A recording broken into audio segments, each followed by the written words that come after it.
It was a clear afternoon in October, and the sun was heading west when Ashok cast my body into the river Indus.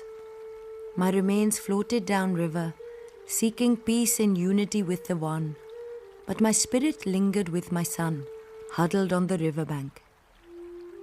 He wept as with my last breaths I told him the story of his birth. Pyara beta, his tears were a balm.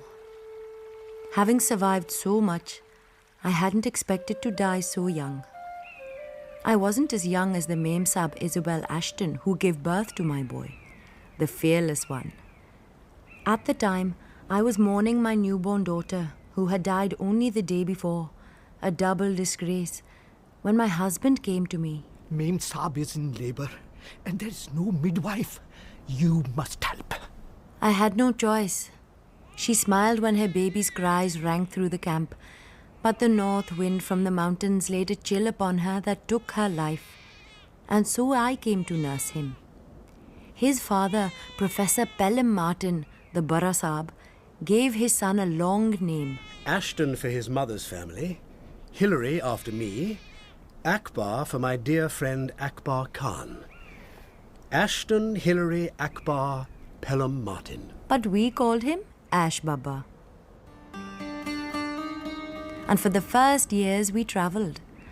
The Bara Sahib was in love with India, her languages and wildflowers, her religions and politics. Ash Baba loved his father, and he loved me and his father's friend Akbar Khan Sahib just as much.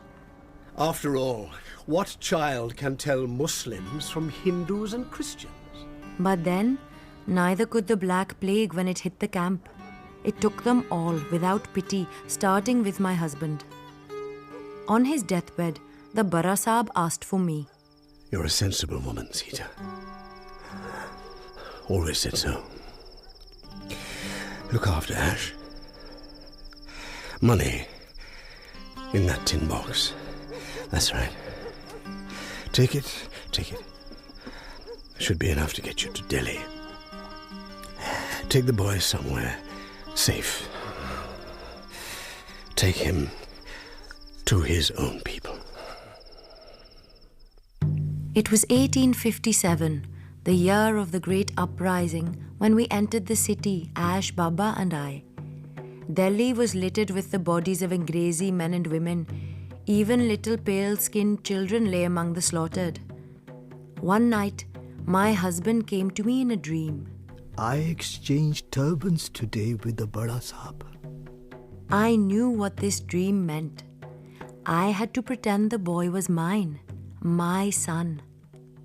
That day, Ash Baba became Ashok, and we began our long, dangerous journey back to the mountains to hide until the bloodshed was over. Where are we going, Ma? Are we never going to stop anywhere? We are going to our valley among the mountains, where we live in a flat-roofed house among the fruit trees and keep a goat and a cow, a puppy and a kitten. And the donkey? Assuredly we'll take the donkey. Good night, Ash Baba. We didn't find our valley. Not then. In October, as the leaves were turning gold, we came to Gulkot, a town encircled with hills like the bracelet on a woman's arm. Here, I knew, was a place we could hide and be safe. I found work in a shop, making garlands for weddings and festivals. Ashok found work too. Since he was a baby, he'd been surrounded by horses, and they held no fear for him. 5 annas, Ma. 5. Oh, my little king. Dada says I'm the best stable boy he ever had. Dada? You mean Khadadad? Don't call that burly Pathan Dada. Master of horse he may be and your employer, but he's certainly not your father. Zareen calls him Dada, and he said I could if I want to. Zareen is his son. And he said I can have the grey pony when I'm taller. How can he just give you a horse? Just to ride, Ma. Huh? He doesn't take you to the mosque with him, does he? Does he? You said God is everywhere. Hi, Ram. He's grey like the clouds on the mountains. I'm going to call him Badal. Dada says With horses, it's all in the bloodline. Oh, that Pathan thinks he knows everything. He does. He can talk to the horses. And where does that get you in life? Talking to horses. He has a big house by the road stables. I'll buy it when I'm head size and you'll never have to work again. Are we going to see the fireworks? What fireworks? For the baby. The junior Rani has had a son. Dada asked me. Oh, go with the Pathan if you like. I've got work to do. Shall we get some halwa? Ashok? Will this new baby be Raja one day? No, the Raja has an older boy. The Yuvaraj. Lalji, the beloved, the apple of his father's eye. So they're brothers. I wish I had a brother. You have Zareen. He's like a brother. Better. There you are then. Anyway, you're certainly better off with him than the Yuvaraj is with this newborn. Why? The new Rani is ambitious, they say. And she's got her own son now. Fireworks, free food, jugglers and musicians. The celebrations for the birth of the Raja's son went on for days. On the last day, there was a procession from the palace Hawa Mahal on the hilltop above us to the temple of Vishnu, where the Yuvaraj, our crown prince, was to make an offering. Ashok and I fought our way to the front of the crowd by the arch of the ancient Charbagh gate. See? That's Bijli, Ma. Arabian. Just from his mane and ears. You can tell. Isn't he beautiful? I can't see. Where's the Yuvaraj? That is the Yuvaraj, Ma. The fat boy who's riding Bijli. Dada thinks I ride better than him. Are those real pearls on his turban? Ah, the stone! Up there! Bijli! Look out!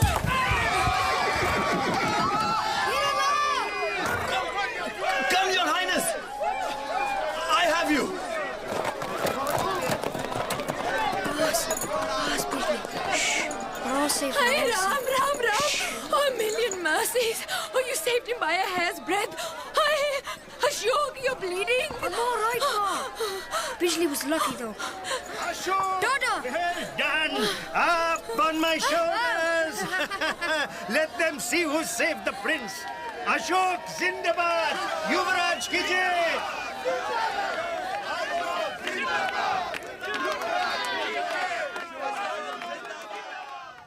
Your name is Ashok? Yes, sir. I am Hiralal. I hope we will be friends. Follow me.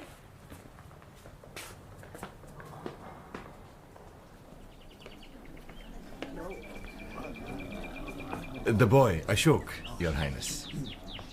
I wish to speak to this boy alone. Is that wise, Your Highness? We know nothing about him, a boy from the street. He may be here to do you harm. Why should he? When he has already saved my life, Bijuram. Don't be so stupid. Now go away, all of you.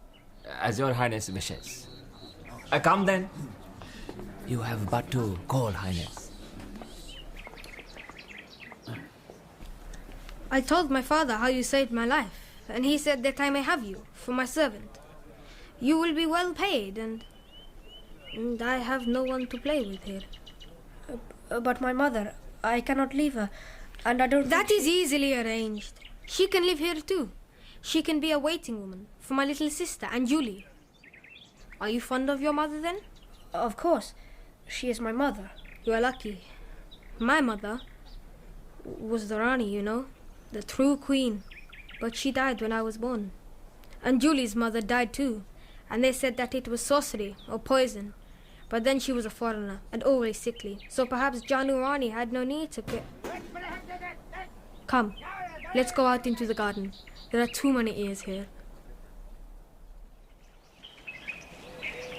Did you see who pushed the stone? What stone? The stone that would have crushed me if you hadn't pulled my horse back. No one pushed it. It just fell. It was pushed. My nurse has always said that if Janu Rani bore a son, she would find a way to make him the heir. But who would... But Biju Ram says I am imagining things. He said no one would dare. Even Janu Rani would not. But nurse says that I should trust no one. But you saved me. And if you stay with me, perhaps I will be safe. So will you stay? We must, I said to Ashok. If the Yuvaraj demands your services, you can't refuse. We set out for Hawa Mahal that very evening, and the following morning, Ashok became a member of the Yuvaraj's household with a salary of 5 silver rupees a month. His duties were simple enough, to attend on the Yuvaraj for a few hours each day, but he soon began to tire of it. The Yuvaraj had a temper and could be difficult, but he was young. The worst of it was the dandy, Biju Ram. Hira Lal called him Bichu, the scorpion. For no reason we could see, he hated Ashok and did everything he could to bait him. And so it was that Biju Ram began to teach my boy to hate injustice. Anjali Bai, my charge, was the foreigner Rani's only child. Quiet as a mouse, pretty like her Indian grandmother and fair like her Russian grandfather, she made a habit of hanging around our courtyard or following Ashok or me wherever she could. No one else took much notice of her, but I saw in Anjali my lost baby daughters who'd all died at birth and found it easy to love her. Ashok, at last! Where were you? I went to say goodbye to Zareen. Is he going away? I told you. He's joining the guards. I'm not telling you again who they are. Who cares? Why did you call me out here? I found a secret path up to the Queen's balcony in the Peacock Tower. Show me then.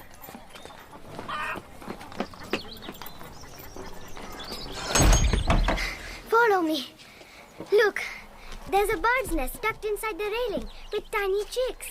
Let me see. You won't hurt them, will you? Why would I do that? You go hawking and hunting. That's different. I'd never hurt these. Come on.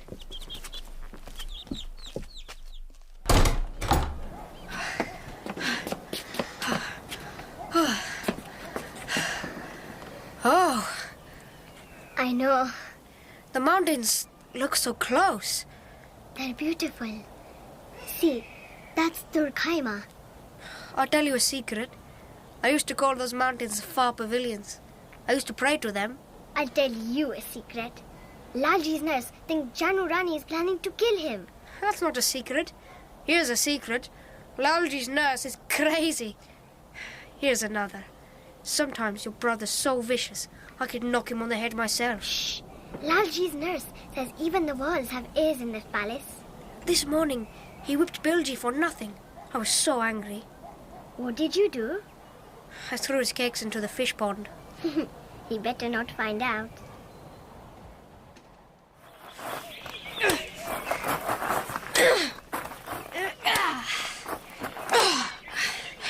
43. That's enough. I'm bored now. Oh, come on, Lalji. I'll let you in. I don't want to be let. Lalji, come back. I'm sorry. Ashok, come here at once. What is it? They're dead. All my fish, my carp, all of them. Dead? Poison.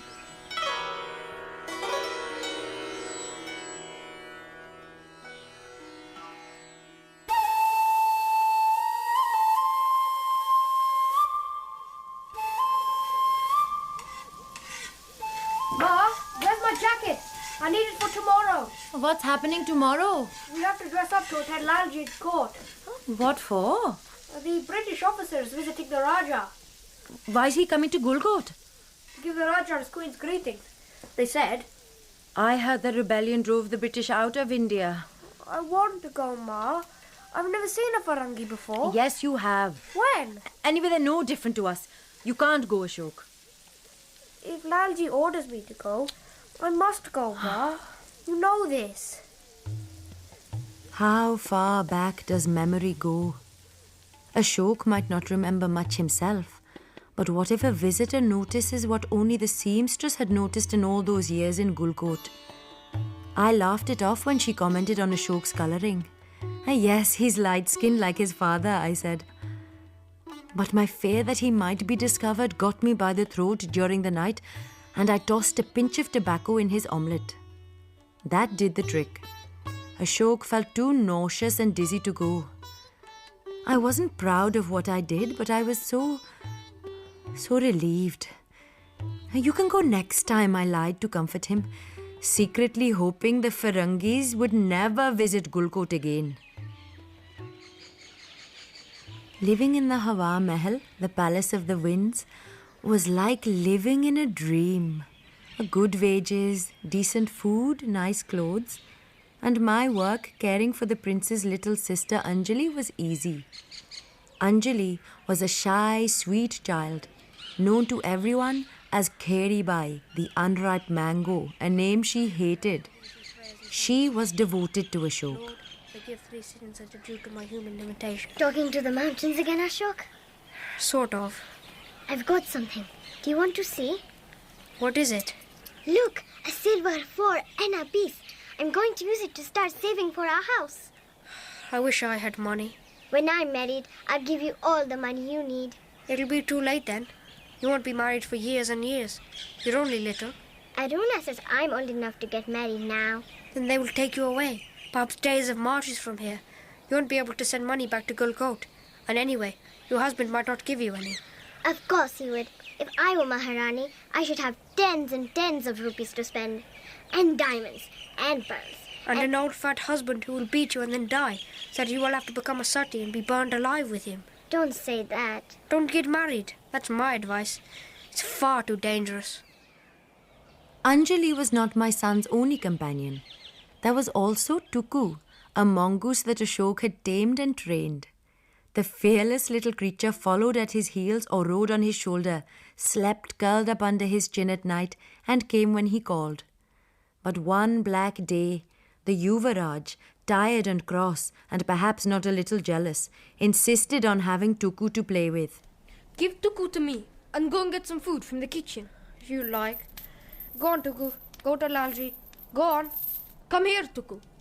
Why are you stopping him? You see, Highness, the vermin knows its own. I'm not. He likes you. Tuku? You know how monkey walas train them to fight snakes? First is smack, then is snack. Come here now, Tuku. Don't smack him. He's still a baby. He'll bite if you scare him. Come here, you stupid animal. Ah, he bit me. I'm bleeding. I'll kill him. No, Lalji. No. Don't look at me like that. He was only an animal. You're the animal. Guards! Ashok, let His Highness go or I will shoot you. I'm going. I won't stay with you or work with you for another minute. I'm going and I'm never coming back. You can't. You can't leave the castle without my permission. Your Highness should have the horseboy branded like a horse or a slave. Shall we teach him a lesson? No! Yes! Brand him! Let me go! Hold him down. On his forehead. Lalji, huh? No, my father will be furious if he sees it. On his chest, then.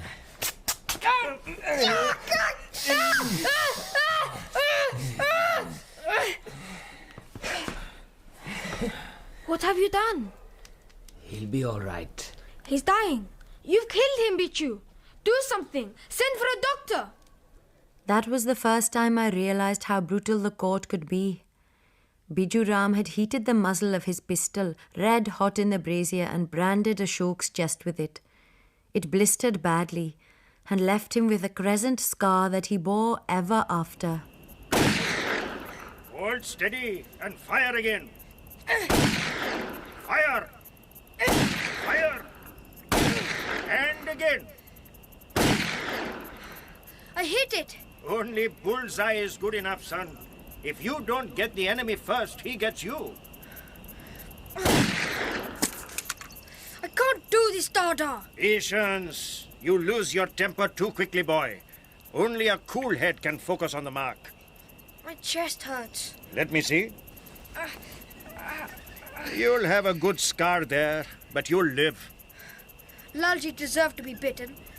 It wasn't Tuku's fault, but he's dead, and I'm branded. It isn't fair. That's a child saying. Men are not fair, neither the young nor the old. And the favor of princes breeds envy. There are some who have no love for you. Biju Ram, for one. He's always hated me. I don't know why.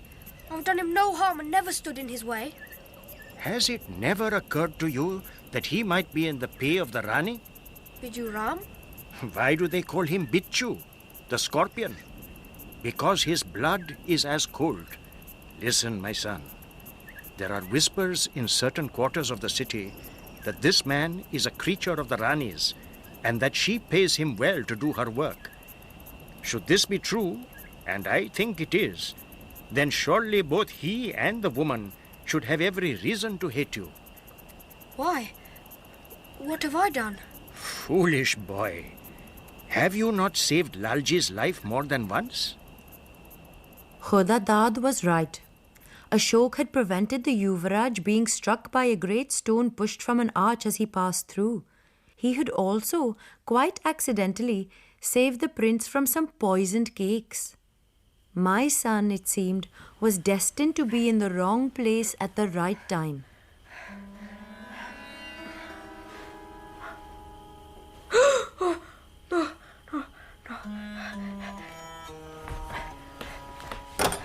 Shankar! Shankar, wake up! Hurry, bring a light! There's got a snake going into Lalji's room! Quickly! जी क्या हुआ क्या It's a snake! I saw it myself! Natu, Kishan! Wake up! किधर है सांप अशोक बाबा किधर देखा In Lalji's room! अच्छा आओ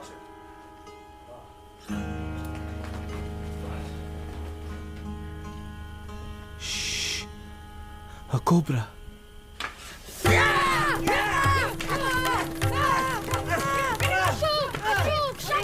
Shankar, what is it? Stop! Stop! Oh, we got Lalji. We killed him. He's dead. You're safe. Ram. A few days after the incident with the snake, Anjali made a coded sign that they were only to use in a dire emergency. As soon as he could, Ashok made for their secret place, the Queen's balcony in the Peacock Tower. What is it? What's so important? I'm supposed to be with your brother. It's your fault. You saved him. You saved him from the stone, and the poison cakes, and from the cobra. Why is that my fault? I was scared she would be angry if she found me in her garden. Who would be angry? Janu Rani. She is bad, Ashok. Tell me what's happened. I heard her coming, so I hid in the bushes by the pavilion. And I heard what she said. She did mean to kill Lalji, and she's angry with you for saving him. They're going to kill you. Hush. What shall we do? Hush, little Margot. Don't cry. They haven't killed me yet. I'll think of something. Don't worry.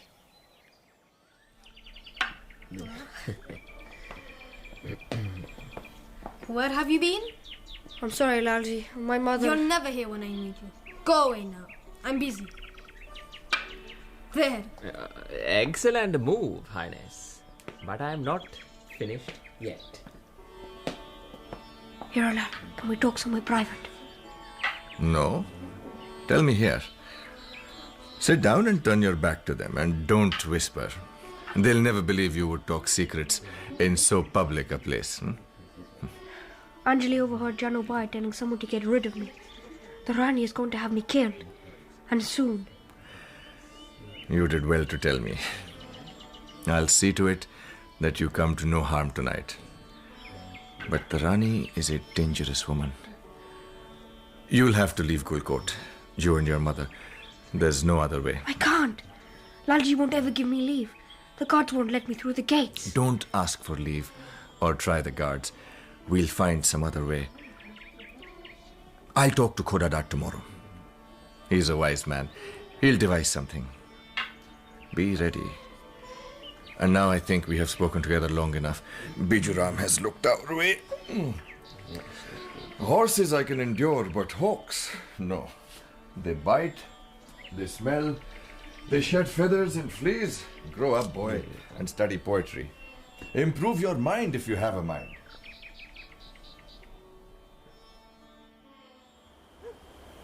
You shouldn't have come, Anjali. I had to say goodbye. If they find you here, they'll kill you. They think I'm asleep.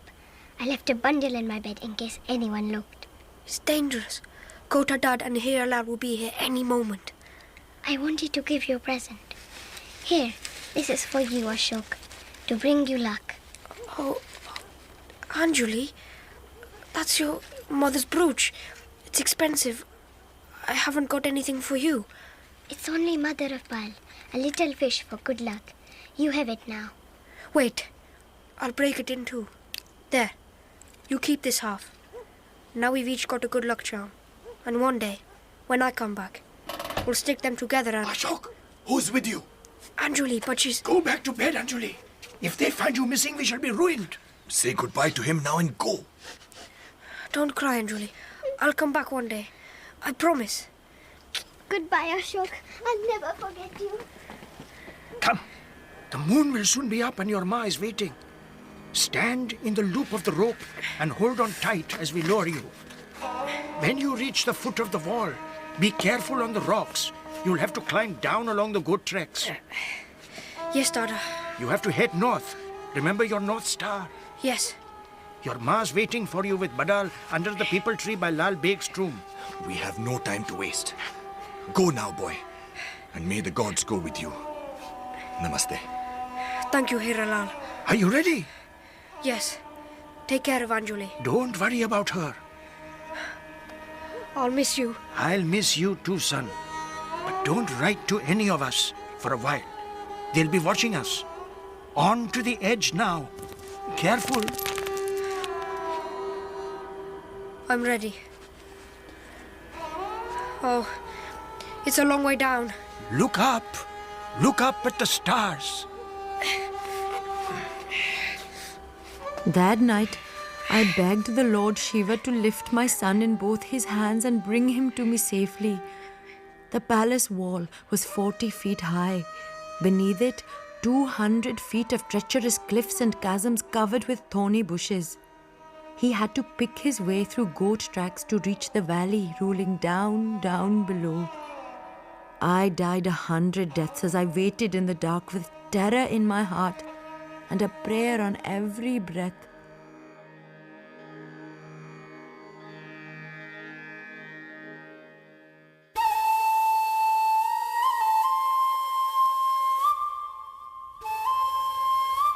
I died 100 deaths as I waited for my son beneath the peepal tree by Lal Beg's tomb, staring into the night, watching every shadow, praying that Ashok had got away from Hawa Mahal safely.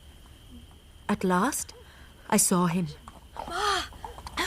Thank the Lord, Shiva, you found me. You must hurry. The further you get tonight, the safer you'll be. The Rani might pursue you even beyond the borders of Gulkot. Ride northwest for an hour, then turn north by the stone circle. I remember the place. The rocks where the Raja shot a tiger last year. That's the quickest way to the river. Don't cross by the main ferry. Take the smaller boat a fisherman plies downriver. Then head towards the hills. Here, I'll send some money. Thank him for us, brother. I can't thank him and Dada enough. Nor you, Saab. I'll help you mount the horse, sister, and bind you to a shoke with a cloth round the waist so you won't fall off. I was married to a size. It's a good idea, Ma. You're tired, sister. You need to sleep. All night we rode across the plain as fast as Ashok dared. I clung to my son's back, my head resting on his shoulders. The terror of that evening and the relief when I finally saw him had left me exhausted. I can hear the azan, Ashok. The sun will be out soon. We're very near the river. We must find the crossing. I brought some food. Let's stop and eat first. It looks suspicious if we get to the ferry before the night's out. That's true. Barrel needs to eat too. Later that morning, we found the crossing. The fisherman demanded an exorbitant price to carry Badal, who was reluctant to enter his leaky, flat-bottomed boat. Somehow, he and Ashok managed to coax the horse on board. The boat lurched so horribly, I thought it would tip over. Ashok managed to calm him as the fisherman steered us across. I prayed under my breath all the way. Dry land was never more welcome. The nights grew colder as we journeyed towards the mountains. Tell me about a valley, Ma. Beyond the pass in the Hindu Kush mountains, our peaceful green valley sits in the sunlight with a stream flowing through it. And that's where we're going, Ashok. It should be easier than when we ran from Delhi. You never talk about Delhi. What happened there? Such murder and rioting as is best forgotten, beta. Why were we hiding? You were young. It was horrible. And then we found a stray donkey to carry us north until some soldiers ran away with him. Bardal will get us to our valley this time.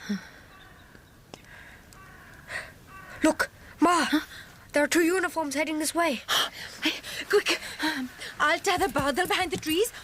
Hey, you put this sari on. I can't wear that. Do as I say, Ashok. Hurry! It's so long. How do you do it? Tuck it inside your belt, cover your face with a pallu and don't say a word. Rana Masi! God bless you, son. Have you seen a hill woman and her son on a fine horse? He's young, light skin like a patan, grey eyes. Nahi, Baba. We're all fisher folk here, no hill people. They've stolen the Rani of Gulkut's jewels and cash. Oh, there'll be trouble then. Where are you headed? I'm taking my daughter to her in-laws. And I've seen no one new round here. Hey, try the inn by the river. Sorry to trouble you, Masi. You must catch thieves and bandits. I told you we should try the inn.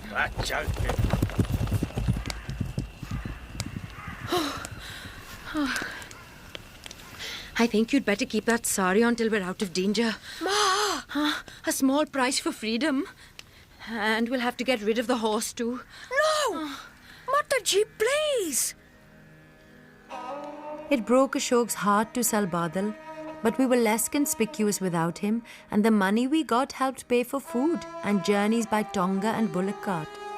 For the next 2 months, we lived from hand to mouth, continually haunted by the fear of pursuit and never daring to stop anywhere we might be conspicuous. Soon, winter was upon us. We were sleeping rough and eating worse, and each day I felt weaker. And then, one morning on the banks of the Jhelum River, with my beloved mountains so close, I realized I could go no further.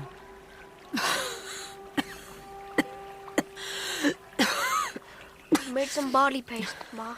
Drink a sip. I can't, Pyara.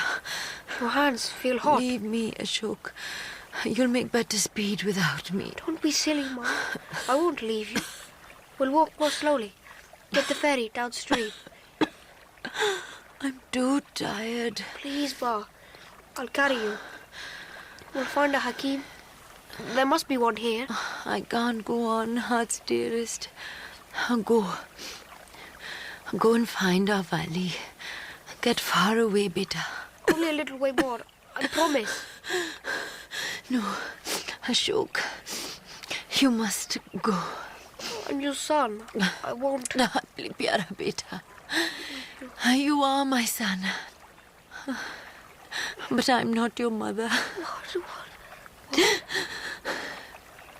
You're the son of Professor Pelham Martin and Isobel Memsab. What? It's true. Please, don't cry, Ma. And don't say it. It's not true. Your mother died 2 days after your birth, Ashok. I lost my baby, a daughter, the day before. What? I was still grieving when Dayaram brought you in. He begged me to nurse you. Ma. Your father and his friend Akbar Khan, they spoiled you, but you were my charge. Then a plague hit the camp, killing everyone. My Dayaram, then Khan Saab, then your father. On his deathbed, he wrote letters for his friends in Delhi and asked me to take you there. He gave me this. What? 215 silver and gold coins. All of this? You've had this all this time? We could have bought food and medicine. I had to guard it, Ashok. It's yours. Now be careful how you spend it now, or they'll arrest you for a thief. When we reached Delhi, Saab log were being slaughtered. I pretended you were my son to save you, my Ash Baba. Why didn't you tell me before? I did not want you to know that you were not my son. My own Son, I would have thrown it all away, the money, the letters, but I did not dare for fear that one day you might need this, and now you do. Take it. You must, to save your life. The letters say who your people are, Ashok. Return to them to be safe. Jeete ro, my Ash Baba. I won't leave you, Ma. You can't make me. As for the rest, even if it's true, it doesn't matter. I can burn these papers and make it untrue. If you love me, I promise you will not destroy them. Please, Ashok, do this for me because I've been your mother. Are you cold? You look pale. Let me rub your hands. No. Death is only a rest from this life, beta. No. If the gods are kind, we'll meet again in the next life. Maybe in a valley, in the mountains. I won't let you die, Ma. Wrap the blanket tight. I'll buy some hot food tomorrow. Nini Baba, Nini, Makan Roti Chini.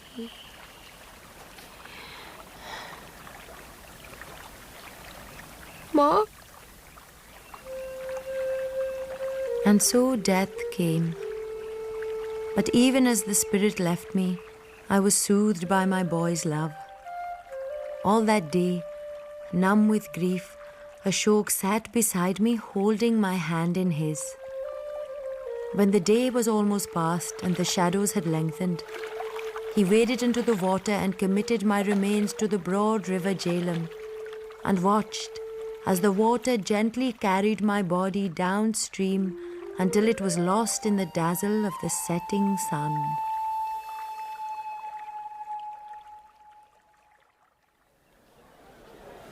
Your good name, sir? Ashok. I want this letter translated. I can't read Angrezi. For you, half an hour. Here. No. Pay after I finish. It's addressed to Captain Saab, William Ashtarn of the Guides. The Guards? The Guards? But it's a job reference. You should know what is in it. Then, if there are harsh things written in it, one can tear it up and say that one has lost it. It's not. I'm visiting Captain Ashton's servant. I just forgot the name and address, that's all. Here's your half anna. I did not know what was written in the papers, but I had my suspicions. I knew that my son's mother had relatives in the Guides. It was one of the reasons I had tried to discourage him from following Zureen, son of the Pathan Khodadad, into joining the regiment when he was old enough. But that, it seemed, was his destiny. The Guides had recently returned to their barracks after months of hard campaigning. 18 months of active service had aged Zureen. He had grown taller and broader and acquired an impressive moustache. He was delighted to see Ashok. My father sent word that you had left Gulkut. I knew you would come here one day. You will have to wait until you are full grown before you can enlist, but I can find you a job in the stables or the mess. Is your mother here? She is dead. I'm sorry. She was a good mother to you, and I think it must be hard to lose even a bad one. For each of us only has the one to lose. It seems that I have had two. What? Not only that, I also have an uncle, a Captain Saab, William Ashton. What is this? What is this story? I know. I don't believe it either. But it's true. Well, if Captain Ashton really is your uncle, then I'm afraid I have some more bad news for you. This is the boy? Sir. Salam. This is Colonel Anderson, District Commissioner. Salam. He's confirmed your letter and that the pictures you carry are indeed of William Ashton's sister. I'm sorry to say your uncle was killed in action against the border tribes last spring. You'll explain that to him, will you, Zareen? Sir. And what's to be done with the boy? I'm retiring, apparently. Leaving for England on Thursday. We've decided the boy should come with us. I'll take him to the Pelham Martins, his father's family. They'll pack him off to a decent school and out. Army training, back here in no time, what? So if that's all... Sir, permission to speak, sir. Yes, Colonel Anderson speaks Hindustani and Pashto, and I believe he's taking an Indian servant who speaks Dari. What of it?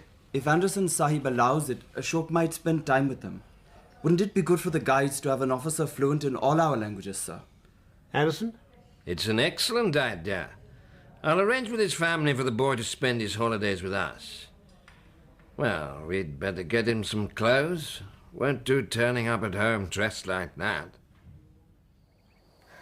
I don't want to go to England. I'm Indian. What if I never come back? Of course you will come back. Only first it is necessary to acquire learning, and that, they say, must be done in England. Anderson Sahib is a good man. He and his servant will see to it that you do not wholly forget us while you learn to be a Sahib. And you'll find the years go quickly, Ashok. You'll be back very soon, you'll see.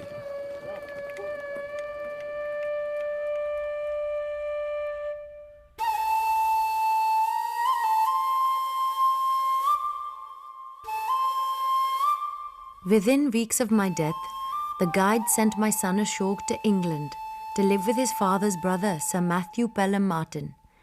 Ashok had never met him or his wife Millicent Memsab. The English summer felt dark and bleak when he first arrived.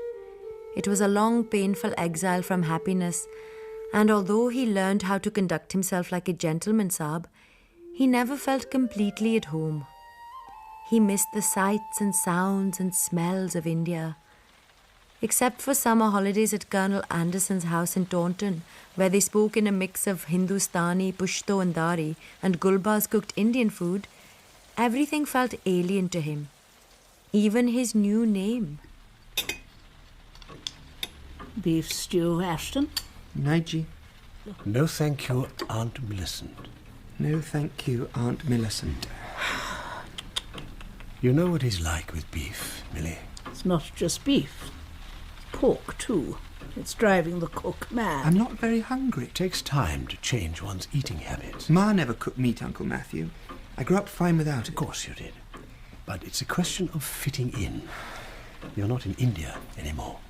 And while we're on the subject, I hear you shared your tea with Annie Mott again, Ashton. Didn't we talk about that just the other day? It's my tea, isn't it, Aunt Millicent? We don't invite servants to share our tea or ride our horses. They wouldn't understand it. Besides, Annie's given enough to eat in the kitchen. She's always hungry. Scullery maids work hard. You'll respect the house rules, Ashton. I don't want to put the kitchen out of bounds or to forbid you to speak to the underservants. Yes, Aunt Millicent. Have you finished reading your father's books, my boy? Yes, Uncle Matthew. And? I found them learned but dry. Ah. And Kaye's The History of the Sepoy War. Interesting? Yes, but also annoying. After all, India belongs to the Indians, and we weren't doing they weren't doing us any harm. Shades of the father. You asked me what I thought, Uncle Matthew. Can I turn the bed down for you, Master Ashton? Thanks, Lily. I can do it. What's that look? Have I got something stuck on my face? Your hair What about it? looks so yellow in this light. Like Goldilocks. Do you like it? If I let it down, I can sit on it. Really? Yeah, I'll show you. Let me take this off, and I'll sit on your bed. It's lovely. And silky. Feel it? Very silky. Oh, I'm cold. Do you mind if we get under the covers? No. Oh, it's lovely and warm in here. I should sneak in every night. Would you mind? Not at all. Long holidays with nothing to do are difficult for young men. The day the housekeeper caught them, his uncle thrashed him and Lily's boyfriend gave him a black eye. They threw her out without a reference. A little while after this, Ashok finished school and did well enough to be sent to the Royal Military College at Sandhurst. He spent whatever free time he had at Colonel Anderson's, where they would talk about their beloved India for hours at a time. But the English climate had not helped the Colonel's health. Gulbaz, Action, sir. where's Colonel Anderson? In bedroom, sir. Did the doctor come? He says malaria has damaged Saab's liver. He doesn't know about the whiskey then. Bapre bap. What can I say, Saab? Colonel Saab was asking for you. Right.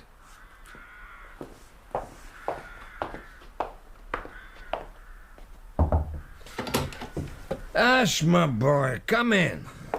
Colonel. Don't look so solemn. I haven't got the plague, just an inflamed liver. You look fine to me, sir. I feel fine. Shame I couldn't manage your passing out parade, old chap. How was it? Good. 27th in a class of 84. For Sandhurst, it's fine, isn't it? You did well. You'll get your pips. Not so long ago, of course, a chap with your money could have bought himself a commission. When do you go to India? I've a place on the SS Canterbury Castle. Sets off in a fortnight, sir. Unless you'd rather I stayed. Don't fuss, Ashton. I'm not dying. I'm just trying to be organised. I want you to take Gulbaz with you. I promised him I'd get him home safely. Also, when my estate is sold, he gets a portion. See that he gets it. Of course. I'll visit again before I leave, sir. Oh, Ash, I wish I were going with you. Colonel Saab died just before the Canterbury Castle sailed. Gulbaz received a goodly sum from him, but did not want to retire just yet. He offered his services to my boy, who was counting the days, impatient to join the guides. Zareen was right. The time to return to India had come faster than he'd expected. I can't wait to see Kabul again, Ashton Saab. When do we get to smell the morning breeze in the Khyber Hills? 6 weeks' travel on the ship, 2 on land. I'm longing to see Zareen and Hodadad and the sun rising above the mountains. Ah, the mountains. I used to pray to them when I was little. Haan, Saab. Like people in Kafiristan. His people had turned him into a Saab, but in his heart, my son was still Indian. He enjoyed talking to Gulbaz, even though the ship was swarming with Bara Saabs and officers, some with their Mem Saabs, while the younger men were vying for the attention of the very few single women, especially the pretty ones. It wasn't long before someone caught Ashok's attention too. Imagine, Mrs. Vickery and Mr. Pelham Martin, another 3 weeks and we'll be doing battle with the heat, dust and flies of India. Yes. Yes, not to mention the roads. Oh, the roads and the disease, the squalor, the smell of poverty. It's quite overwhelming. Mama, how can you say that? India's delightful. Remember the purple bougainvilleas on the porch of our lovely bungalow? The scarlet cannas in the garden swarming with butterflies? I can't wait to get back. That's as maybe, Belinda. You did not have to endure the horrors of the mutiny. I'm not sure I shall ever trust an Indian again. Times have changed, Mrs. Harlow. Have they? I envy Belinda her happy ignorance of the dangers facing an Englishwoman in so barbarous a place. Come, Mama, look around and see how many brave men we will have to defend us. Hopefully that challenge won't arise, my dear. I'm sure the mutiny could never happen again. Don't you agree, Mr. Pelham Martin? Well, I suppose that will depend on us. What do you mean? If we deal justly with the Indians, they'll have no reason to rise against us. Isn't that what you meant, Mr. Pelham Martin? Yes, indeed, Miss Harlow. Justly. I do believe that's the word. Belinda's such a tease, Mr. Pelham Martin. Do take her with a very large pinch of salt. Mama, I'm perfectly serious. I love India. Sometimes the boat seemed full of anxious chaperones searching the decks for their precious daughters. Romance was everywhere. A wedding at sea. I feel positively romantic. That may be the champagne, Mrs. Vickery. Good of the captain to rise to the occasion. It is rather lovely. I had a feeling about our newlyweds, didn't you? Not remotely. Where is the lovely Belinda, by the way? I'm getting used to seeing the two of you together.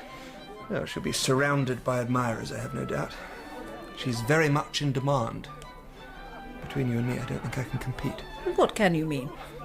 I'm not as handsome as George Garforth with his Grecian profile and his Byronic curls, nor as witty as Ensign Augustus Blaine or as rich as Mr. Joseph Tilbury. No? Well, you have other virtues, Mr. Pelham Martin. Belinda loves to hear you talk of India. She says you make it sound like the place she remembers from her childhood. Her magic place. Does she? You can also be very charming, when you choose. You believe I have a chance? Oh, you're young, attractive, with a good career ahead of you. Her father's in the army too. Major Archibald Harlow. He'll like that, dear Archie. And like everyone aboard, Mrs. Harlow is aware of your family name and inheritance. Do you think if I approached Mrs. Harlow and sought her permission? Yes, Ashton, I do. Good luck. Miss Harlow? Mr. Pelham Martin, I thought I might find you here. have you come to watch the sunset? I wouldn't have taken you for a romantic. I counted them today. 11 of the 29 bachelors on board are your suitors. Oh, now that simply isn't true. Not that I blame any of them, but... But? I spoke to your mother earlier. Yes? I needed her permission, you see. For what? To propose. Will you do me the honour of marrying me, Miss Harlow? Why, Mr. Pelham Martin. How charming. Yes, certainly. I will. Ashok sat up all night in a deck chair on the top deck, gazing at the stars. Belinda was pink, white and gold, the liveliest and most enchanting beauty on that ship. He was delighted with her. Yet I could not help wishing that he'd waited for India. Bombay was already on the horizon. So much to see, so much to do. It's exciting. I can't believe we're in India already. Nor can I. Oh, it's good to be back. Ashok! Ashok! Serene? What's the matter, Ashton? Why are you looking like that? Do you know that native? It's Serene. Ashton! Ashton, what has got into the boy? Serene. Assalamu alaikum, Ashok. I recognized you at once. Welcome to India, Pelham Saab. I can't believe you came all the way from Mardan. I wanted to. I had 3 weeks leave. Nothing could stop me. You haven't changed at all. Well, perhaps a little. How's your father? Older, but he's well. He wants to see you. Come. I have a tonga waiting for us. Where's your luggage? Oh, Gelbaz will see to it for me. No, I completely forgot. I should have been helping Belinda. The pretty mem sab on the boat. She's with you. I'm engaged, Serene. I'd better get back to her. They left Pelham Saab. Oh, heavens. I should look for them, though. Let's wait for Gulbaz. Don't worry. If you can't find him today, you can always meet him at the train station tomorrow. I have your tickets here. How could you rush off and leave us like that, Ashton? Where on earth did you get to? I'm terribly sorry, Mrs. Harlow. I met an old friend and lost sight of you both in the crowds. Belinda, please forgive me. Oh, hello, Ashton. Excuse me. Mr. Garforth! Over here! Miss Harlow! Mrs. Harlow! Mr. Garforth, what a pleasant surprise. Are you travelling on this train too? I looked for you on the dock, but it was so hot and crowded. Oh, well, did you really? Yes, really. Don't you believe me? I say. Belinda? Why don't you travel in our compartment for the day? There's plenty of room. It's extraordinary, the change in her overnight. She just brushed me off. She's young. It's all new. It's a lover's tiff, Ashton. Her protest against your neglect. Stupid, thoughtless fool that I am. Don't be too hard on yourself. George Garforth is such an opportunist. He is sitting in that carriage with her, trying to supplant me. He is hardly likely to do that. You are engaged to her. I'm not so sure. Her father behaved rather coldly when I met him. I wasn't even introduced to him as her fiancé. It was as if our engagement had never happened.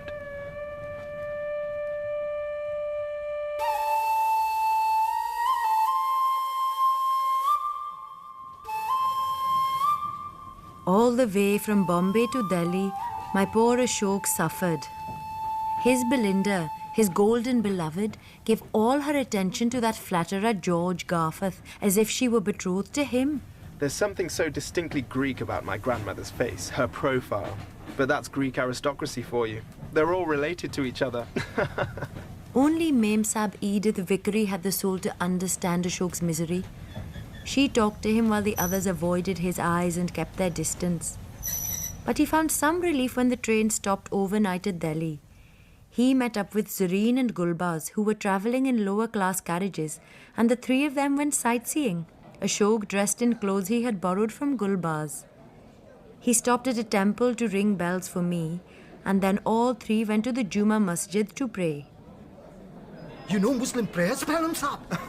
Well, enough to keep pace with the Imam. Dada always took us to Friday prayers. See, Ashok, your young Mem Saab. Where? There, look. Among the tourists watching us. Has she seen me? Not in these clothes, Saab.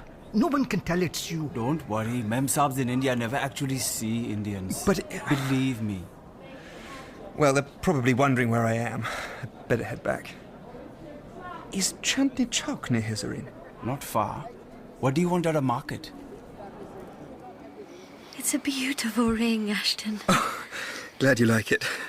Took all day to find something suitable. Oh, I love it. Let me put it on your finger. Thank you, Ash. But I can hardly wear it until our engagement is official.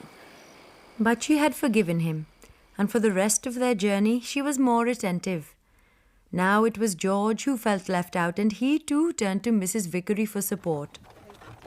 At Jhelum, the train journey ended and they had to travel onwards in dark gadis. The mail coaches seated only 4 passengers, so Ashok was delighted when Belinda invited him to travel with her family. Why are we stopping here? We're at Nashira. Then this is where we part. We turn off here for Mardan and you stay on the trunk road to Peshawar.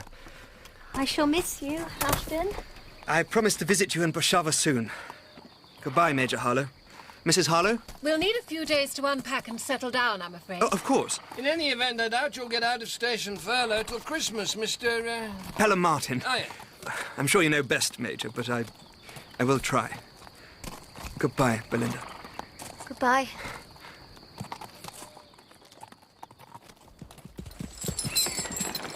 Kaye! I know who that is. Zareen! Khoda Dad! Is it you, Dada? So, you do remember me. I've missed you, my boy. You've grown into a fine man. Certainly older. And taller and stronger. I wouldn't have recognized you. And Zareen said you hadn't changed. His heart's the same, Dada.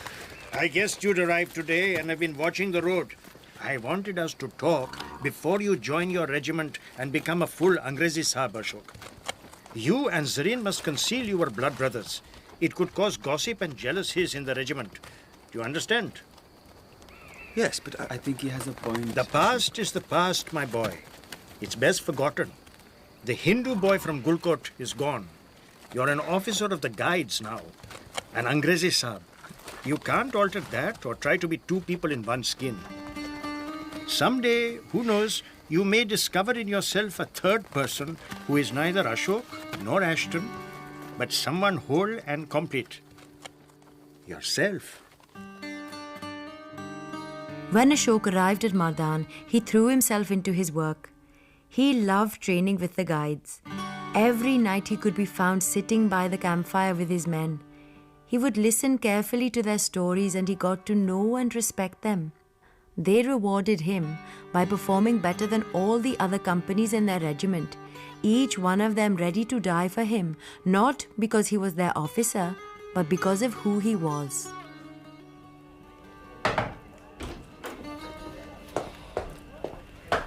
At ease, Lieutenant.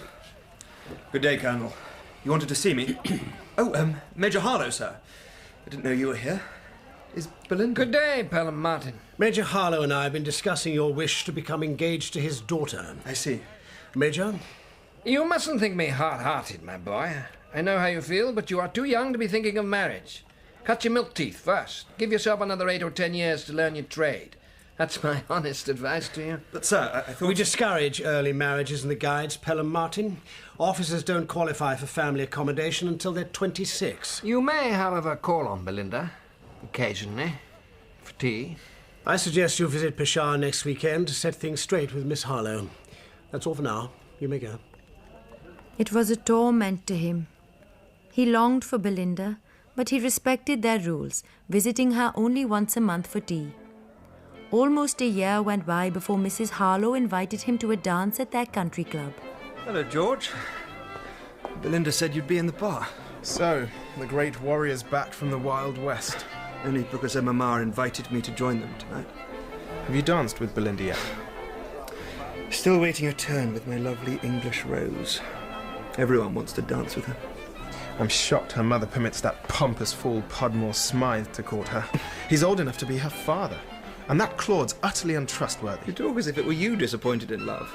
Well, she isn't wearing your ring, so I don't see her as yours either. And I shall do my best to win her. You're a fine friend. Oh, dear me, it's most awfully hot. I think I may sit out the next dance. Then shall we take a stroll on the terrace, Belinda? See you later, George.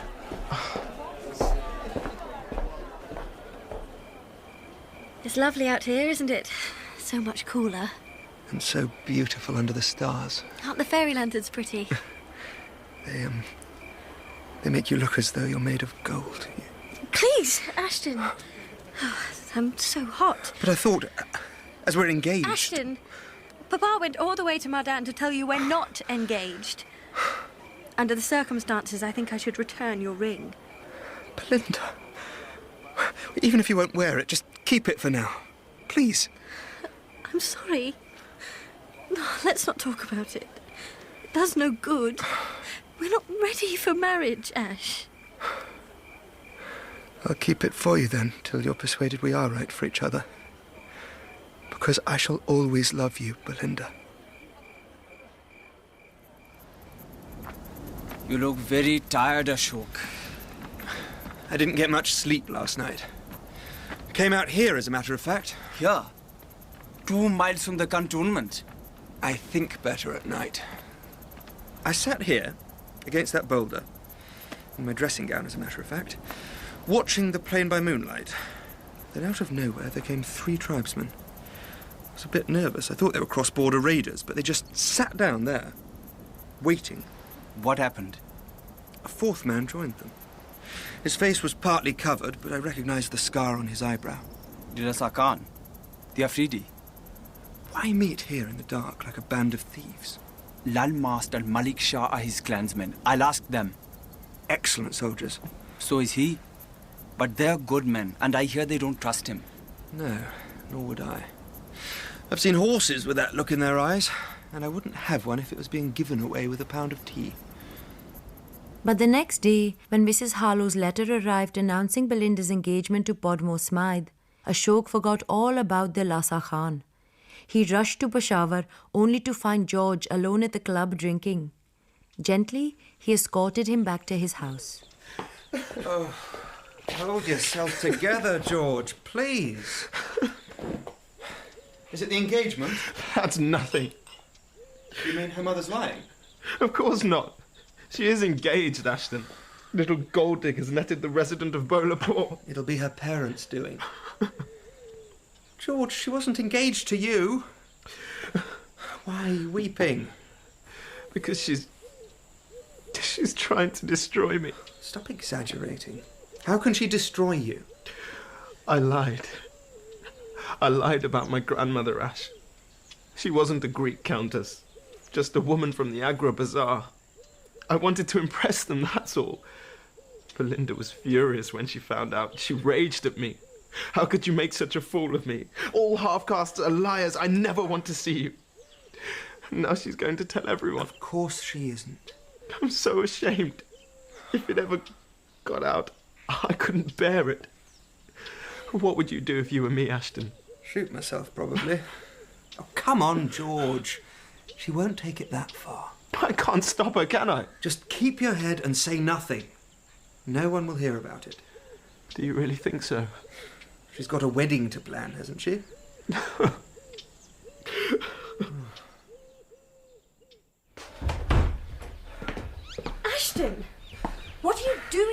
Your mother wrote to tell me you're engaged. I shouldn't have come. Papa will be furious. You're really going to marry that Podmore character? Mr. Podmore Smythe, yes. Don't use that tone. Can't you see they're manipulating you? Don't let them bully you into this. Stop it, Ashton. In fact, my parents aren't happy about this at all. Then why? I love him. I don't believe you. I'm old enough to know my mind. He's mature, successful and interesting. Someone I can look up to. Oh, and rich, of course. He's bought me a lovely diamond ring. I see. Well, it seems I have been deceiving myself. Like poor old George. Don't even mention that low-bred lying half-caste. If he thinks I'm going to keep my mouth shut about his filthy stories, he's mistaken. Belinda, you can't mean that. Yes, I can. Why should we look like fools, Mama and I, for trusting him? Belinda, don't. Don't you dare look at me like that, Ashton! Thank you. Darling? Darling? What the devil are you playing at, Pelham Martin? How dare you come here uninvited, making a scene? I'll take this up with your commanding officer. If I ever catch you trying to speak to my daughter... I assure you, sir, that's not likely to happen. Get out! Drowning your sorrows, Ashton? Hello, Wigram. Did you hear about George Garforth? It's all gossip. Just ignore it. No, I have it on good authority. Spurious lies spread by a malicious... True. He shot himself this afternoon. He what? Dear God, how awful. Left no note. Goodness knows what was behind it. I was. He asked me what I'd do if I was in his place, and I told him. I told him. Sir Saab wants to see you, Pelham Saab. Now, sir. Excuse me, Wigram.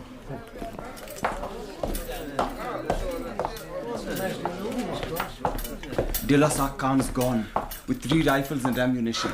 Damn. And Sir Saab discharged all 5 Afridis today without pay. He told them not to return till the weapons are found. Damn, damn, damn! But you've dismissed and humiliated some fine soldiers who are innocent.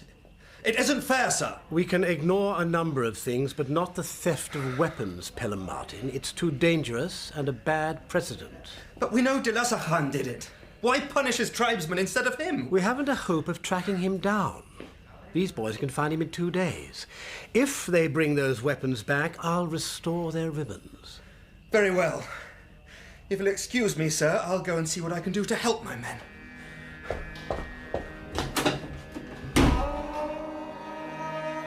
The next morning, a servant found a note for the CO under Ashok's breakfast tray. It said, "I'm going across the border to bring the carbines back or die in the effort."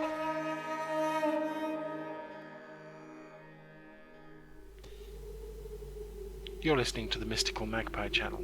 Please subscribe.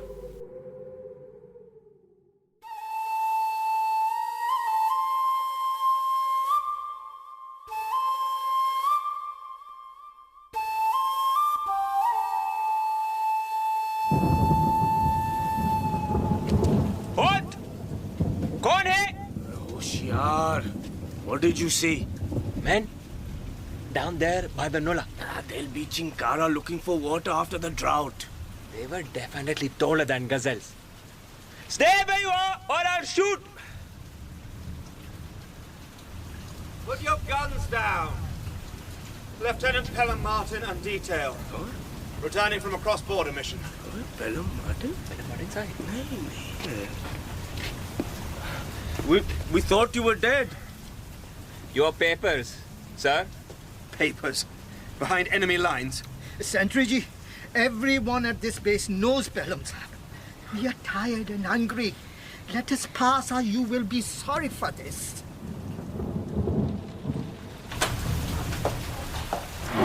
There they are. Who the... The carbines. Sorry it took so long, Who sir. the devil are you? Pelham Martin, sir. Reporting. Ashton? Good Lord. I didn't recognize you in that tribal get-up. And that must be 2 years' worth of beard. Apologies, sir, for letting you see me in this state. Are the others outside? 3 of them and Gulbaz. We lost Lal Mast and Mulek Shai in action. And Ayesha Khan? Was killed too. We got back most of the ammunition. He hadn't used much. Gulbaz has it. Hope the carbines are worth it, sir. They cost 3 lives. A high price to pay for anything. Not for honour. Honour is... They were fine men. Lal Mast and Malik Shah. May I go now, sir? Good God. Right. Kaye! Get Saab to bed and call Dr. Ambrose at once. Gulbaz changes cold compresses every few minutes, like a loving parent. And like a child, Ashok mutters in his sleep, reliving his nightmare across the border in Afghanistan. How's he doing, Ambrose? He's still feverish, sir. The head wound is infected, and he seems tormented about the men he lost. Well, if it's any comfort, we've reinstated their uniforms posthumously. Their families will get back pay for the time lost. And a pension. And Ashton? Will you charge him? He was absent without leave for almost 2 years, Betty. Cashiered then. That would be a pity. It was a damn fine show. I mean, I know technically he should be under arrest, but I've been talking to the men, sir. So have I. Don't waste your time. So you're determined to court-martial him? On the contrary. I went to Peshawar yesterday to plead his case before the Commissioner and the brass hat. He may be an insubordinate hothead, but if an officer can survive across the border for 2 years without being recognised in Angrezi, he'll be invaluable as a source of intelligence. Absolutely. Excellent. We'd be fools to let him But if I take no action against him, I set a bad precedent. I'm sending him on assignment. He won't like it, but he needs to cool his heels for a time, away from the excitement of the frontier and amongst some steady British officers. We can get away with mavericks like him in the Guides. Steady on, Betty. Any other regiment, and he would have been behind bars. Sit down, Pelham Martin. Sir. How are you? I'm fine, thank you, sir. Ambrose tells me you're well enough to travel. By Dargadi, perhaps. Where am I going, sir? Rawalpindi, Army headquarters, until they find a suitable post for you. A desk job? Yes, a desk job. You were lucky to have succeeded in your mission across the border, but as you perfectly well know, you contravened Army regulations. It's important you're punished for that, Pelham Martin, and visibly so. Ashok hated his new post and the peace and quiet of Rawalpindi, but it did him good. It was across the Indus, more than 100 miles from Mardan, far from his old friends and his beloved regiment. Over the summer, he filled his time with hunting, fishing and polo. In the spring, he travelled to the mountains and stood spellbound, praying to them as he prayed to the Dur Khema as a child. O Lord, thou art everywhere, but I worship thee here.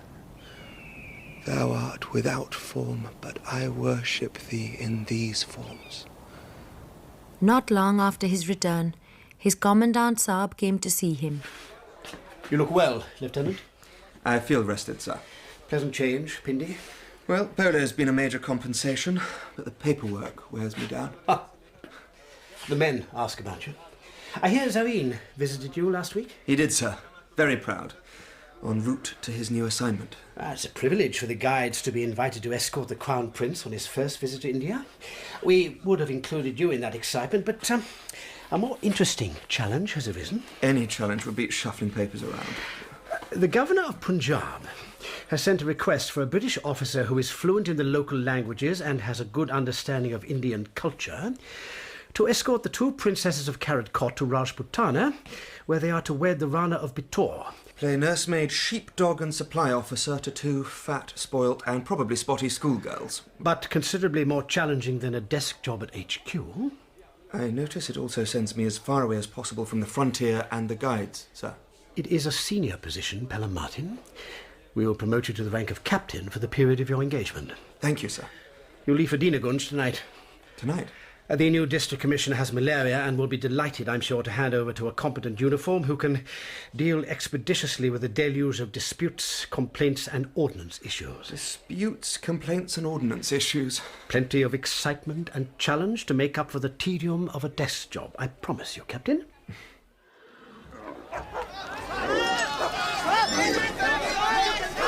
Line up and wait your turn if you want to see Captain Saab. सुनिए, आप अपनी बारी का इंतजार करें. Send the inventory clerk in first, Gulbaz. Yes, sir. Namaskar, Captain Saab. The district commissioner was too ill to do a proper handover. I'm relying on you to fill me in on the composition of the camp. Is there a full list somewhere? Ji Saab ji, full list of names and supplies. I'll leave the 40 trunks of dowry to the last. Excellent. Now we're in business. My numbers are not very accurate, Saab, but they give you an idea of the number of souls in the camp. We are having with us now a battery of the Maharaja's artillery, 2 regiments of his soldiery, 25 elephants, 500 camels, 750 horses, 320 cooks, 500 horse grooms, 300 waiting women, 350 baggage animals, and at the last count, 6,000 camp followers. Welcome to the Darbar, Captain Sahib. Thank you for making the time to come and see us. Thank you, Rao Sahib. Your message was timely. I've been hoping to call on you for at least 2 days now. You seem relaxed, finally. The camp's settling for the night, the lamps are lit, the smell of fresh cooking is everywhere, and not a single petitioner at my door. It's the best time of the day for me. I must congratulate you on your superb management. Thank you, sir. I thought you seemed too young for such a responsibility, but I was wrong. Your officers chose well. You're most kind, Rao Sahib. Do call me Kakaji, Captain. Everyone does. Thank you. I'm the Maharaja's uncle and the only remaining family elder. Which brings me to the matter at hand. I must inform you that our numbers have swelled significantly today. How significantly? You've gone quite pale. I am talking significance in quality, not in quantity. Someone has just arrived who was not supposed to come with us. Who is that, sir? My nephew, Prince Jyoti. He left the palace with his aides without permission whilst the Maharaja was on a hunting trip. Jyoti! That was the commotion we heard. Greetings, Your Highness. Mine to you, Captain Pelham Martin. Have you been in the army long? Not as long as it feels at times, Your Highness. Should you not offer Captain Sahib some sherbet before you interview him? Mafi! Captain Sahib, please have a drink and allow me to introduce my party to you. Thank you. Biju Ram, where are you? Biju Ram. Here, my prince. Greetings, Captain Sahib. Ashok was stunned. He saw before him his old enemy, the torment of his childhood. He felt again the burn of the half-moon scar on his chest where this scorpion had branded him. You say my name as if... Have we met somewhere before? Unlikely. Unless you came to England to study. Or trained at Sandhurst, perhaps. Not likely, as you say. It is most interesting to find someone so young with such a huge responsibility. Interesting? Impressive. Exactly my thoughts. Now, Sahib, let me present you to my nieces. I must tell you, they both observe Parda. I understand. The principal bride, my younger niece, Rajkumari Shushila. And her half-sister, Rajkumari Anjali Bai. Greetings, Your Highness. And to you, Anjali Bai. Their thin veils covered only the lower halves of their faces. Ashok, still reeling from having seen Biju Ram, looked up in surprise at the tall woman with luminous eyes. Could this be Anjali, the pale little creature who had been his only friend? This princess's elegance and unusual beauty bore no resemblance to that poor child. Hawa Mahal, with all its airy rooms and gardens, its sparkling beds and amazing meals, flooded back into Ashok's memory and left him speechless. That hookah smells good, Gulbaz. Ji Sahib, it is good to sit outside. And safer to talk, Sahib. What have you found out? A little. Is there a connection between these Calicut royals and Gulkot? बिल्कुल एक हैं साहब. Same to same. The Maharaja of Kharidara had no heirs, so the new Maharaja of Gulkot, his first cousin, annexed his kingdom and renamed the new territory Kharidkot. I'll be damned. Is this a problem, sir? No, not really. But you said the new Maharaja. Lalji must only be about my age. Oh, too many tragedies in this family, Sahib. First, Maharaja's eldest son Lalji died. He fell from the walls of the palace. What? Then the Maharaja himself died in a riding accident. His queen Janurani took over the state, but she also died suddenly. And that is how Prince Nandu became the Maharaja. Have you heard talk of a courtier called Hira Lal? He may be in the wedding party. Another accident, Sahib. Killed by a tiger. Oh, so it is said. Thank you, Gopal. Oh, I should have done my homework before coming here. We'd better turn in. The camp rises early. Too many memories had stirred, and Ashok could not sleep. Hira Lal's black pearl earring glinting in the moonlight the night he helped my boy escape. Lalji's ivory chess set. He thought about Lalji with a shiver. 3 times Ashok had saved his life. Jyoti, the same age now as Lalji had been then, looked quite like him. Anjali's gift. He took out his small box of keepsakes and found, beneath 2 ribbons, 3 certificates, a photograph, and Belinda's spurned engagement ring, his half of the mother-of-pearl luck piece that Anjali had given him as a memento on the night he fled Hawa Mahal.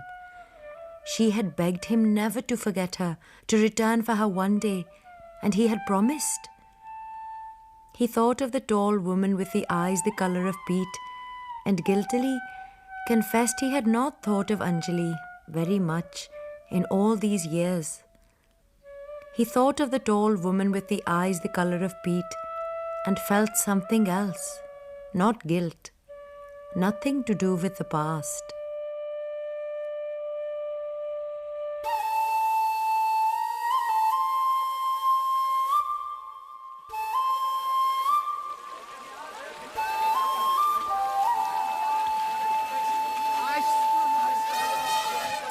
Keep moving! Keep moving! Look at them all. Kakaji, can you send some of your men back to help the stragglers? We need to get the whole party across the river before sunset. Of course. They are making a business of it. Something's wrong. Come on! Ashok rode back along the line to the riverbank. To his alarm, he saw that one of the bullocks pulling the royal carriage had lost its footing in the river and was trapped in the traces. The princesses were still inside, their attendants outside, screaming in panic as water threatened to overwhelm them. Help them! They're just standing there. They cannot touch the royal women. Ashok jumped off his horse and waded into the river just as Anjali pushed her sister through the carriage window.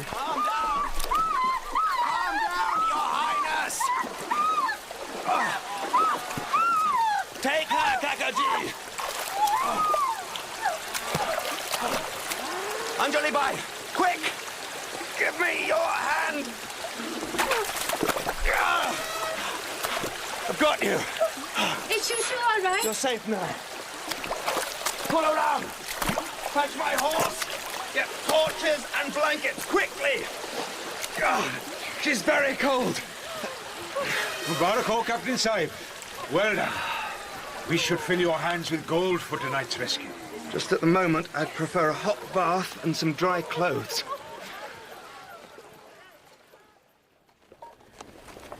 Greetings, Pelham Sahib. Ah, Kakaji. I hope you've suffered no ill effects after your adventure in the river. I'm fine now, thank you. How are the Rajkumaris? My nieces wanted to thank you in person. Would you honour us with a visit tonight? Gladly, Kakaji. While he was dressing for his visit to the Rajkumaris, something compelled Ashok to slip into his pocket the sliver of mother of pearl, his half of the good luck charm which Anjali had given him all those years before. We are indebted to you, Sahib. So I told my nieces They must treat you as family and remove their veils, eh? It was nothing, Kakaji. Oh, you are far too modest. The rescue was heroic. If anyone deserves praise, it's Anjali Bai, for staying calm and getting her sister out without caring for her own safety. I'm grateful, Pelham Sahib. Shukriya from both of us. You're very kind, Your Highness. Shushu, you invited Captain Sahib. Look after him. Some sherbet and pumpkin halwa, Pelham Sahib. Thank you. Delicious. You must tell the girls about the steak and kidney pudding and Angrezi public houses. And the pea soup, London fog. They're not as exotic as Your Highnesses might think. But I was wondering, as we'll be here for a day or two, perhaps we should plan some entertaining activity for tomorrow. Oh, Jyoti and I want to go hawking. Are you really up to it, Shushu?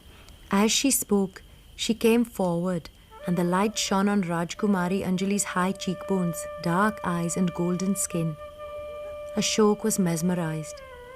The concern in her voice, the tilt of her head, the scar of a monkey's bite on her wrist, her ability to listen quietly were all so familiar. She was indeed the Anjali he'd known, but transformed into a splendid being. Forgetting himself, he stared at her until she turned her face away, lowering her sari's pallu. Kakadi doesn't think it's a good idea. Please, Pelham Sahib, will you persuade him? I do commend the plan, sir, but only if the Rajkumaris are competent riders. Oh, they are. They can both ride. Very well. But I shall come as a chaperone. Responsibility. Why else would you want to go hawking? Why, indeed? Ignore their teasing, Kakaji. That's settled, then. Your Highnesses, I hope you will excuse me now. So soon? The Captain Sahib must be tired after all his efforts for us today. Come again, Pelham Sahib. I will indeed. As he rose to leave, something prompted him to drop the mother-of-pearl luck piece on the floor, then pick it up himself and offer it to Anjali on his palm. Your Highness has dropped something. This is yours, I believe. Shukriya, Sahib. It is mine. I don't know how. Her hand flew to her breast. She felt for her own half of the luck piece which was always round her neck and knew instantly that the memento the Sahib had offered was Ashok's and not hers. He saw her face, and suddenly he regretted his wild impulse to test her memory of him. Late that night, Ashok heard someone trying to undo his tent flap. He found his revolver and called out in a low voice. Good night. No harm, Sahib. I need a word with you.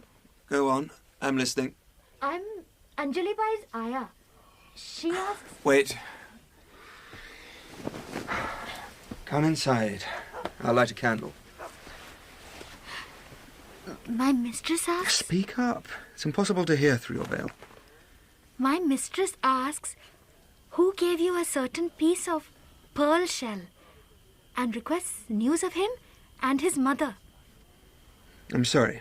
I cannot help the Rajkumari. It cannot be yours, sir.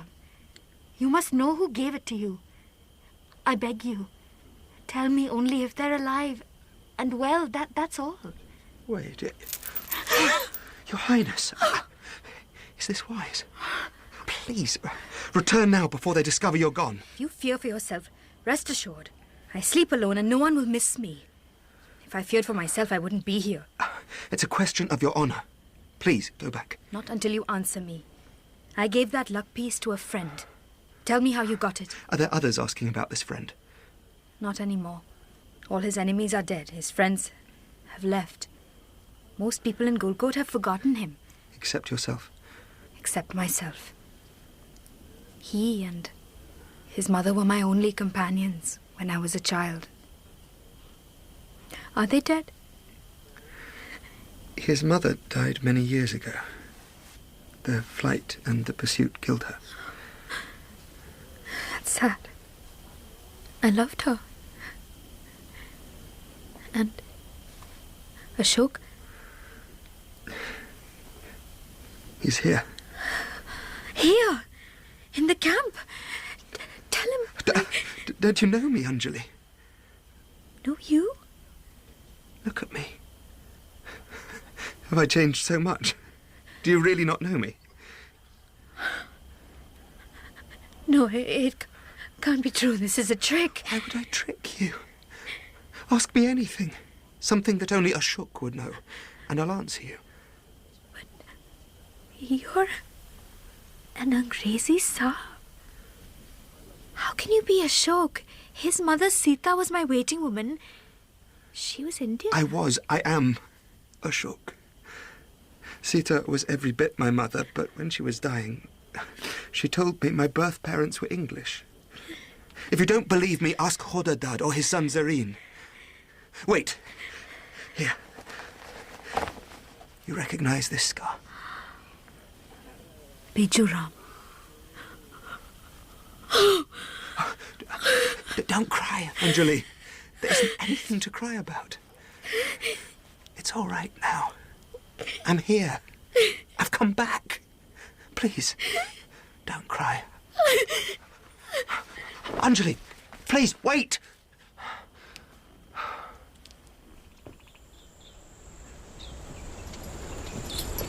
Bijuram will stay close to Jyoti.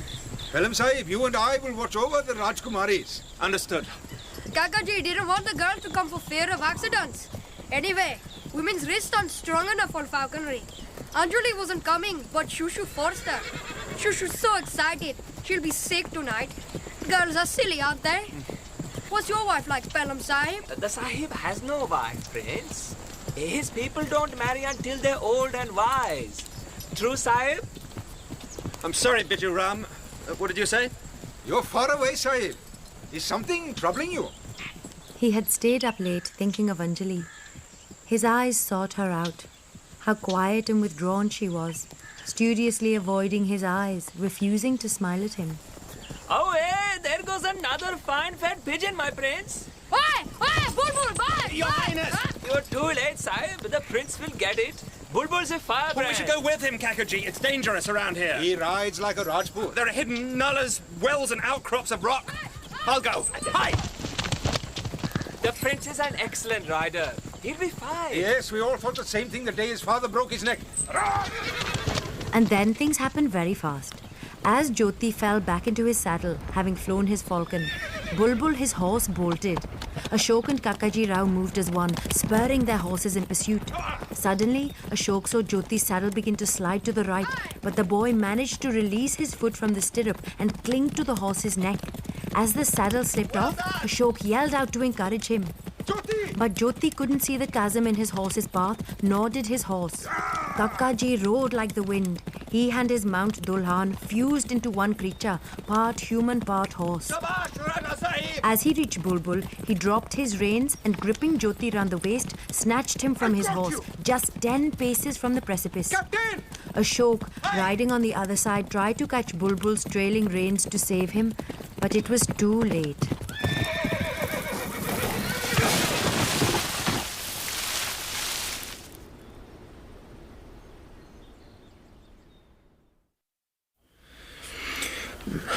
Shukr, Alhamdulillah. You're awake, Pelham Saab. How long was I unconscious? 2 days. Then you raved for 3 and slept for another 2. Good Lord. We feared you might die. Was there a woman in here one night? One of the Rajkumaris has sent her Dai, who is an expert in healing massage. She comes every night. In his fever, Ashok was sure he had heard Anjali's whisper. And now he missed her comforting, healing presence. It was wildly reckless, Pelham Sahib. It's a miracle you survived. So I hear. What I can't understand is why the horse bolted in the first place. Can we talk alone? Gulbaz is entirely trustworthy. Given the doubts about my brother's riding accident, I went back and found Jyoti's saddle, and I found the double thorn of a kika tree embedded in it, an old evil trick. Sit heavily in the saddle, and it jabs the horse and makes him bolt. Who would do this? Palace intrigues are dark as hell. Then we must be vigilant, Kakaji. Indeed we must. Enough. Pelham Sahib, now that you can sit up, perhaps you will come and visit us. We can send you the Rajkumari's palanquin. I'd love to come. I'm so bored, Kakaji, I'll come even if it means being carried like a bride. Ashok had longed to visit, and it made him feel better. Anjali watched him from the shadows as he told a story about Hanuman and tried to draw her into the games and laughter. She was thinking of his courage as a boy, and now he was a man who could plunge into a river to save lives or risk his own to save a horse. She wished she had his courage, but he left without her saying one word to him.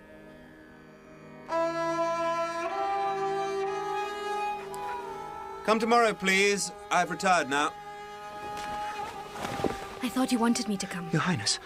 Saying Hanuman twice was our code for your courtyard. I thought tonight you meant your tent. You remembered. You did too. You shouldn't come here, Anjali. I know. Why did you ask me to? I didn't dream you would. It's too dangerous. But I came before, in Gita's burqa. Then it was you. I thought you might die. You healed me. I must go now. I'll see you at Darbar tomorrow. Oh, we can't talk there. Yes, we can. As we did in the old days. In code. As you did tonight.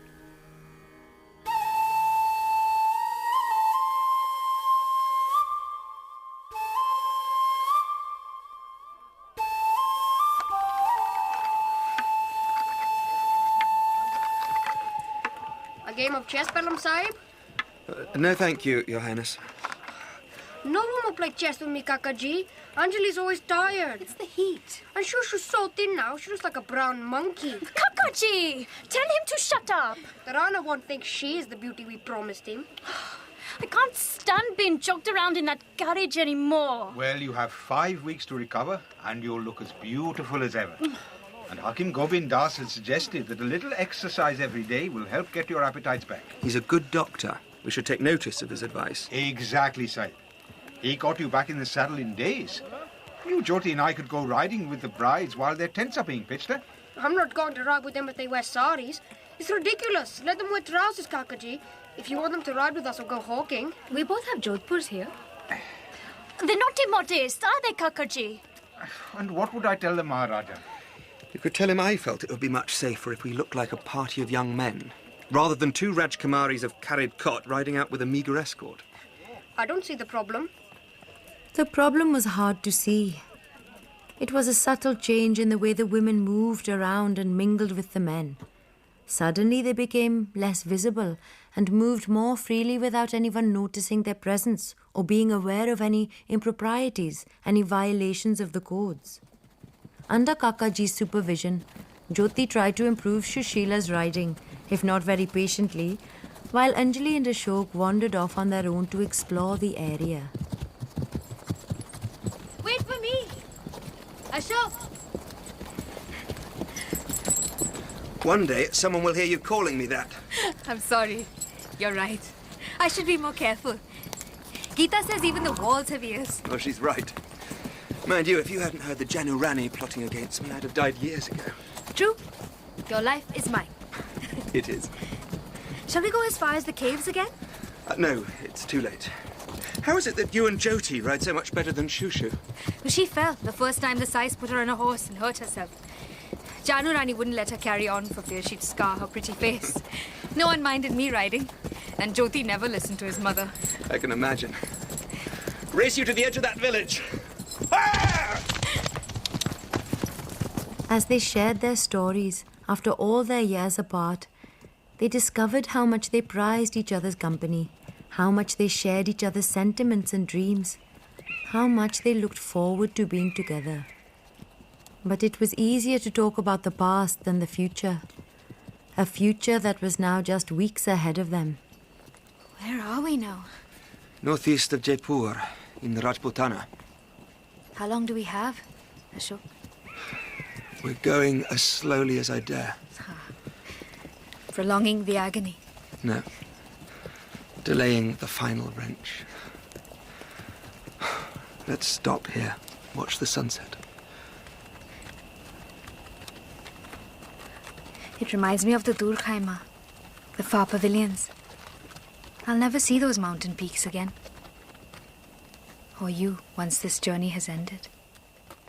This time, Janu Rani's spies were not chasing Ashok as he crossed the Great Plains and then the desert, but still fear touched my heart. falling in love with a princess betrothed to a Rajput ruler was courting danger. And of course, old enemies lurked in the camp. It's so peaceful here. It is. The stones are still warm from the sun. What is it? Is something troubling you? A little. Do you remember Zareen? Of course. Whenever he came to Gulkot on leave, you vanished from the palace. His mother died back then, didn't she? I think so. I remember feeling very sorry for him. I got a letter from him today. Dear Captain Pelham Sahib, all is well at the Guide Corps, etc., etc.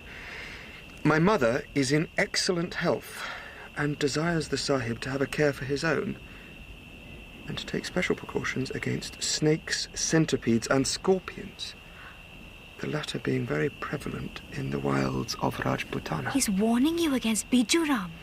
Hiralal nicknamed him Bichuji, the scorpion, remember? And was stung for it, I bet.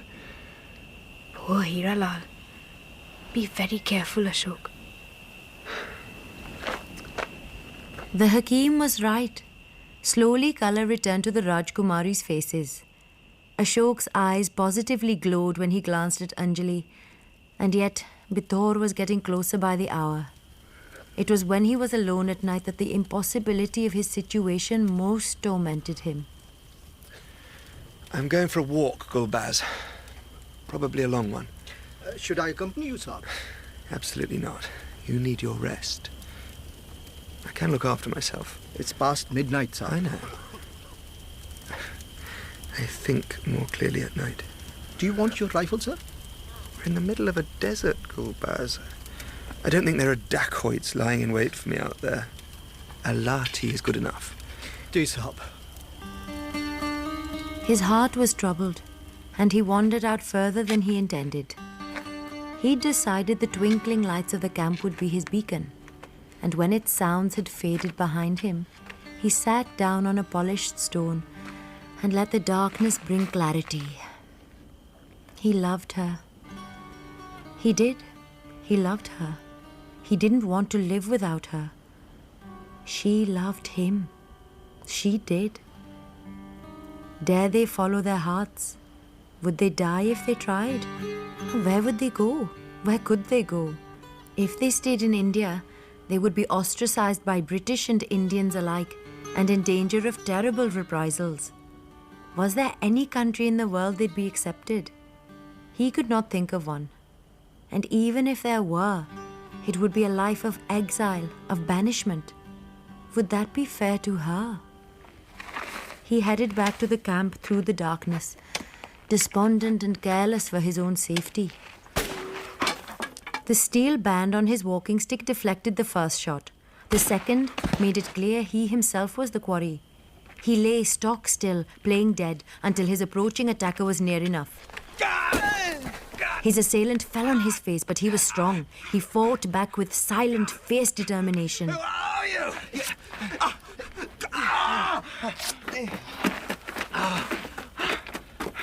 I'll find you, you coward! Khun! अरे ये क्या हो गया? Calm down. Shh. It's a graze. Shh. It's my fault, sir. I didn't go with you. I'm so sorry. No, I was careless. Someone was lying in wait, took 2 shots at me. Luckily, he missed. I knocked him down, got half his waistcoat and his gun. Here, find out whose it is as discreetly as possible. But this is yours, Saab. Pakki pata. What? I was tired, Saabji, and Sentry Ji too. Someone must have... Very sorry, sir. This bit of waistcoat, then. Do you recognize it? Saab, there are thousands in this camp. It is fine, but it could belong to anyone. No one must know about this attack. Tell the Rajkumaris I can't come riding. There's too much work to do. Ji, Saab. I'll bring Gobind Das Ji now. I'll say you fair.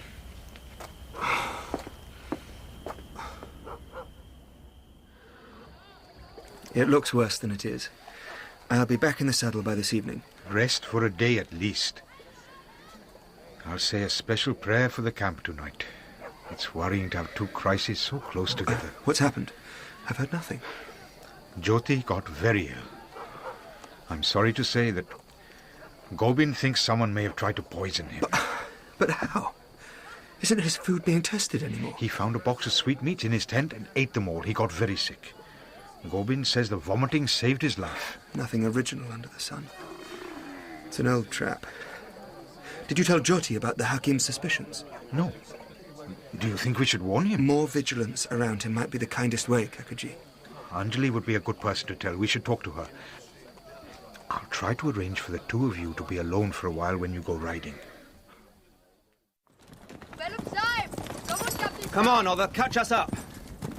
Is that a storm coming? Looks like it. You've been avoiding me, Ashok. I've been unwell. I know you haven't. I sent Geeta to make inquiries. Tell me, what's the matter? I don't have time to waste on idle chat. Oh. I'm sorry. What I mean is, I'm worried. I think there have been 2 attempts on Jyoti's life. What?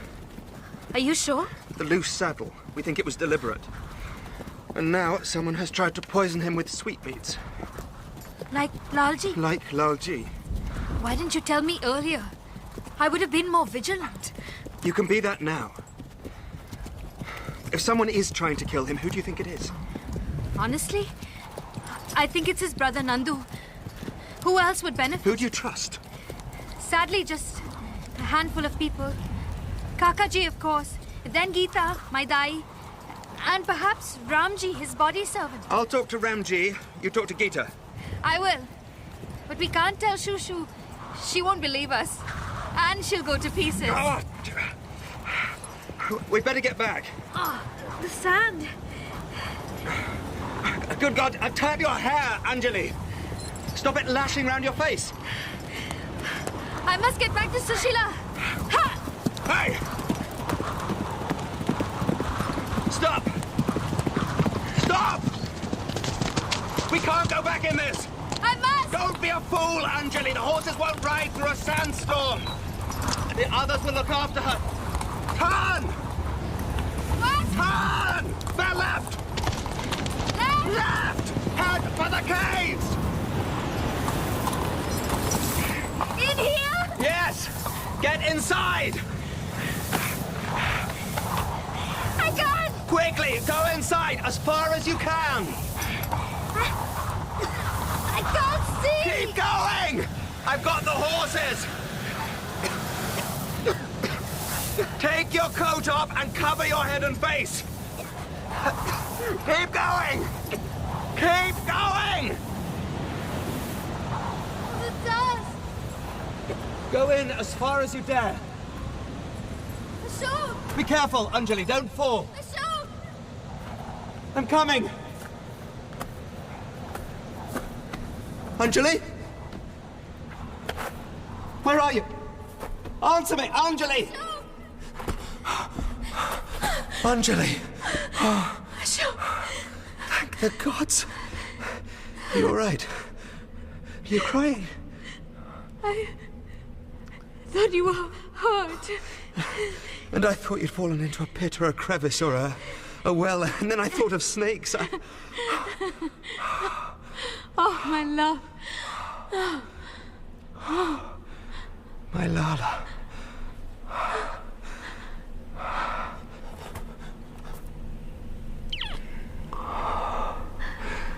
I never meant this to happen. I did. Did you? When? A long time ago. Do you love me, Anjali?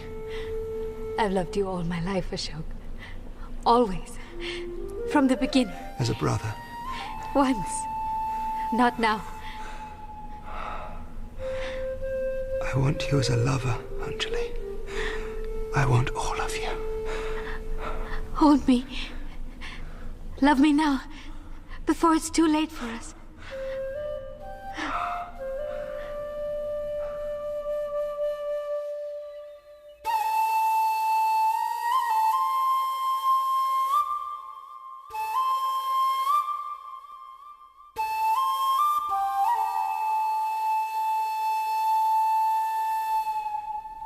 I never meant for this to happen. The gods were good to me then. I couldn't bear to think of the Rana being the first. Don't think about him anymore. I love you, Anjali. And I can't let you go, not after last night. I love you too. But it's impossible, you know that. We have our horses. We could go somewhere, anywhere, disappear. They'll search for a day or two, then give up and go on to Bitur. They'll forget us. They might forget me, but not you. And they will never forgive either one of us. But we'll be together. I've got money. We could sell your earrings and my gold watch. We'll find a way to live. Ashok, my Ashok. I cannot go with you. I promised Sushila. She needs me. You know this. I cannot desert her. But I love you. And I need you too. Does that mean nothing? Think of last night, sweet. I love you more than life, beyond words, beyond shame. But you are strong, and Shushu is not. Without me, she will die. The sky glowed pink in the east when Ashok and Anjali emerged from the cave. The night's sandstorm had passed, leaving a trail of havoc in its wake. Ashok and Anjali rode back towards the camp in silence. But before they reached it, they met Kakaji Rao. He had had to abandon searching for them in the storm, and he, Shushila and Jyoti had passed the night in the carriage that now stood beside the road. Kakaji, is Shushu all right? And Jyoti? They are safe. But it was a fearsome night. We were deafened and half choked by the storm. Oh, you, I can see, did not fare much better. I'm relieved to see you well, sir. Come, Sahib. Wear my shirt. Yours is in shreds. Thank you. I can wear my shawl. You can't be seen in that condition. Thank you, Kakaji. Get into the carriage, Anjali. You need to rest. But listen, we have all been together this past night. You understand? Gulbaz! What's all this mess? What's been going on? Maaf karna, Saab. We hid in our tents through that sandstorm. So we didn't hear the thief go into your tent. A thief? Did he take anything? Nothing's missing, Saab. I'm sure of it. Is that a field day? All my bags. Look, even the pillows are ripped open.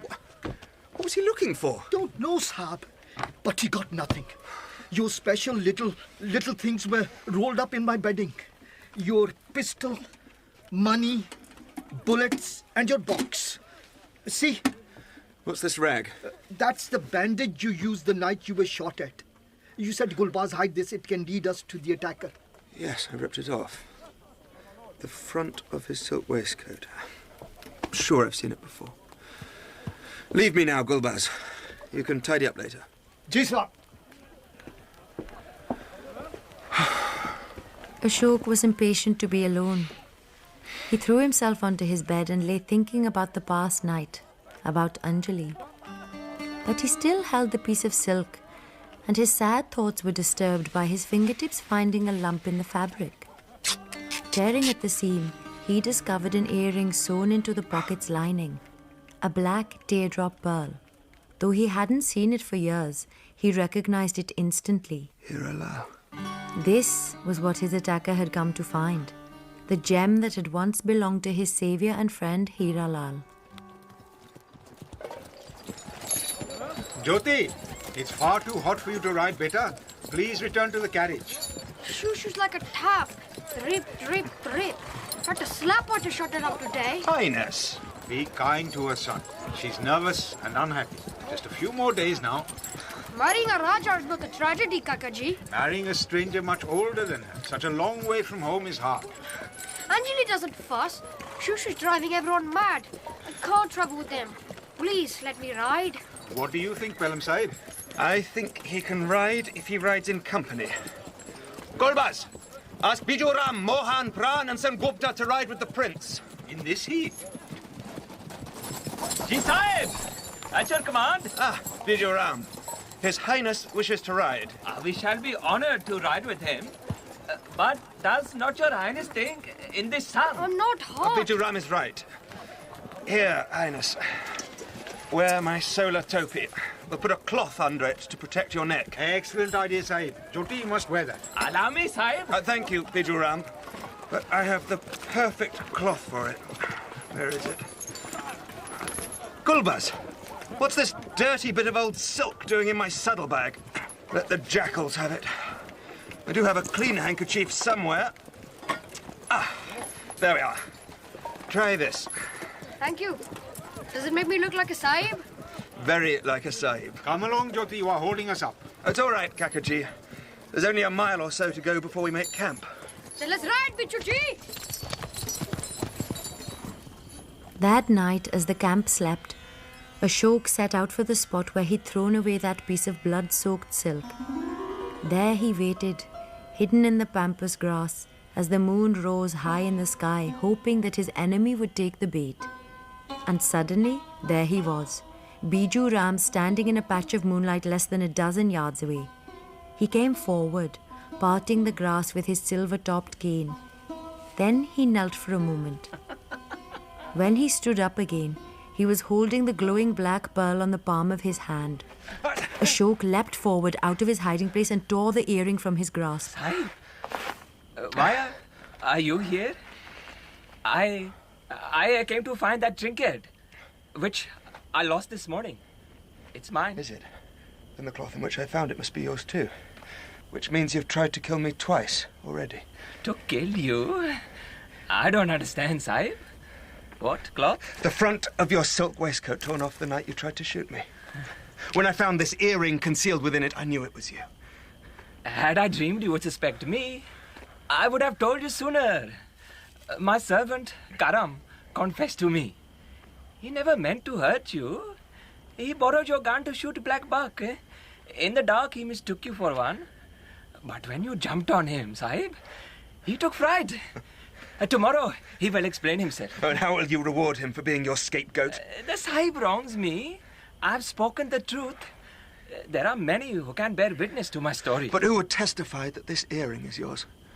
Testify? That I knew of it and came looking for it is surely sufficient proof. My father gave it to me on his deathbed. It saddens me, but I keep it close to remind me of him. I've never worn it. How very filial of you. But he wasn't old enough to be your father. What is his riddle? I knew Hiralal. Who accuses me? If you know his name, speak, Sahib. I demand justice. His name is Ashok, servant of the Yuvaraj of Gulkot. Remember him? But, he's dead. He died many years ago. No, Bichuji. Your men lied. He lived. And now he has come back to accuse you of the murder of Hiralal, whose pearl you stole, and the attempted murder of Jyoti and of myself. There is also the death of Lalji, no doubt, at your hands. And the fact that you hastened the death of my mother. Your mother? Mine. Look closer. Don't you recognize me? But you are a Sahib. Who was once Ashok. See for yourself the scar you gave me when you branded me. Snake! Off the knife!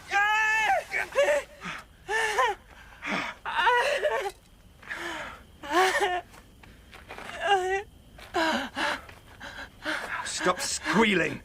It's only a scratch. Maaf karo. Maaf kana. Help me, Sahib, please. I die. You spilt all that blood and now you weep over a few drops of your own. Get up!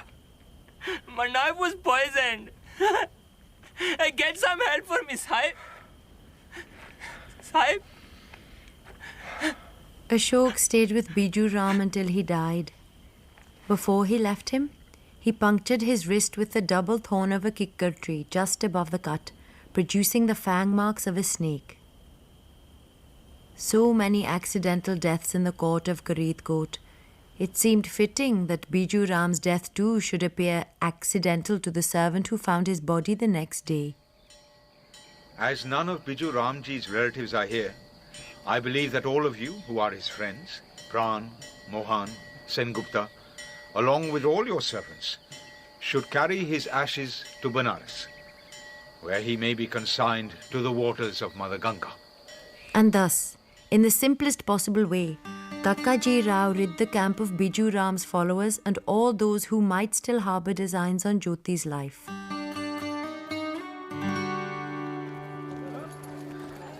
Pelham Sahib, that silhouette of hills marks the border of Bithor. Barely 2 or 3 marches away now. How is Jyoti, Kakkaji? Does he talk of Biju Ram? He's been silent, but my nephew has great resilience. He will recover in time. He's seen so much death in his short life. Perhaps I might call on you this evening to cheer him. I'm afraid the girls talk of nothing but clothes now. You would find it most tedious. Also, forgive me, Sahib. I doubt if it is wise for them to break Parda. Now we're so close to Bithor. Ashok said nothing, but Rao Saab's words pierced his heart. He had not seen Anjali since the night in the caves and he longed to see her. That evening, as if in answer to his prayer, Anjali's servant Geeta came to his tent with a small basket of oranges, a gift for him from her mistress. As soon as she'd gone, he searched among the fruit for a message. Hidden inside one of the oranges was his half of the mother-of-pearl fish. It was a reminder that the other half was still in Anjali's possession and that perhaps someday, one day, they might come together again. Greetings, gentlemen. Namaskar, Rao Sahib. The Rana of Bithor extends a heartfelt welcome to you, to his royal brides, and to the Captain Sahib. Thank you, gentlemen, and blessings on this happy occasion. May we offer you some hospitality. The Rana sends sweetmeats and fruits to welcome you, Rao Sahib. But before it is dark, we are instructed to show you the spot the Rana has personally chosen for your camp. Pelham Sahib. How kind of the Rana. We shall be most interested to see the site. Then let us go. Please convey our profound gratitude and felicitations to your gracious ruler. We look forward to meeting him soon. The campsite offered to the wedding party by the Rana of Bithor was dangerous, impossible to defend, impossible to escape from. Ashok sent word to the political officer to say as much. And so they remained on the periphery of Bithor, waiting for the Rana to deliver the outstanding portion of the bride price and agree a date for the weddings. A week passed and no word came. But if we moved there, we would be 16 miles closer to the city. Everyone wants to visit Bithor now we are here. And if we don't move, we risk offending the Rana. I'm sorry, Kakkaji, but my job is to protect the interests of the Maharaja and the 2 Rajkumaris, not to mention those of my government. We cannot afford to fail in our mission, Captain Sahib. You must understand, wedding arrangements are highly sensitive and must be handled with delicacy. I do understand that. But equally, Kakkaji, you must understand how unsafe that valley is. Bithor is secure behind its walls. We would be exposed to the 2 hilltop forts that guard the city and a 3rd that commands the gorge. I will write to the British political officer explaining why I am refusing to move there before the negotiations for the weddings are finalized. But I will not allow us to become sitting ducks in that valley.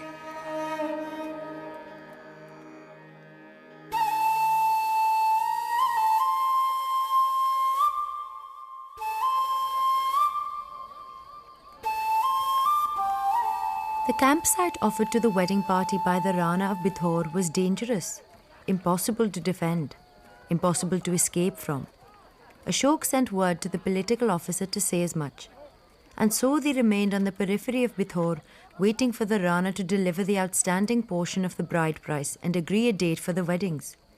A week passed and no word came. May I come in, Kakkaji?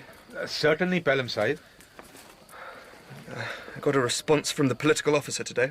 At last. What does he say? He says, the Rana of Bithor is not treacherous.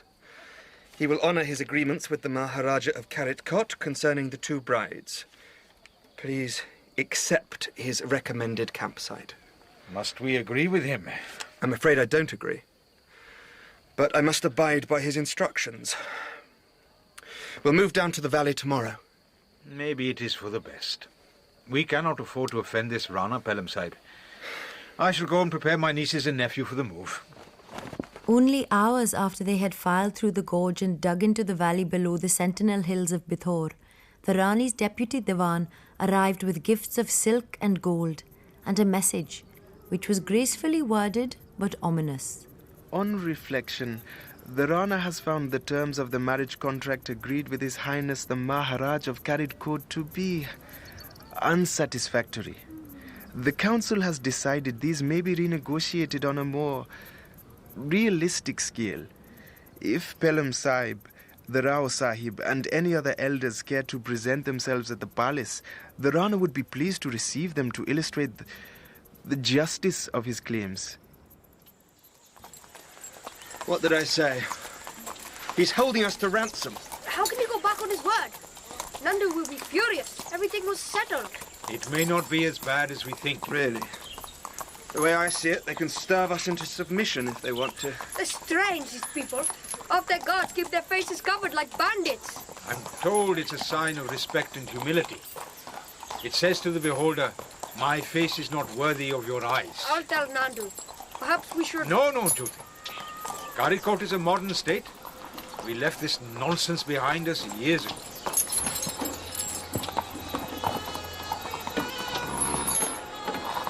They haven't done anything to welcome us, Pelham Sahib. No. Rather childish, isn't it? This is most unseemly. Do they expect us to seek them out?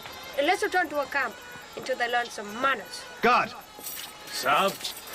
I suspect we have arrived too early.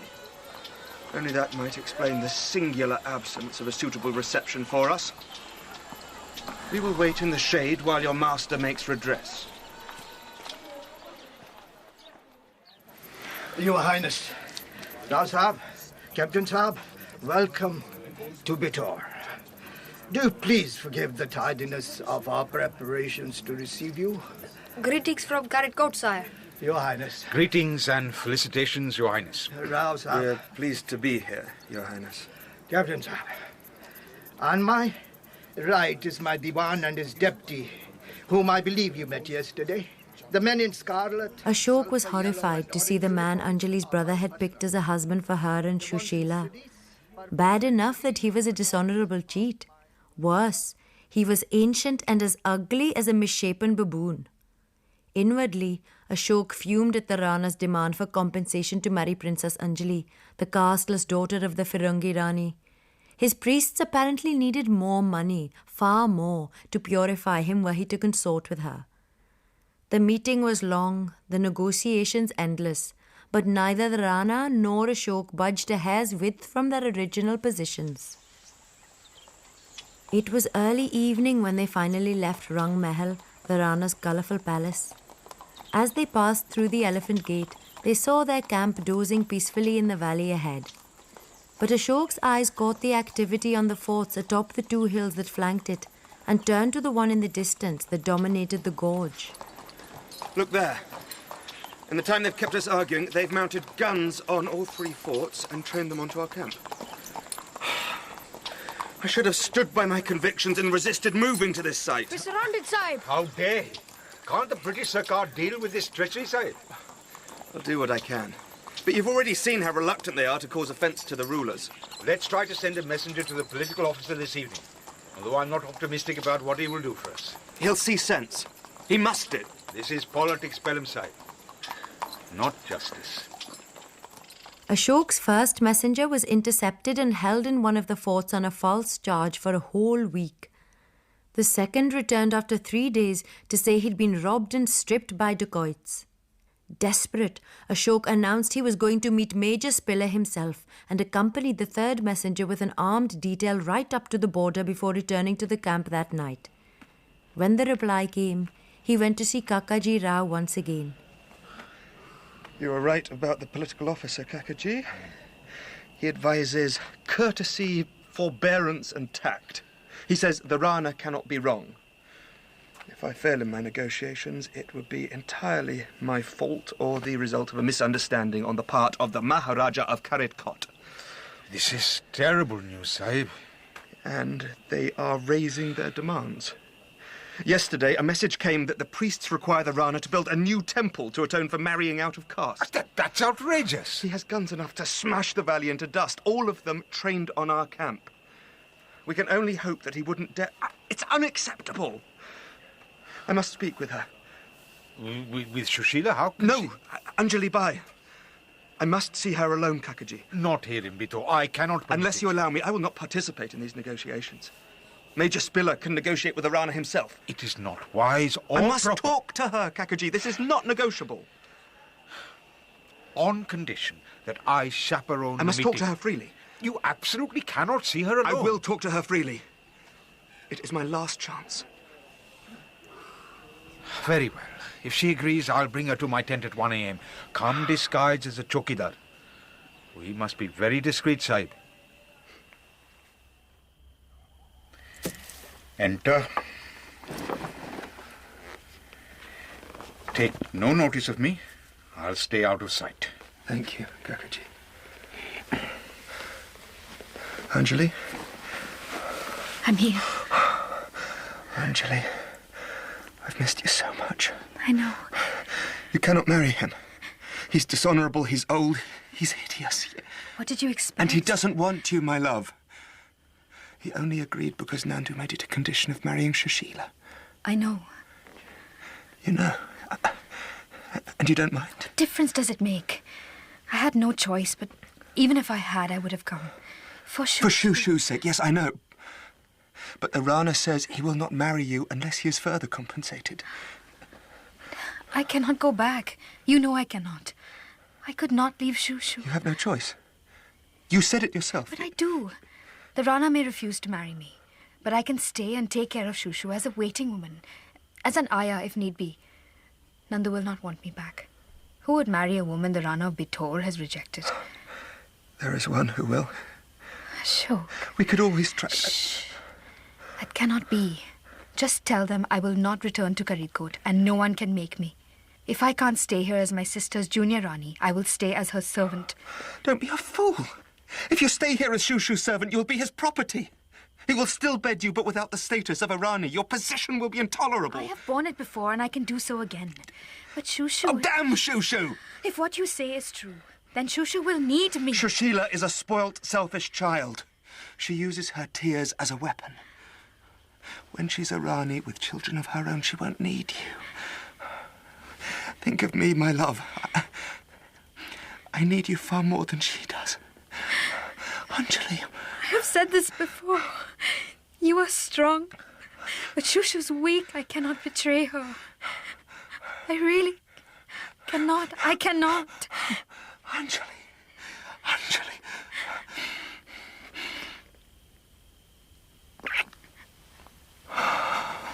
Let me go now.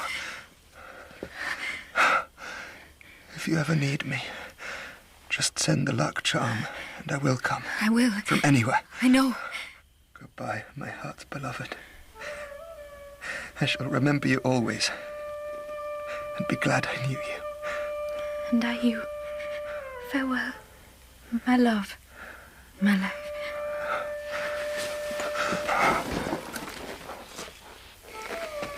I have been blind. Blind and foolish. I should have known that this might happen and kept you apart. I am truly sorry, my son. But Anjali has chosen wisely. And in time, you will both forget. Being young, you will forget. You're wrong, Rao Sahib. I will never forget her. My poor dear Ashok left Kakaji Rao's tent exhausted and distraught. He knew Anjali was truly lost to him forever.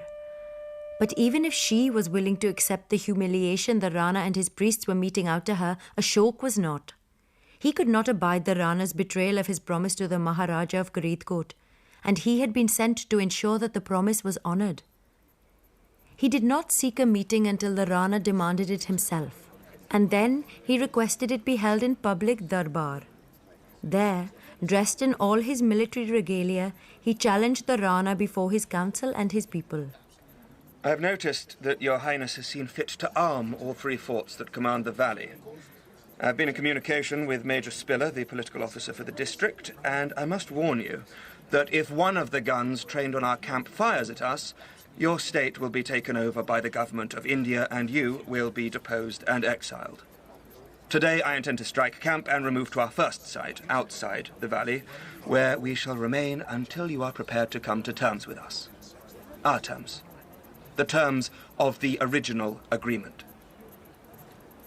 That's all I have to say. As they decamped, tense and anxious, Ashok wondered if the Rana's men would attack whilst his party filed out of the valley through the narrow gorge. If it comes to a fight, there will be no wedding, he thought, half hoping.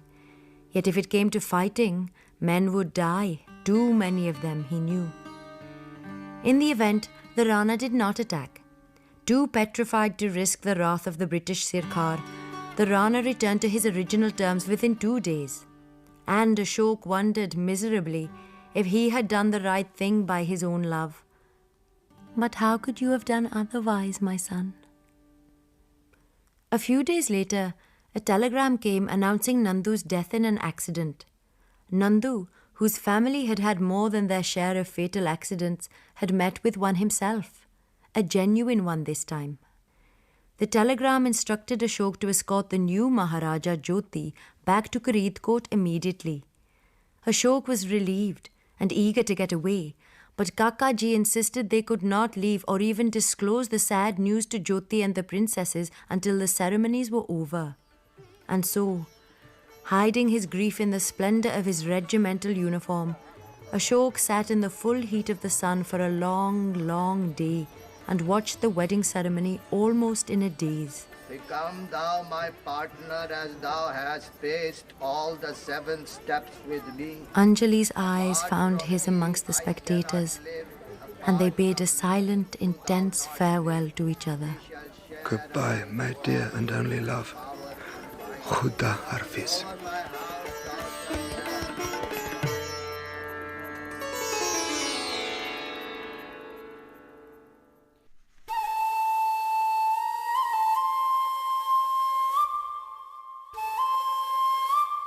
My Ashok did his duty and buried his heart on the long ride up from the south to Gulkot, the city of his childhood. The relentless heat meant they could only move between sunset and sunrise. It was an ordeal for them all. Only young Jyoti enjoyed the journey. We are nearly there.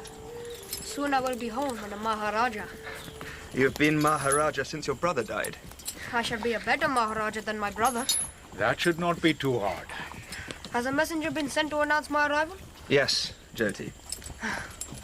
I shall ride into the city, my own city, and enter my own palace, and all the people will shout and cheer as I pass.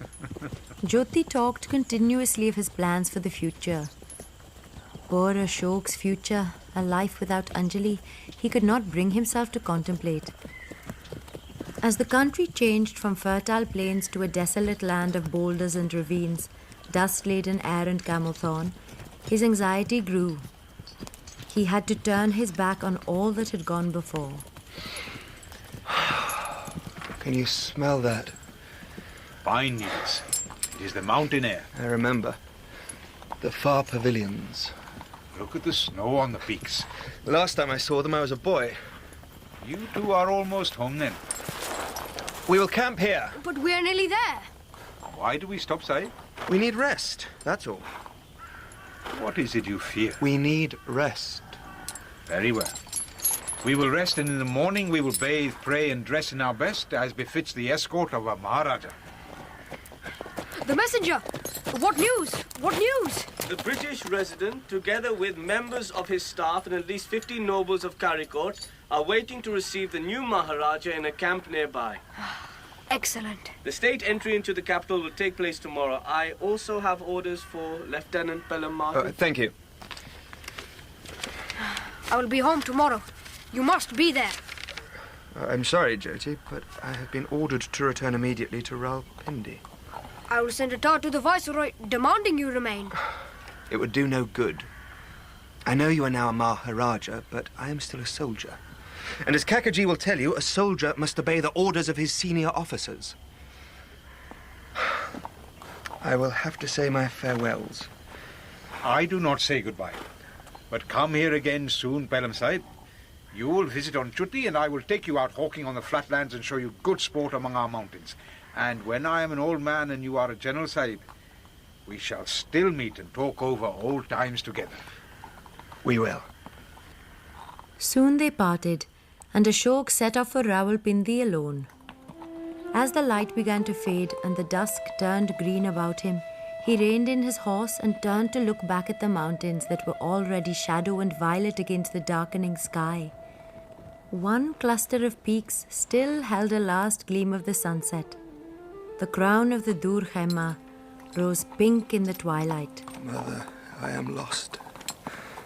Dur Khema, I am lost. Help me. Ashok dismounted from his horse. Facing the peak of Tara Kilas, the star tower, he placed his palms together and prayed. O Lord, forgive 3 sins that are due to my human limitations.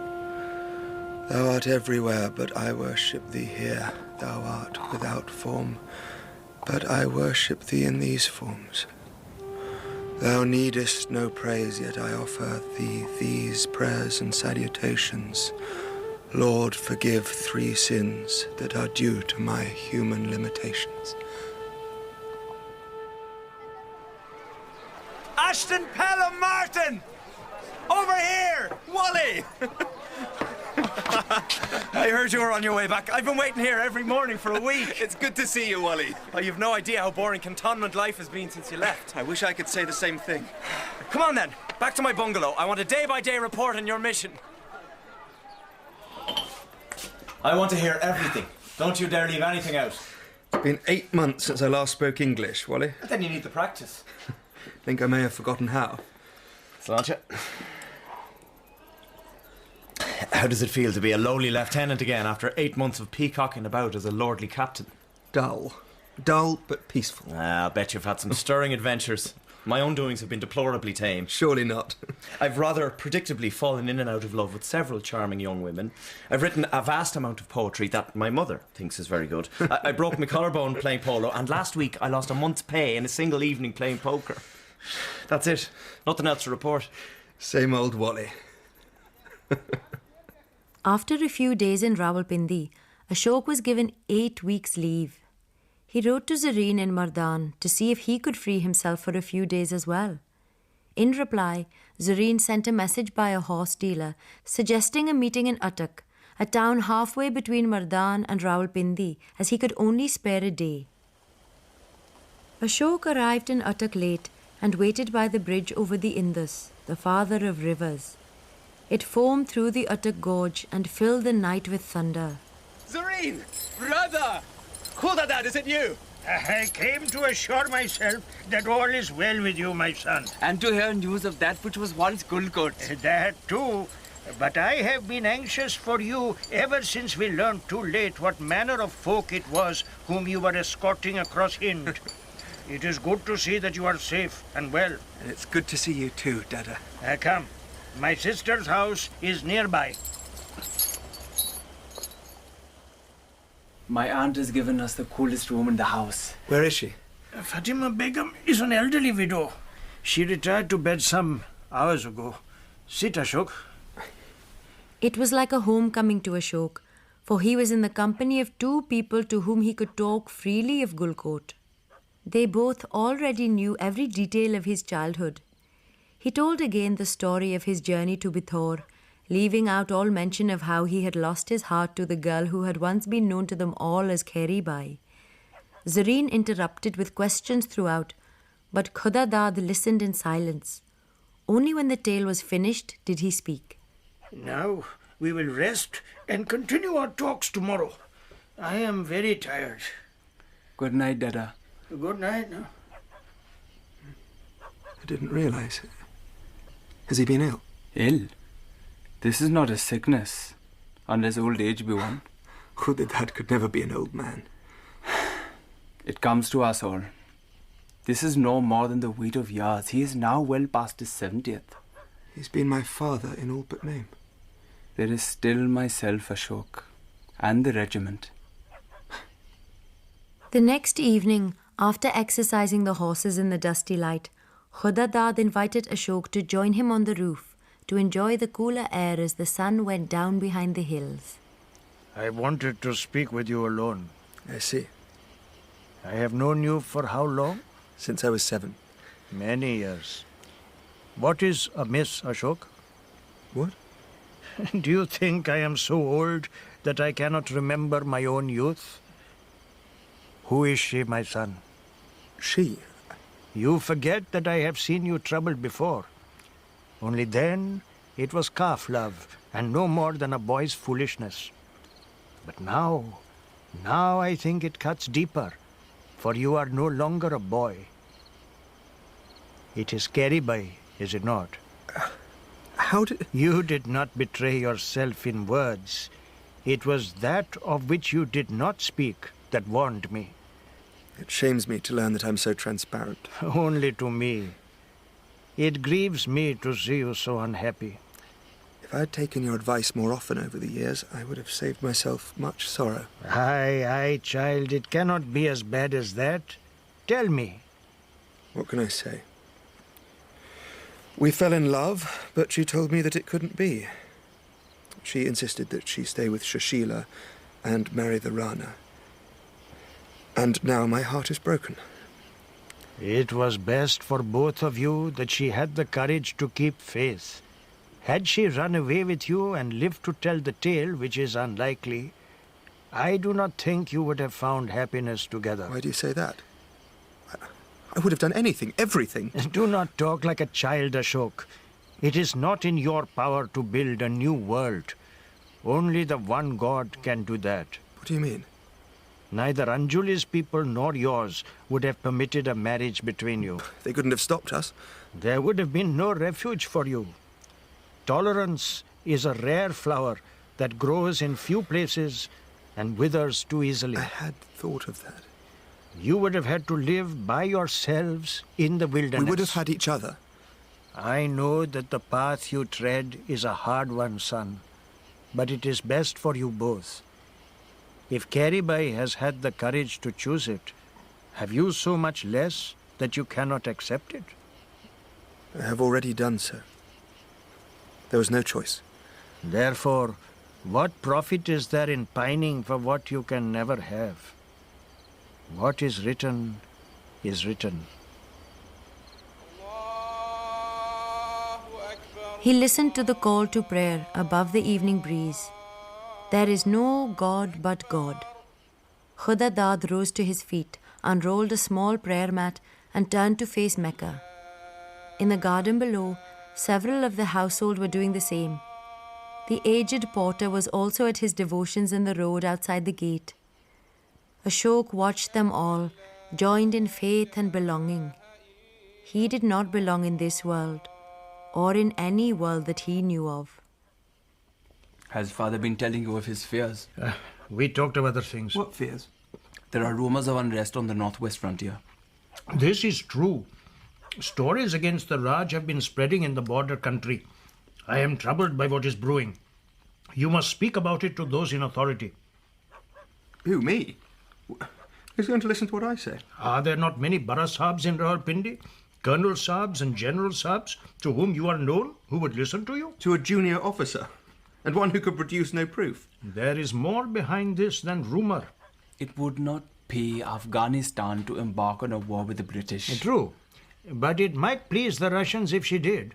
Then Sher Ali would be called to ally himself with Russia against the British. The Russians would then gain a firm foothold in Afghanistan, which they may then use as a base for the conquest of Hind. That would never be possible. I, for one, have no desire to see the Russians replace the Raj. Though, to speak truth, child, I would be happy to see the Raj depart this land and the government return once again to the hands of those to whom it rightfully belongs, the native born. Such as myself. You know very well what I mean. To the men of Hind, whose land this is and whose forefathers owned the soil. I am not alone in feeling this way, and resentment can be exploited in weak men. I think we could do with a war. It's time we were given a chance to fight again. You think of war only as a game or as a chance to obtain promotion and honor. And loot. Don't forget the loot. I've been to Kabul and it is a wealthy city. You are foolish boys. I remember the first Afghan war when the British were forced to abandon Kabul. 17,000 men, women and children fled through the mountains. How many do you think reached Jalalabad? Only one. Some 4 months later, my father had reason to pass that way and saw their bones scattered thick for mile upon mile along the hillsides. War will bring nothing but suffering to all involved. Later, as he crossed the father of rivers on the road back to Rawalpindi, the full moon reflected in the wide expanse of water. The opportunity to talk about his feelings for Anjali had given him a feeling of deep peace. Khuda Dad's tale of trouble brewing beyond the border did not concern him. There was always trouble on the frontier with Afghanistan. The night was beautiful, and that was enough for him.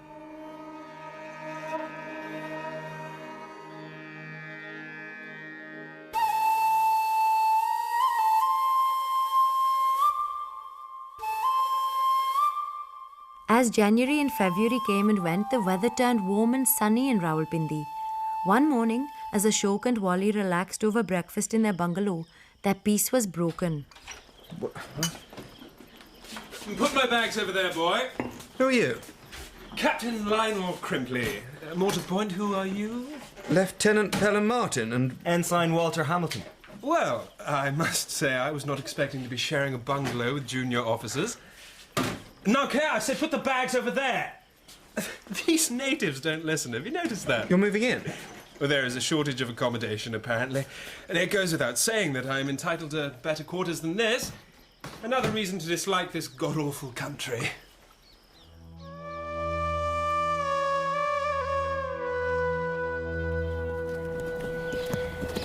He's a supercilious, boneheaded bastard. I know that, but we're stuck with him, Ash. So we spend every evening out riding to avoid him. If necessary. Men like him should never have been allowed to set foot in this country. Just don't take any notice. How can I not take any notice? Have you heard the things he and his pompous friends have been saying in the club? If you ask me, there's something deuced fishy about that Pandy Martin fellow. Speaks the lingo a sight too well for my liking. Well, one has to be able to speak it well enough to carry on out here. Oh, quite so, but not so well that one could pass as a native, provided one was blacked up. And you say you saw him sharing a hookah with his cook? I swear to you. I walked into the room, and there they were, laughing away together like a couple of schoolboys. Well, hobnobbing with these people on equal terms doesn't do us any good. It was exactly that kind of thing that sparked the mutiny in '57. The natives must have a proper respect for us. People are going to think that Crimpley is typical of the whole damn lot of us. Hey, where are you going? I'm not putting up with it! Ash, he's a senior officer! What are we doing here, Ash? Having a drink at the club like everyone else. No harm in that, is there? There's no telling with you. He's sitting with that crony of his Rakes, as usual. That would be Major Rakes. He doesn't offer to shake my hand, as if he were some long-lost pal. Remarkable! Mr. Pelham Martin. You are the expert on the subject of befriending natives, are you not? What makes you think, sir, that Indians wish to make friends with us? Can you give me one good reason why they should? Well, after all, we are... They're conquerors? I see. You feel as members of a subject race they should be only too eager to welcome us into their homes? Nothing of the sort. What then? We offer this country a great deal in the way of Western culture. Our literature, our discoveries in the fields of medicine and science. Try putting yourself into the other fellow's shoes for a minute or two. Be careful, Ash. Imagine the British Isles as a conquered territory, as it has been in the past, but part of an Indian empire instead of a Roman one. Stash it, Pandy. An imperial colony where Indians hold every post of real authority, enforcing laws that are completely alien to your way of life. They control public services, garrison the country with their troops, and recruit your countrymen to serve in the ranks of regiments that they themselves would officer. Taking all that into account, would you be eager to get on close and friendly terms with your Indian rulers? If so, I can only say that you must be a truly Christian person. What you've just said is an affront to this entire club. You will be reported to the committee. I make no bones about it. Rats to that.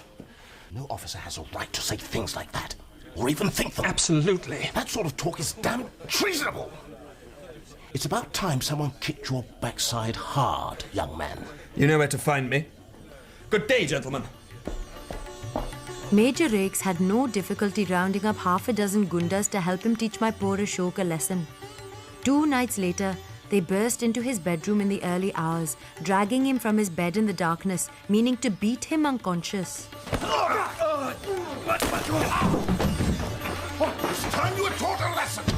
Things did not turn out as they had planned. Wally! My boy had long ago, from necessity, learned how to defend himself. The noise roused Gulbaz and he came to help, armed with a polo stick. Sam, what is going on? Robbers! By the time lights were brought, both sides had suffered injuries. Ashok lay dazed on the floor, not as intended from the attentions of Major Rakes, but as a result of tripping over a fallen chair. Major Rakes had broken his nose and sprained his ankle. Next morning, Ashok and Wally were ordered to see the brigade commander.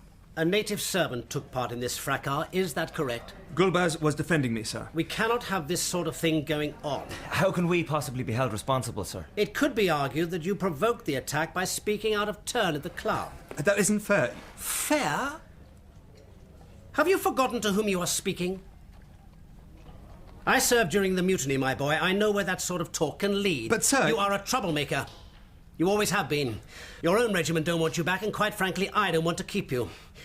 I am transferring you to Gujarat, where you will serve on attachment to the cavalry regiment. And Hamilton, you will be leaving here to join the Guides. You will both be out of Rawalpindi by the morning. Now, that really isn't fair, sir. That will be all. I'm being run out of Pindi like a criminal. It doesn't seem entirely right. That's no understatement. Perhaps I'll write a poem about it, if I have time. I doubt that. Are all the bags on board? The servants are taking care of them. I'm sorry, Ash. Don't be. I'm delighted for you. A commission to join the Guides is no more than you deserve. But your time will come. You're going to make a first-class frontier officer. I, meanwhile, am going to rot away in Ahmedabad. At least you'll have some peace and quiet. Word is we'll be in action before very long. Well, take care of yourself. Time I was going. Goodbye, Wally. Goodbye, Ash. And good luck. On the whole, Ashok was not sorry to leave Rawalpindi. There were things he would miss, but Gujarat was nearer Bithor and therefore nearer Anjali. The train rattled across the country, and the oil lamp that swayed to every jolt filled the carriage with its stench. Ashok lay back, closed his eyes, and wondered how long it would be before he saw the frontier again. On arrival at Bombay, he transferred to a train bound for Baroda and Ahmedabad. He was joined in his compartment by a small man with red whiskers, mild blue eyes, and a cauliflower ear.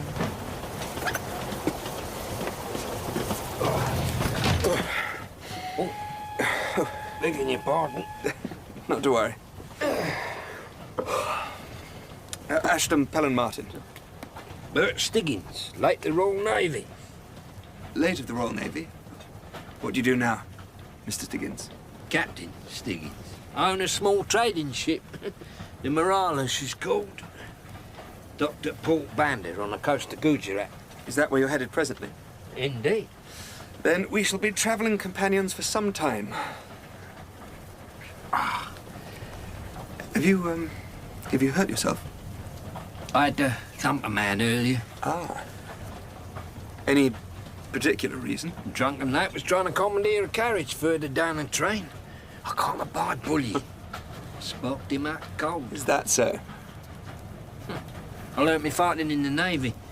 Brushed up on it in various bars across the globe. Notably Japan. I learnt some useful tricks there. Such as? Let the other bloke do the work and knock himself out. I assume you're not a teetotaler. I like a nip now and then, but as the good book says, wine is a mocker, strong drink, it's raging. I'm very pleased to meet your acquaintance, Captain Stiggins. You can call me Red. All my friends do, and some of my enemies as well. Ashok learnt a great deal about the little captain during the journey. His conversation was as salty and invigorating as the sea, filled with frequent quotations from the Bible and the Book of Common Prayer, the only works that he had ever read. By the time the train pulled into Ahmedabad, the two had become the best of friends. Well, Red, here we must part.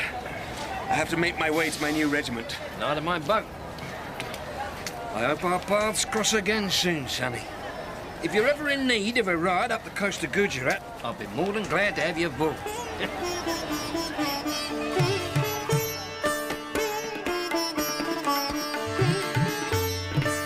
The cantonment of Roper's Horse Regiment was exactly like any other cantonment in India. An old fort, a dusty sun-baked parade ground, barracks and cavalry lines.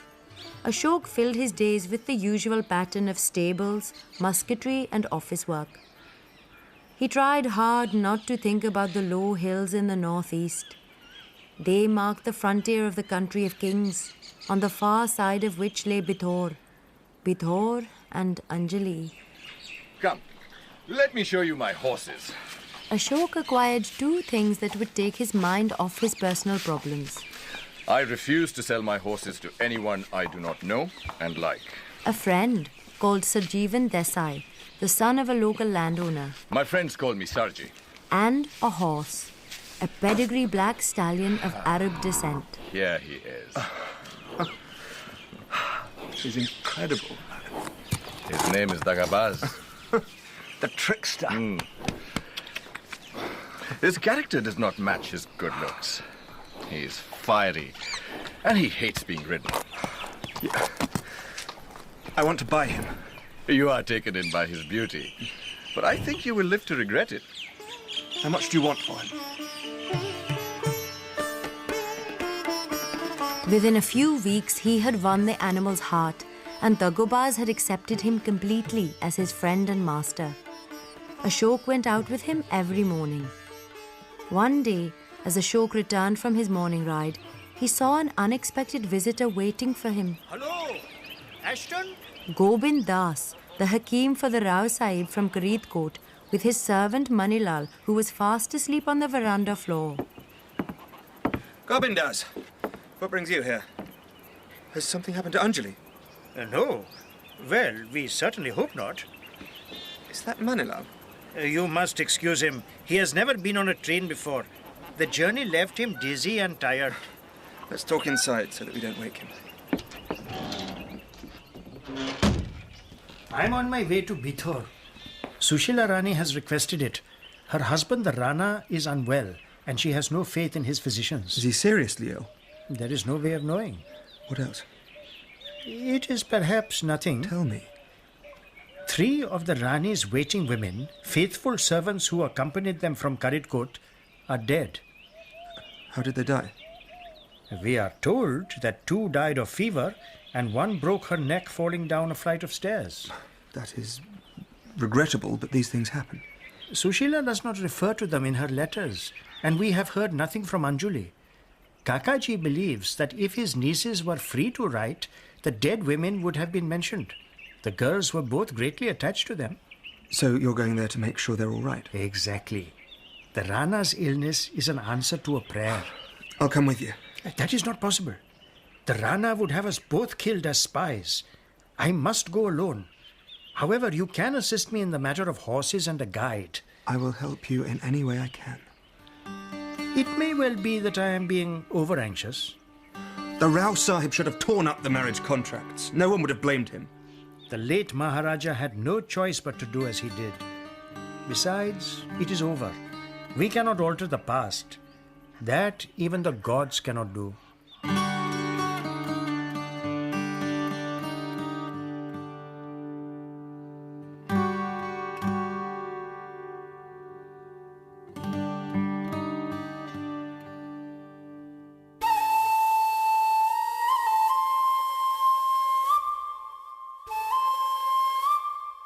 Gobind Das bought pills and potions from Jobling and Sons, the Angrezi chemist in the cantonment. Back in Ashok's bungalow, he made ready for the long ride to Bithor. You bought medicines, but you don't know the Rana's sickness. I have befriended the shopkeeper and I have a list of what he sells. It will be a good excuse to send back a servant from Bithor. That way I may be able to smuggle out a message to you. Be careful, Gobind. The Rana will have you watched. If anything is amiss with the Ranis and I cannot get a message to you, I will send one by pigeon. I trust you will know how to act on their behalf. I will go straight to the commissioner. Gobind Das left. Ashok stood on the veranda and watched him ride away with his servant Manilal through the dust until he was lost to view among the flame trees that lined the cantonment road. Godspeed. But the days turned to weeks, and it was 2 months later before he heard any news. Sergeant? I came to see you and was waiting in your room, and who should arrive on the windowsill? Goblin's pigeon. A message from Bithor. Here, I have removed it for you. The Rana is ill of a fatal sickness and will not live for more than a handful of days. Why are you smiling, Ashton? She is free. However, I have now learnt that when he dies, his wives will become sati, being burnt with him according to the custom. No. His people follow the old laws and pay no heed to those of the Raj, and unless you can prevent it, it will surely be done. Ashton? I will strive to keep him alive, but whatever I do, it will not be long. Therefore, warn those in authority that they must act swiftly. It's not possible. They couldn't do it. What is it? Sati. The Rana is dying. When he dies, they are going to burn his wives with him. I must see the commissioner, the colonel. I must. Do not distress yourself, my friend. He will not do it. It's against the law. You do not know Bithor or the Rana. Where are you going? Kularam! Saddle up, Dagobaz!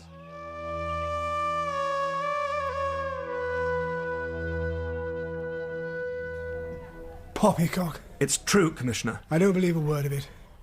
I can assure you that no one nowadays would care to be party to such a thing as you suggest.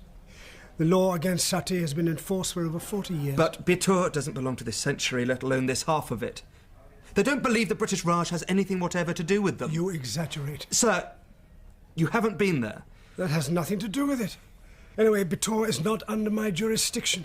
So even if I did believe this ridiculous tale, I could still do nothing to help you. Send a telegram to the political agent. I will do no such thing.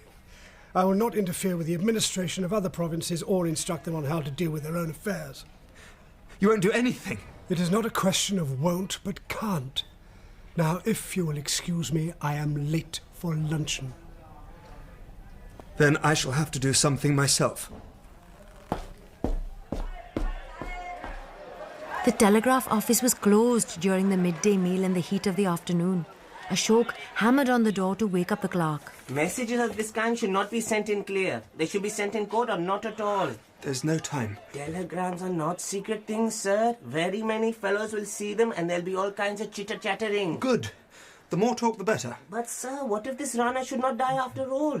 You'll find yourself in lots of trouble with libels and misrepresentations, and me too. It will put my job at risk. Will 50 rupees overcome your scruples? Oh, thank you, sir. Now get on with it. 4 telegrams were sent. 1 to Kakaji, 1 to Jyoti, the 3rd to the political officer, and the 4th to the honourable agent to the Governor-General, Rajputana. My Ashok returned to his bungalow feeling much easier in his mind. Surely now that he had informed all the authorities, something would be done. But his sense of calm was short-lived. Waiting for him on the dusty track was Gobind's servant. Manilal? It has taken me all week to get here from Bithor, Sahab. What news from Gobind? My master has received a smuggled message from the junior Rani Anjuli, who has been separated from her sister. In it was a withered dark flower, the sign for danger. We should leave now. I have not slept for many days. You rest. Gulbaz will take your horse. I'll take matters in hand. Whatever you are going to do, Sahab, you must hurry.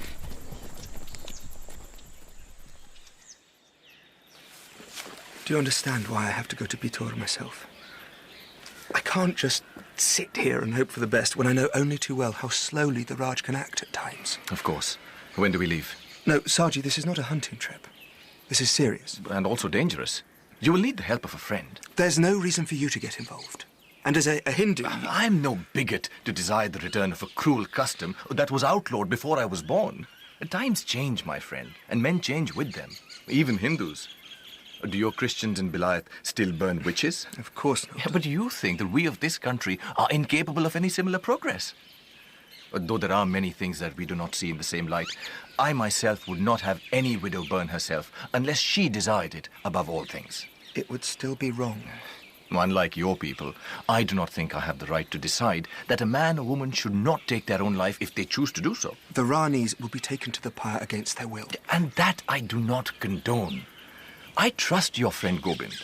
I judged him to be a good man and no liar. Therefore, I will do all I can to help. Only tell me what you need. We must find a way to enter Bitor secretly. Then we need a guide. I know a man whose knowledge of the hills is unsurpassed. He's a shikari, a hunter. I have ridden with him often. His name is Bukta. Can he be trusted? I would trust him with my life. Ashok shaved off his mustache and darkened his skin with walnut juice until he again looked like the Indian I had raised. He wore the dress of a professional man of good standing, a vakil perhaps, or a hakim. That evening, he rode out to meet Sarji and Bukta at the edge of the cantonment. It cannot be you, Ash. In this garb, I have another name. I am Ashok. It is amazing. And yet it is only a matter of clothes and a razor. Ashok, this is Bukta. Saab, come. We must reach the edge of the jungle by nightfall. That night they made camp by a stream, taking it in turn to keep watch, as there were both tiger and leopard nearby, and they feared for the horses. Bukta woke them at first light, and by mid-morning they were free of the jungle and on the bare slopes of the hills. What have you got there? My compass. Why do you laugh? You will be lost in minutes if you rely on that, my friend. Or you will ride your horse off a cliff. These hills may look like a featureless maze to you and I, but Bukta can see a way through. I used to smuggle goods along this route. I learnt every spur and ridge by heart. For days they continued on through the hills, the horses slithering on brittle grass or picking their way among broken rocks, until they entered a canyon which ended abruptly in an impassable barrier. Landslide. Did I not tell you the road here was well hidden? You'll need to dismount. The old shikari led them through a narrow crevice where the saddle flaps brushed the rock on either side. Then Ashok found himself out in the open, back in the valley where the Kareed Court camp had been pitched 2 years ago, the city no more than a few miles distant. There lies your way to Bitor. Leave me 50 rounds and the shotgun. I will await you here. I do not think you will find your way back without me.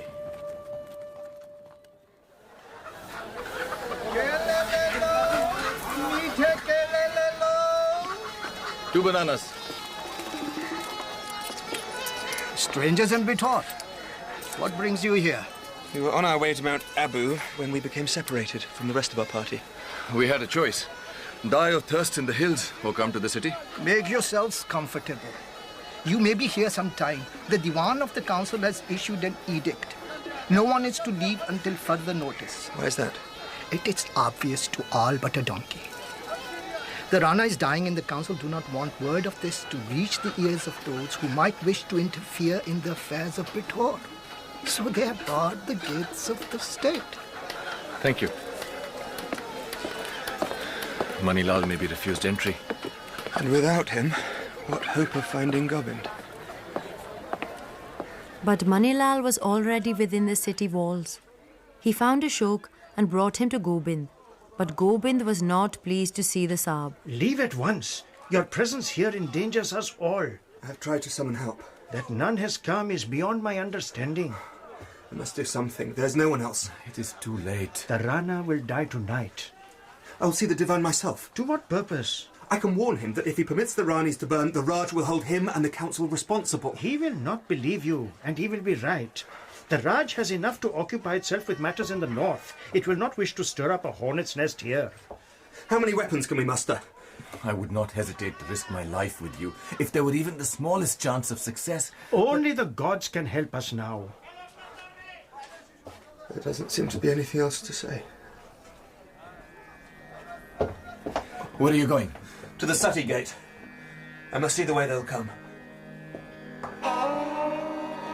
Ashok walked through the gate, decorated with the slender handprints of generations of queens and concubines who had passed through it on their way to the sanctifying fire, and on to the burning ground where the pyre was being prepared for Anjali and her sister. After days of turmoil, here, of all places, he found acceptance. My Ashok was becalmed. O Lord, forgive 3 sins that are due to my human limitations. Thou art everywhere, but I worship thee here. Thou art without form, but I worship thee in these forms. Lord, forgive 3 sins that are due to my human limitations. He knew there was no hope of rescuing her. This much was certain. Saji, you leave in the morning. See that these letters are delivered. I shall not be coming with you. What? I will not stand by and allow Anjali to burn alive. I shall take up a position on a terrace overlooking the pyre. When the time is right, I will put a bullet through her heart. The crowd will tear you in pieces. I will have a second bullet for myself. You would do this for her? That shocks you, doesn't it? But I love her beyond reason. Gobind was right. The Rana did not live through the night. Goodbye, Saji. And thank you. It will be light soon. I wish... Take Dagobaz and go. The stars grew paler, and the little wind that is the forerunner of morning had begun to breathe as Ashok took up his position overlooking the burning ground. Before long, the trickle of citizens became a flood, and by midday thousands had poured into the grove. Anjali. If it's true, as some say, that when we die, our spirits return to the place we loved best, then when I awake, I will find myself in the mountains.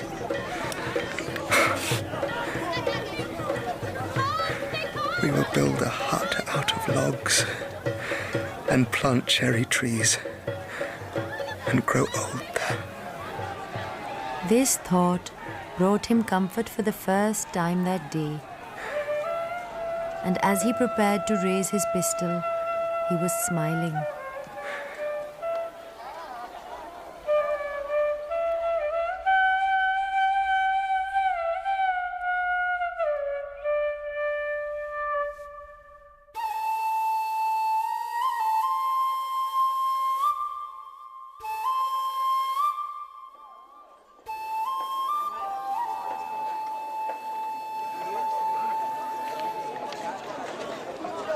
The only thing that Ashok could be sure of was the funeral procession would come slowly.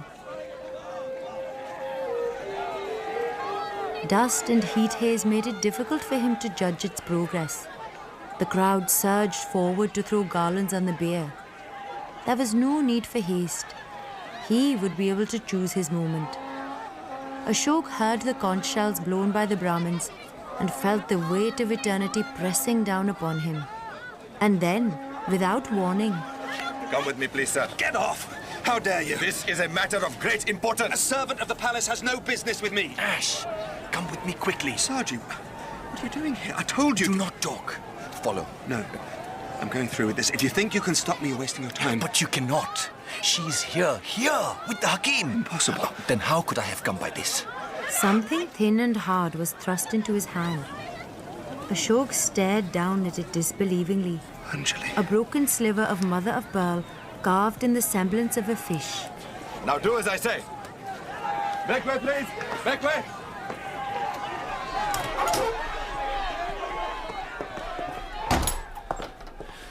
That was easier than I expected. Gobind said that a palace servant could go anywhere without question, which is why you must put on this uniform. Here. What's happened to the junior Rani? We were preparing to leave last night when we heard news that upset all our plans. The senior Rani, realizing she must die, used her influence to save her half-sister from the same fate. She's escaped? No, but Anjali must stay and witness the final ceremonies. She has been secretly conveyed to a house just across there, which overlooks the burning ground. We must get her away from this place. Cover your face with the loose end of the turban. Now let us go. And pray to your God that we are not questioned. Sahib, I thank the gods you have come. The shadowy room seemed to be filled with people, but Ashok saw only one. A slim figure standing slightly apart from the rest in an attitude that was curiously rigid. Because of her clothes, a stranger might have taken her for a man.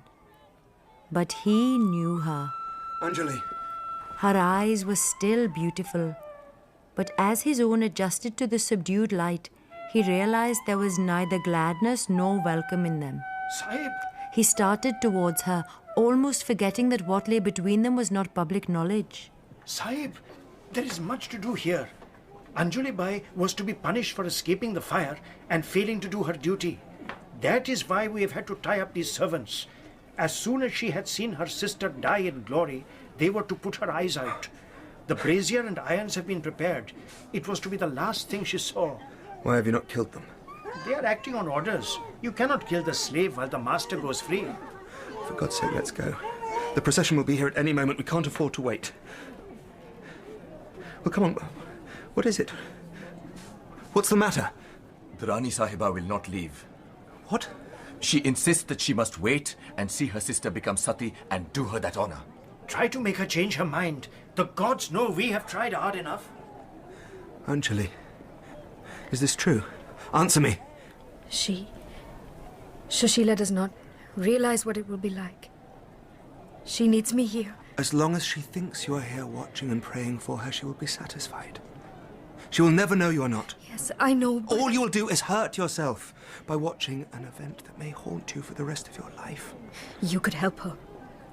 Why? There is nothing I or any of us can do now. The Hakim Saab told me what you meant to do for me, so that I should die quickly and without pain. You can do that for her. You don't know what you're asking. She never could endure pain. And when the flames... Please, you can save her from that. It would have been different with you because I was alone. And I had meant to go with you. Now we are all here. If the shot were heard, we would each die a far worse death than Shashila's. No, it won't be. Not with all that noise outside. On my knees. I beg of you. The idea appalled him. But if he had been prepared to do it for Anjali, was it fair to deny the same mercy to her little sister? Yet putting a bullet through Shashila's head was a very different matter. Pity did not provide the same terrible spur that love did. He was sickened by the thought.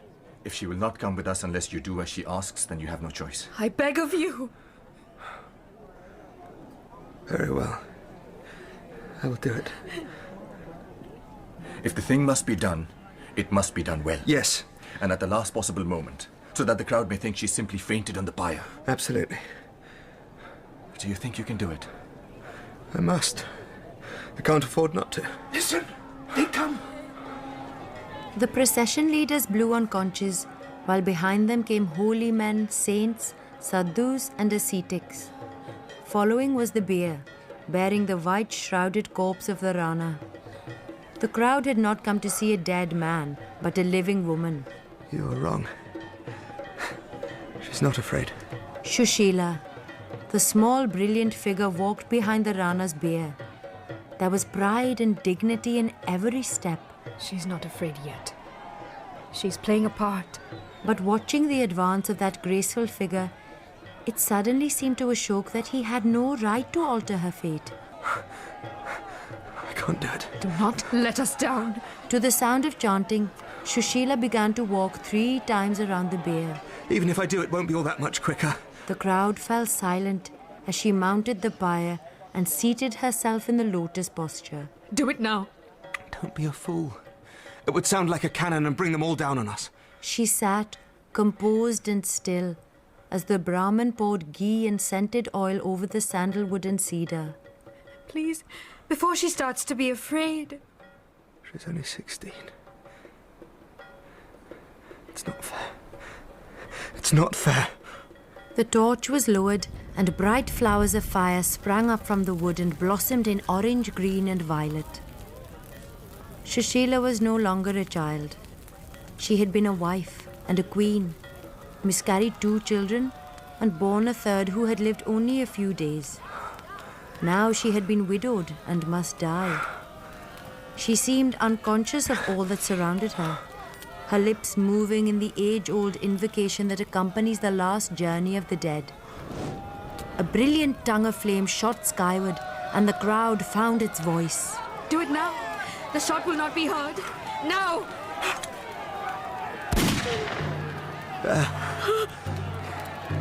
It is done. There's no time to stand and grieve. Anjali, as soon as they realize what has happened, we will be hunted down. Ash is right. We must leave. Listen to me, Anjali. You've done all you can for Sushila. She's gone. She's escaped.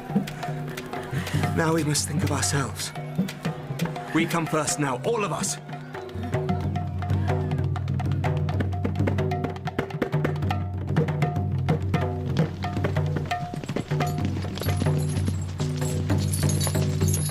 The path is here somewhere. We may never find it without your guide. We must. Look! The troops from Bithor are getting close. One of our prisoners must have escaped and raised the alarm. I swear I recognize this ridge. The pass is very close. As are our enemies. What was that? Gentlemen. Bukta! I had begun to think you would not be returning. Well, here we are. Anjali, get down! Might I suggest you move out of the line of fire and help me defend this position? Bukta was hidden between 2 large boulders, his front protected by a flat-topped rock on which he rested the barrel of his rifle. He was an excellent shot. The soldiers could not compare in accuracy, but they had the advantage of numbers. We cannot hold this position for much longer. They'll never break through. How much ammunition do you have? 2 boxes. And water? 1 canteen. Between all of us and the horses. What is to be done? Someone must stay behind and hold them off. Leave that to me. No. We came here to save the Rani, and her safety comes first. You must strike out without me, and don't stop until you are well beyond the border. You should be the one to go ahead with her. If things go wrong, you, being a sahib, can speak better for her and for all of us to your countrymen. But you can't use a rifle. I can load one, and with 2 rifles, your friend will be able to shoot quicker than you could. Bukta will go with you, and see that you travel in safety. I will lead you to a safe place and return for these under the cover of darkness. Go swiftly, Ashton, and get the Rani Sahiba to safety. Do not fear for us. It will be night soon, and until then, we can hold this place against all Bithor. Ashok mounted Dagobaz and pulled Anjali up behind him, and they cantered away behind Bukta's little cat-footed pony. The sound of firing faded, and soon all they could hear was the beat of the horses' hooves and the creak of the saddles. After many hours of riding, they made camp in the center of a wide fall of shale, and Bukta went back to fetch the others. Anjali, food. I'm not hungry. You'll sleep better with a little food. I will not sleep. Who's that? It is I. Bukta, your clothes. The blood. They were both dead. Oh, no. Please, God. Men had climbed up behind and taken them by surprise. Sarji. Gobindas. I carried their bodies to a disused shed that stands near the bank of a stream and set fire to it, saying the proper prayers. Burned very fierce. My hope is that when it is burned out, the wind will carry the ashes into the stream and by favor of the gods onto the sea. What have I done? To us who worship the gods, death is a very little thing. Why grieve for those who have completed another stage on the journey and may even now be embarking on the next? Come, we're wasting time. There is far to go and a need of great haste. They climbed steadily until the valley lay far below. Bukta showed no sign of stopping. He led them unerringly to the only spot in all those barren hills where they would find water. The pool, down there. I see it. We must lead the horses. It is too steep to ride. Dagobah, steady. You can smell the water. Easy, boy. Dagobahs! Dagobah! Dagobahs! Dagobahs!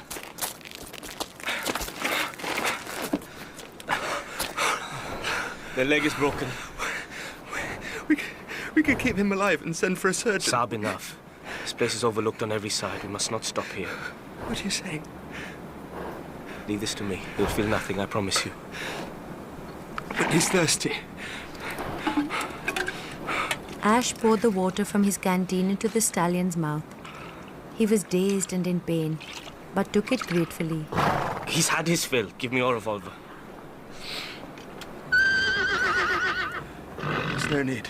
If I can shoot a young woman I knew well, I can surely do the same for a horse.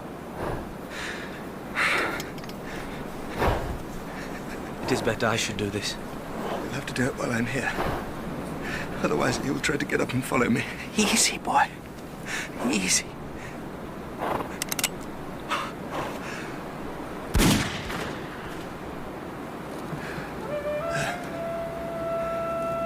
It is done. The old shikari slept soundly that night, but Ashok was troubled by the same dream which came upon him every time he closed his eyes. Shushila, tears filling her eyes, imploring him not to kill her. But each time he raised his revolver and saw her pleading face dissolve in blood.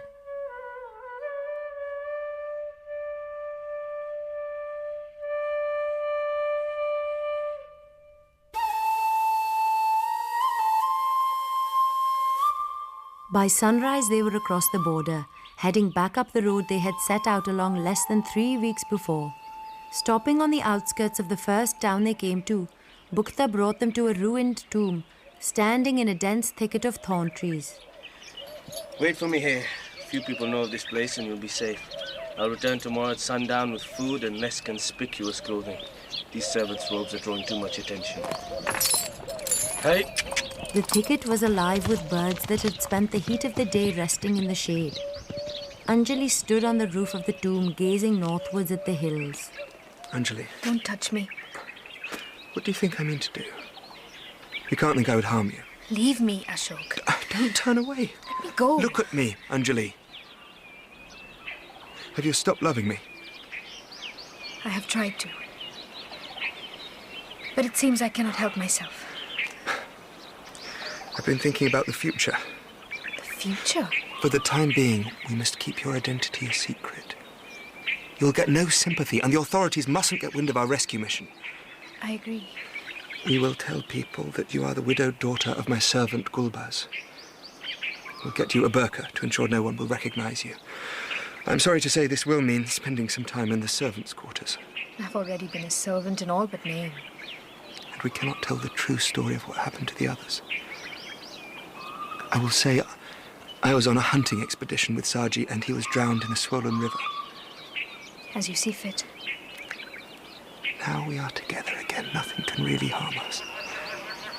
And once you are my wife... Your wife? You think I plan to lose you a second time? They will never permit me to marry you. The Bitoris? They won't dare object. No, your people. And mine also. They will be of the same mind. It's none of their business. And besides, wasn't your grandfather a foreigner and not of your faith? Times have changed. There was a Mughal on the throne in Delhi then. No one can forbid us to marry. I am an outcast. I need pay no mind to what my people or my priests say. From now on, I'm a woman of no family. From nowhere. The sun is almost gone. I must prepare food. There was such despair in her voice that she might have been describing some affliction that could never be cured. But Ashok was not chilled by it, for her mood matched his own. 5 days later, he returned to Ahmedabad, riding one of Sarji's horses and telling the tale of how his friend was tragically drowned. No one doubted the truth of it. The problem is this. Once it becomes known we're married, then she won't be safe. You still mean to marry her? What else, Mrs. Vickery? I don't want her as a mistress or a concubine. I want to know she's my wife. It's something I have to do. Marriage is a sacrament of the Church. No clergyman will consent to unite a Christian and a Hindu. God will not be mocked. I didn't mean to mock. But I never think of him as being an Englishman, or a Jew or an Indian. And I don't believe he thinks of us like that. Though I did realise the Church would never marry us. But perhaps a magistrate. I know the local British magistrate well. Really? Podmore Smythe. You know him too. He married young Belinda Harlow. Oh. He is the last person who would consent to such a thing. Yes. However, he could be trusted to report your application to the Commissioner. We couldn't risk that. It's fatuous and unjust that two grown people whose union would harm no one are not permitted to wed. Oh, don't upset yourself. It's a purely personal matter. I mean, people get married at sea without the need for magistrates or licences. You have been through a lot. My God. That's it, Mrs. Vickery. You are a genius. What? Where are you going? To tell Red Stiggins that I accept his invitation. And so it was that Ashok and Anjali came to be on board the Marala, the little trading vessel owned by Captain Stiggins, late of the Royal Navy, accepting his open invitation to join him on a voyage. Gulbaz insisted on accompanying them. The captain gave up his cabin to Anjali. May I come in? Yes.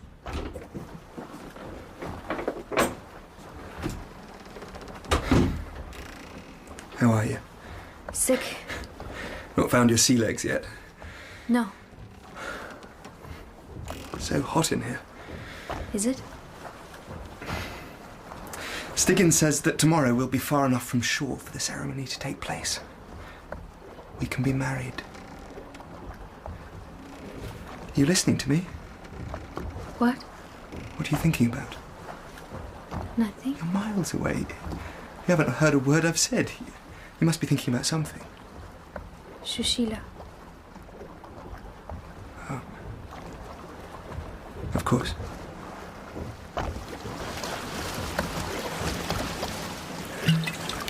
Your sister always came first. Jealous, were you? Of course I was. Well, now the poor girl's dead, you've no call to be jealous anymore. Yes, I have. Because she's coming between us more now than ever. How can she be? I'm ready to believe there are such things as ghosts. And hers has followed us here. And is doing its damnedest to take Anjali away from me. Don't be daft. Ghosts. What nonsense. Have a long swig on that, son. Get good and bosky. Open up your hatches and let the bad air out. It ain't sense to go bottling things up. I'm afraid, Red. Afraid of what? I'm afraid she won't be able to forget that I killed her sister. You what? I shot her. That does complicate matters. I shouldn't have done it. Anjali begged me to, but I shouldn't. I cheated her out of sainthood. Oh, God, what a mess it all is. Let's open another bottle. I'm going to take your advice and get drunk. The ceremony took place the next afternoon, the witnesses being an elderly Jewish friend of Red's, Gulbaz, who was a devout Muslim, and the mate, who admitted cautiously that he might be a Presbyterian. Red himself conducted the ceremony and described himself as a free thinker. I now declare you man and wife.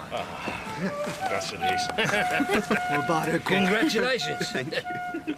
That night, Ashok hesitated before entering her cabin, not knowing how his wife would greet him. When he finally did, she did not hear him lift the latch. She was standing by an open porthole, staring across the shimmering beauty of the phosphorescent sea. Something in the tilt of her head reminded him of the child she had once been. Kaye. Why did you call me that? You have never... Oh, I'm sorry. I should have remembered you don't like that name. I didn't think. No, it's not that. You spoke so softly. I thought it was... Who did you think it was? I thought it was her. Her? Shushila. Do not say that name to me again. Do you understand? She's dead. But you won't let her go, will you? You know nothing. How can I? You don't talk to me. You stare into the distance, listening to voices only you can hear. You fool. You asked me to shoot her. To save her.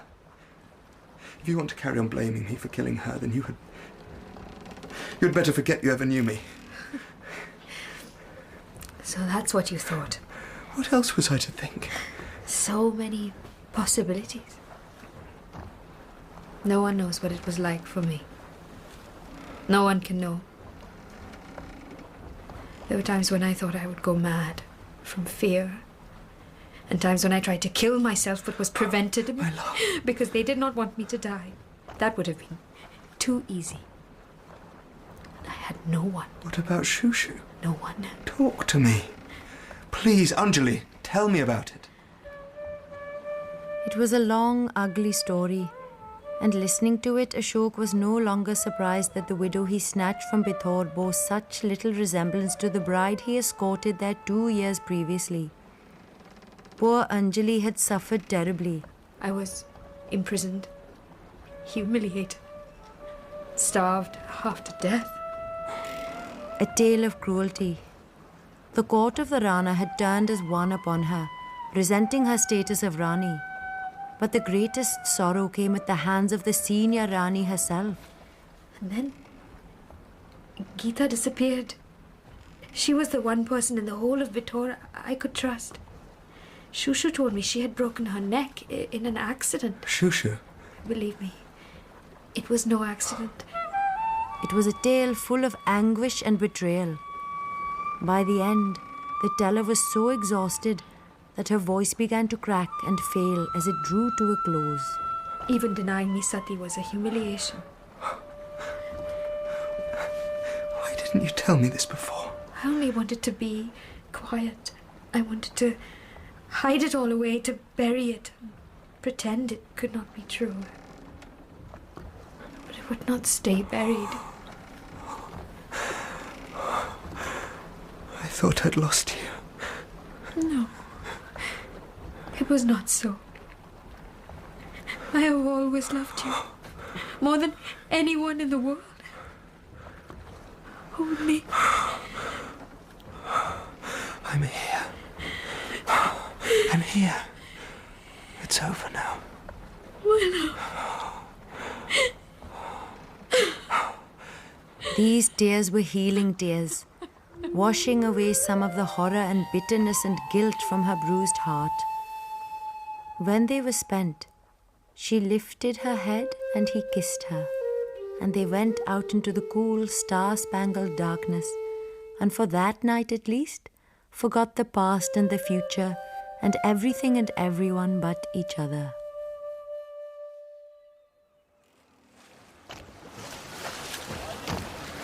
Red, I can't thank you enough. We'd stay longer, but my leave is almost up. It was a pleasure. I've not done a wedding before. You did a fine job. I can't say I'd go bail for it being legal, but I reckon that's your headache, not mine. Are we all set, Gulbaz? Sir, I have booked us passage on a dandy which is travelling up the Indus to attack. Are you ready, my dear? Yes. Mind how you go. A Pathan, an Afghani and a woman in a burqa should attract little attention. The journey to Attak was accomplished in safety. Once there, Ashok set about finding a refuge for Anjali, and he remembered Zureen's aunt, Fatima Begum, and the quiet house surrounded by high walls that stood back from the Attak road. The perfect place. Huamashe. It has been too long. How are you, Zureen? Well, that is quite a scar. I was slashed with a tulwar during the attack on Spiri. Got me promoted to Rizal Radho. How are things at the frontier? Lively. There was much news to catch up on, and they talked long into the night.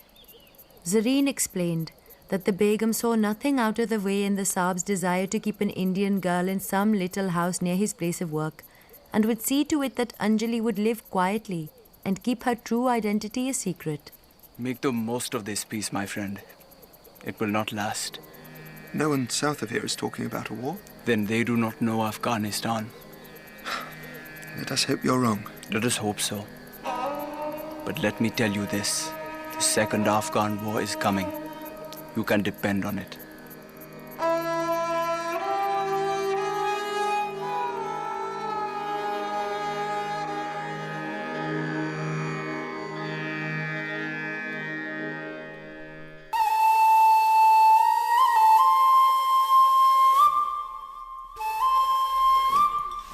This lamb is splendid, Major Walford. Captain Batty has an excellent palate. If the Russians have their way, we will all be eating borscht. Imagine that. Borscht in Peshawar. You believe in the Russian menace, then, Deputy Commissioner Kavnyari? If Russia gets a foothold in Afghanistan, she will take over that country, and once she has done so, the road through the Khyber will be open. There will be nothing to prevent her marching her armies down to attack the Punjab, as Babur the Tiger did 300 years ago. Then you're an advocate of the forward policy? Absolutely. The only way to protect the empire is to make Afghanistan a British protectorate and plant the Union Jack on the far side of the Hindu Kush. Afghanistan must become a buffer state between India and the Russians. Well, I wonder what the Afghan people will make of that. I have no quarrel with the Afghan people. My quarrel is solely with their Amir. By intriguing with the Russians, he is playing with fire, and unless we prevent it, that fire will destroy his own country and from there burn itself southwards till it has consumed all India. I would have to agree, if he is intriguing with the Russians. We have no evidence to the contrary, so we must assume that this is the case. As I was telling the Viceroy, Lord Lytton, only this morning. Captain Vikram Batty returned to his room filled with apprehension. The faces of his officers passed through his mind. If there were another Afghan war, how many of them would survive? He knew that the bones of his countrymen littered the valleys where they had been trapped and slaughtered during the first Afghan war. Major Kavanyari was ambitious and headstrong. The Viceroy listened to him more than to the wiser men around him. Would he lead them into another pointless conflict? Wally! Wally! Don't you remember me? Ash, is it you? Ashok had not set eyes on his friend Wally in 2 years. Have you forgotten me so soon? When your letter said to meet you at Attica, I expected to find you togged up in your best sun-proof suit, not jogging along in the dust in fancy dress. It's good to see you. And yourself. You know, until you spoke, I took you for a tribesman. How the devil and all do you do the trick? There is no trick. Most people see what they want to see. Spot a fellow in a tweed suit and deerstalker and they think Englishman. See one dressed in a shulwar and a turban with a kazora hanging from his wrist. Must be an Afridi. Simple as that. Well, you certainly had me fooled. How are things with the guides? We're in tremendous shape. My squadron are the pick of the Indian Army, and we've a new captain. Oh, who is he? Vikram Batty. You must recall him. Absolute corker. And the Deputy Commissioner, Kavanyari, is the jewel of a fella. Unusual name? Well, his father was a French count, and he speaks Pushtu like a native. But what of yourself? I asked Gulbaz what you'd been up to, and he said the Saab had good reasons for his actions, and he will explain them to you. It's a long story. Oh, we've got all day. I'm waiting for an explanation, and if you're wishful to be forgiven, it had better be good. Since their last meeting, Wally had seen battle and put away many childish things. He listened to the tale of Bithor and Ashok's escape with Anjali and was unable to hide his feelings. Well, aren't you going to say anything? It's a bit of a facer. Do you wish us happy, at least? Of course. It's just what? that you're well short of 30. You know, and you can't marry before then without the express permission of the Commandant. But I am married. No one can alter that. What if they kick you out? I'm not giving up the guides, Wally. Oh, thank God for that. You're shocked, aren't you? Because she's a Hindu. I'm surprised. I thought you'd be less prejudiced. I'm an Irishman, Ash. Don't talk to me about prejudice. The world is riddled with it. If you'd not realised that, I'm thinking you must have been born with blinkers. Prejudging a person based on their religion or the colour of their skin is simply wrong. Sadly, the rest of the world is not so liberal-minded. Civilised is a better description, I think. So what's she like? Wally, please. No, I mean, what's she like? What do you see in her? Why don't I introduce you?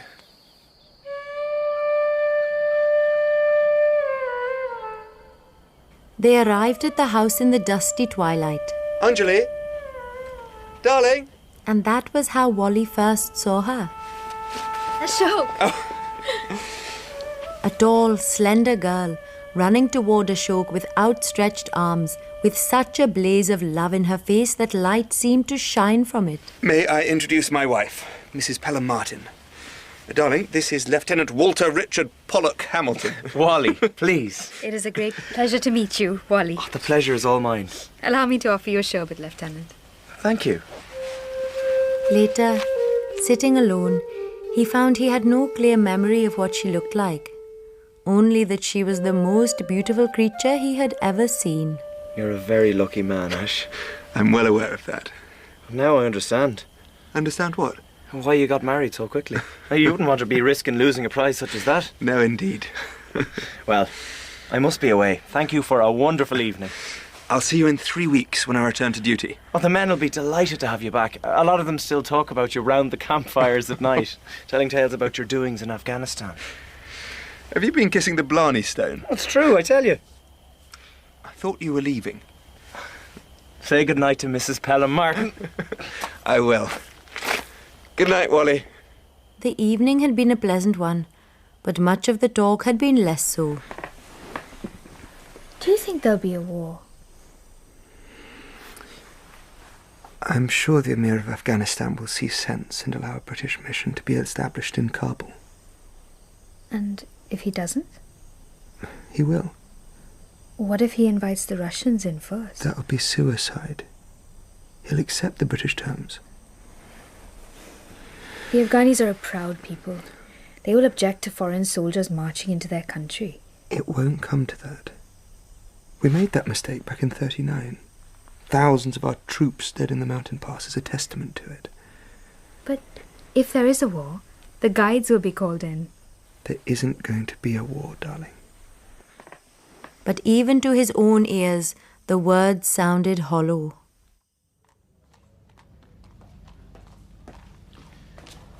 At ease, Lieutenant Hamilton. Thank you, sir. Now, this may seem a little odd, but I have a request. That story you told me about Pelham Martin and his damned wedding. Yes, sir. I should like to go over and meet the bride. Arrange it, will you? Yes, sir.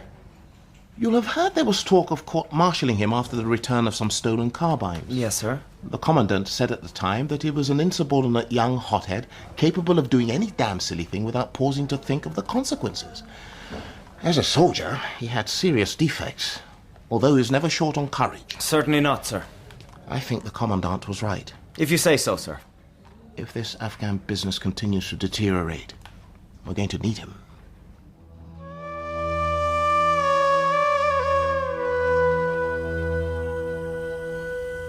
Anjali, this is another friend of mine from the regiment, Captain Wigram Batty. May I present my wife? How do you do? Very well, thank you. It's good of you to come. Would the captain like something to drink? Oh, about 3 hours ago. Pardon? Oh, I'm sorry, Mrs. Pelham Martin. I've not been attending. It was rude, and I hope you can forgive me. You see, I came here to put a proposition to your husband, and I've been thinking of that instead of listening. I understand. You wish to speak to my husband alone? Only if you permit. Of course. Good night, Captain Batty. Good night, Mrs. Pelham Martin. Do sit down, Captain. Thank you. Well? She's very beautiful. And very young. 21. But that's not what I meant. The proposition. I'm dying of curiosity. The fact is, I'm afraid you might laugh. I doubt it.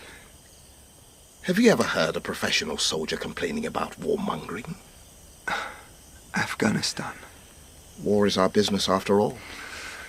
I remember reading somewhere that Henry I said of Spain, if you invade with a large force, you will starve. If you invade with a small force, you will be overwhelmed by a hostile people. Much the same applies to Afghanistan. If it's true that the Emir is planning to let the Russians in, England will have to intervene, or India will be next. Surely no one believes that the Afghanis will tamely submit to having Russian garrisons stationed all over their country. They won't be dictated to by foreigners, any foreigners. My thoughts exactly. This whole Russian menace scare is nothing but a turnip lantern. Which is precisely why I'm here. Go on. My fear is that the forward policy fanatics are using this Russian business as a stalking horse to cover their real objective, which is to invade Afghanistan regardless of the circumstances. If you're right, there's not much that anyone can do. We need information, reliable intelligence about the Emir's intentions. But even if you had such information, you'd have no guarantee it would be accepted if it turned out to contradict what they want to believe. None whatsoever, but one can't sit back with folded hands and watch a shipload of passengers head towards a hidden reef. One has to do something, even if it's only to yell or blow a whistle. I agree. One has to do something. I've no objection to fighting a war, but I prefer to be fighting a just one. Or at the very least, one that couldn't have been avoided.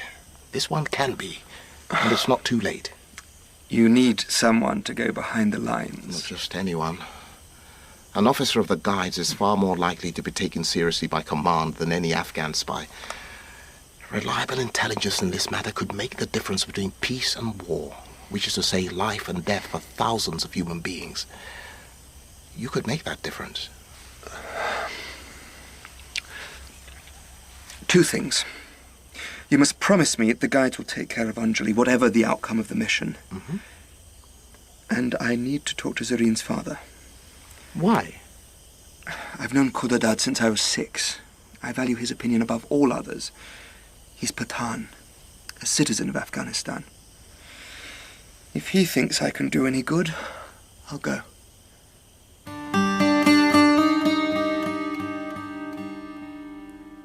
Ashok never got to know what Khudadad would have advised. When he arrived at the banyan tree on the road to Nowshera to meet him, it was Zareen who waited. He waited with the news that his father had died and had already lain 24 hours in his grave. Take me with you. I will help deflect suspicion from you.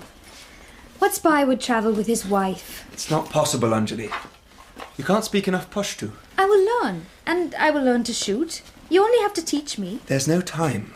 I have to leave at once. If I could take you with me, I would. You promised you would not lose me again. These are dangerous times. I'll be far safer alone. Then I will send my heart with you. Bring it back soon, Syed Akbar. Or whatever your new name is.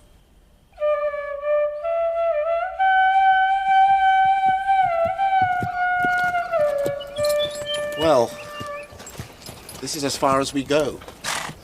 You understand, I'll only report the truth as I find it. You have been seconded from your unit to act as my personal intelligence officer for the period of 6 months.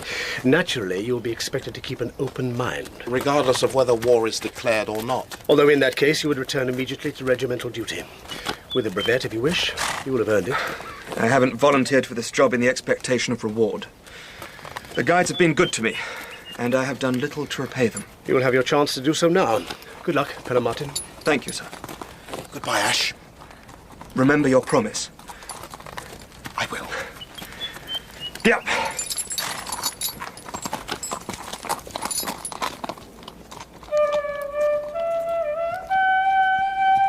Ashok set his face toward the hills.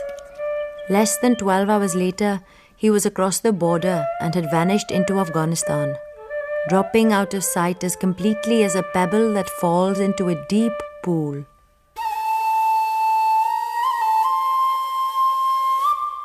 The summer of 1878 was a season of famine, dissension, and disease. There were constant rumors of war. Some told of Russian armies advancing on the Oxus River in numbers that grew as the tale passed from mouth to mouth. Major Kavanyari wrote to his commanders, I am reliably informed that the Russian force at present advancing on the northern Afghan border numbers 15,000 men. Also that a Russian mission headed by General Stolyatov set off from Tashkent in advance of the troops. My informant is of the opinion that the Amir would prefer not to declare for either side and strives for his country to remain independent of both. Yours, etc., Major Kavanyari.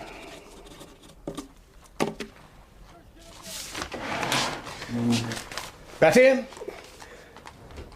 Yes, sir. Arrange for this to be delivered to Divisional HQ at Simla, will you? Top security, as always. Yes, sir. You know, there are times when I begin to wonder whose side your friend is on. Fairness is all very well, but what he says in defence of the Amir is based on hearsay. And besides, it flies in the face of the facts. I cannot believe that Stolyatov's mission is going uninvited. You think that Ashton Akbar. It is safer never to refer to him by his real name. That Akbar is wrong about the Emir's intention to remain independent? How could he possibly know? To be plain with you, I am beginning to find his reports, let us say, somewhat unsound. There is not the least danger of him turning traitor, sir. I meant no such thing. He is useful, in some ways exceedingly so. But I had supposed that as an Englishman he would be able to see the Amir's double dealings for what they are. Anyway, all will become clear soon. If the Russians are made welcome in Kabul, we shall know where we stand. That very night, the Major received a brief message to say that the Russian mission had entered Afghanistan and been welcomed to the capital. That was all. But from that moment, a second Afghan war became inevitable.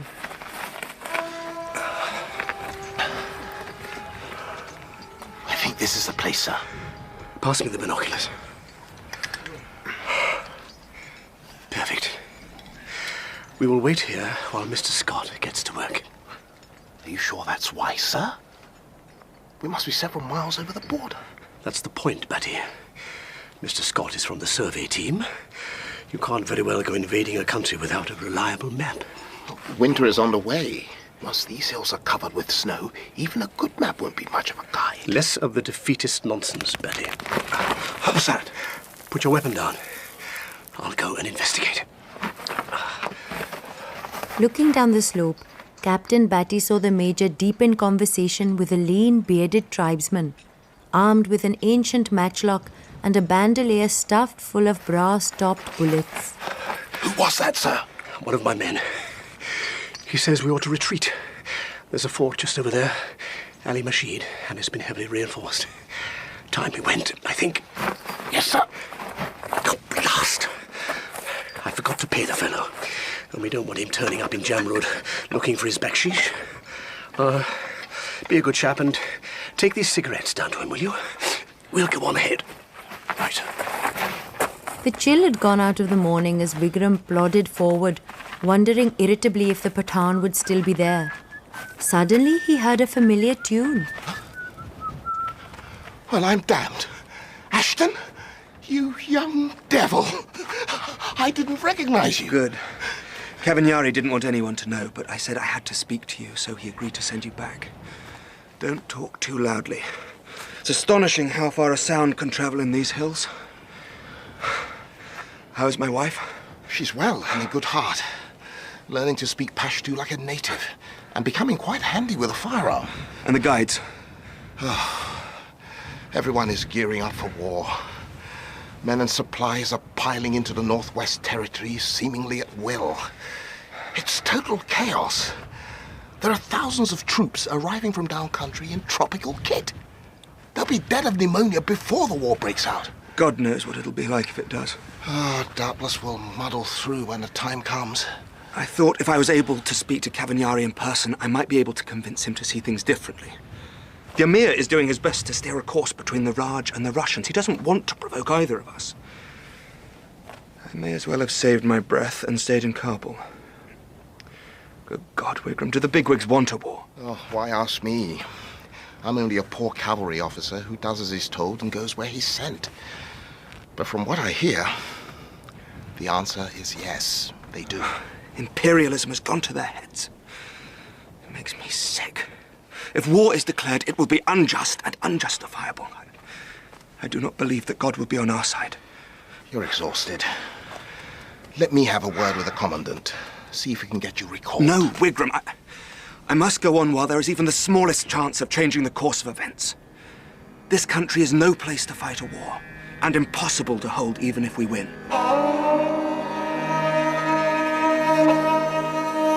On the 21st day of November, having received no apology from the Emir for accepting the Russian mission when a British one had been refused, Lord Lytton ordered his generals to advance and the British army marched across Afghan borders for the second time. Come. Sir. Akbar, what brings you to Jalalabad? The Emir is dying. Dying? My sources say that he is a broken man and that he is hastening his own death by refusing food and medicine. He has acknowledged his eldest son as his heir. I fail to see the significance. The war can be ended and our troops sent back to India. I don't understand you. Our quarrel was with the Emir, not the Afghan people. The Emir is finished. There is no longer any reason to go on with it. His son is now in charge. There is still a ruler. We should at least call a truce. See how the son means to behave. Unless we want him as an enemy. Ours is not to reason why. Is this whole blood-stained business just an excuse to add Afghanistan to the empire? You forget yourself, Lieutenant Pelham Martin. Our duty is to do as we are told.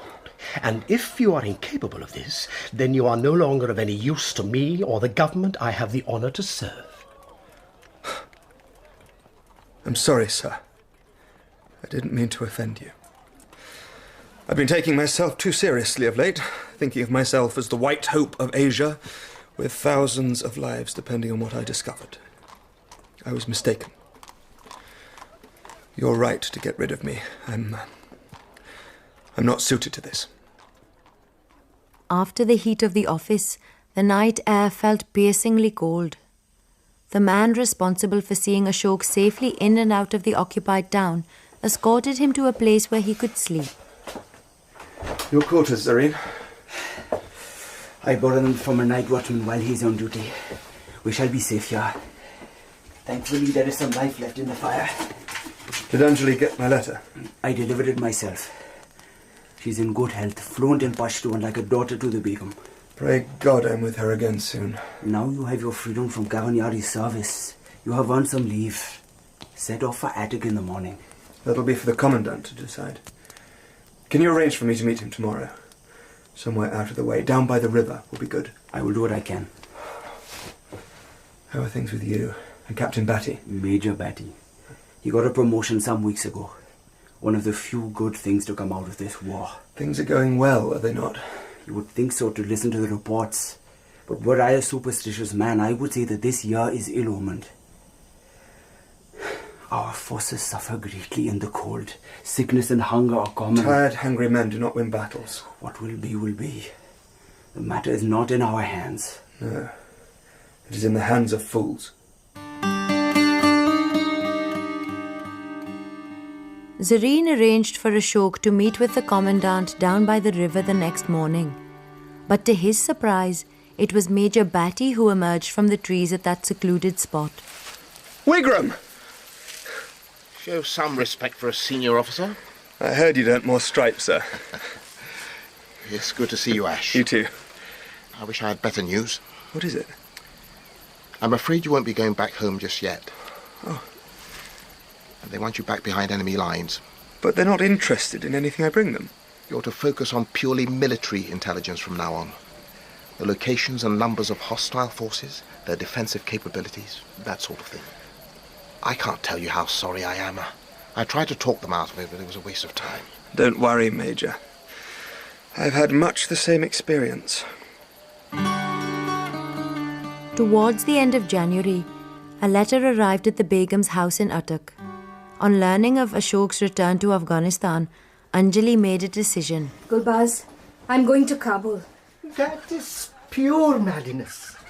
At this time of year, with the war on, a lone woman is sure to be set upon by murderers and thieves. I shall not be alone. I shall have you to protect me. I have no wish to return to that place. With or without you, I'm going. You cannot even consider such a thing. My place is by my husband's side. I can speak the language now. And if anyone threatens you, Gulbaz, I will happily shoot them between the eyes. I've just had word from Division. We are definitely to engage the Kukiani tribesmen and take Fatabad tomorrow. Sir. Lieutenant Hamilton, what news? This just came for you, sir. Enemy entrenched in great strength. Estimate 5,000. Position, defences, morale, tip-top. Only way is to lure them out, but I warn you, they will fight like demons. Is this information reliable? I should say. Recognize the hand? Good for Ash. I wonder if he's up there with them. I wouldn't put it past him. I wish you were down here with us. Well, gentlemen, I suggest you take your rest while you can. Tomorrow will be a red-letter day for all of us. The next afternoon, a small force of guides advanced slowly on the Kugiani's position. A trumpet blared, and obeying the signal, the column moved forward. 200 of us, riding uphill, against 20 times that number. Not the best of odds. They don't have our discipline. If we can draw them out as planned, we'll show them what a fighting force is. The plan worked brilliantly. The generals knew that the tribesmen would be unable to resist the sight of a British force in retreat and would leave their defensive positions to continue the pursuit, which is what they did. Once exposed, the main forces attacked. The tribesmen were routed, but the price was a high one. Major Bazzi! Are you hurt? What the hell are you sobbing for? I saw you hit! I'm all right, boy! I'll come along directly! Take them on, Walter! Take them on! The Major's down! There's nothing to be done, Wally! Yeah!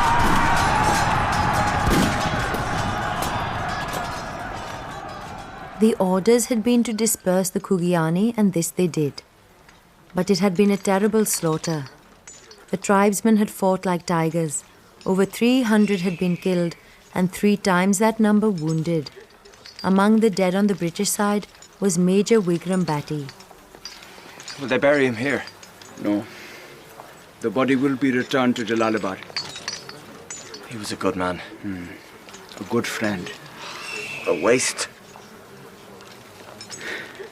He is held in such high esteem that the men will not allow his body to be carried by strangers. They will take it in turns to bear him on cavalry lances the 20 miles back to Jalalabad. I will volunteer for that duty. It's the least I can do.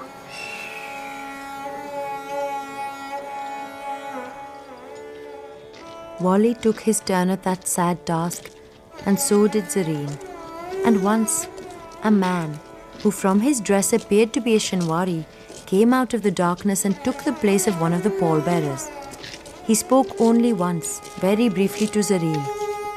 No one made any move to question his right to be there, and at the next stop, the man vanished into the night as quickly as he had come.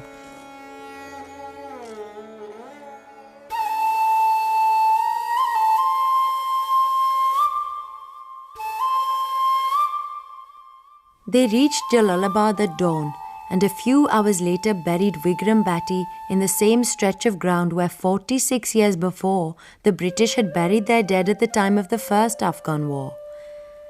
The Muslim cavalrymen were laid in the earth with the proper ritual and prayers of the faithful, while the Hindus were cremated and their ashes cast into the Kabul River. Among the crowds was a gaunt Shinwari who watched the Christian burials from a distance and was also a spectator at the Muslim cemetery and at the burning ground. My friend, it is good to see you. Sit down, Zareen. Will you share a hookah? Thank you. I will. Did you bring word from Wally? He sent you this. It's very short. Not like him. What does he say? Just the usual pleasantries. He doesn't tell you the news. What news?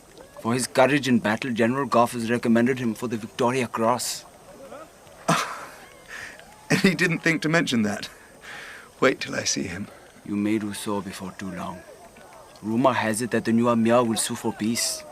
We will all be back in Mardan before midsummer. Let's hope that's true. I've had a message ordering me back to Kabul.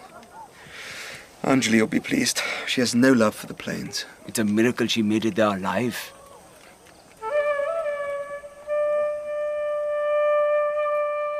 Six weeks later, a treaty of peace was signed between the Emir of Afghanistan and the Viceroy of India. The Emir gave up the Khyber and Minchi passes and accepted a British mission in Kabul. In return, he received a full guarantee of support against attacks from foreigners. The war is over. For now. Then your work is over. I shall probably be summoned back to Mardan. Not so soon. They mean to establish the mission here at the earliest opportunity. And the escort will be drawn from the guides, under the command of one Lieutenant Walter Hamilton, V.C. But you can rest here for now. I have to leave for Jalalabad today. You've received orders? They haven't thought this through. Somebody has to make them see sense. The war is over, my love. You must stop fighting too. I can't let them blunder into Kabul with their eyes closed. I have to try to do something. I want you here, with me. One more trip. It's not fair. I know, darling. It's not fair. Ashok was determined to warn his superiors that sending a mission to Kabul so soon was madness. He hoped to do this at Jalalabad. What's going on? As I predicted, we are pulling back to Mardan. I need to speak to Cavagnari. He's already gone. Wally? They've all gone, Ashok. You're too late. I'll have to follow them then. Write a letter. I will deliver it myself. I must see them face to face. Cholera is raging in Peshawar, and it is striking the Angrezi troops hardest. Think of your wife. What will become of her if you die on the road? I'll take my chances. I will not let you go alone, Ashok. I am escorting Vigram's body back to Mardan so that he can be buried again with proper honors. Come with me. When do you set out? The raft will be ready at first light. Raft? It has been decided that we will go by river. The road south is choked and it will take too long. But the river is wild, and it goes through Malagori country. A journey into the unknown. An extremely hazardous one. Do you want to get back to Mardan or not?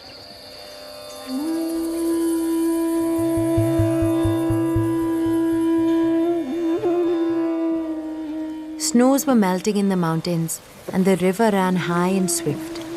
It was all that they could do to stay clear of the rocks and whirlpools as they headed downstream into Malagori country, a lawless and unexplored place. That sounded like a kite calling. So? Kites never call after sunset. Get down. Behind the coffin. You're right. There are men amongst those rocks. We make a good target.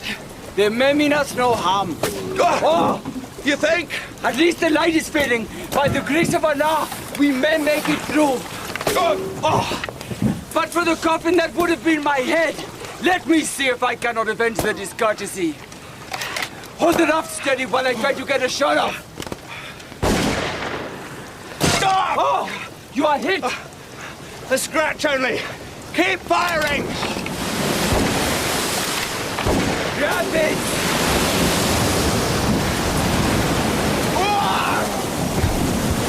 We're out of range of the guns! Steady!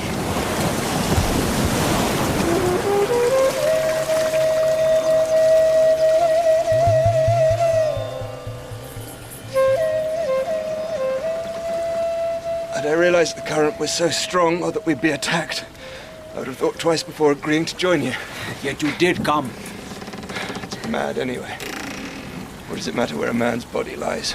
Wigram wouldn't have cared if the Afridis dug him up and spat on his bones.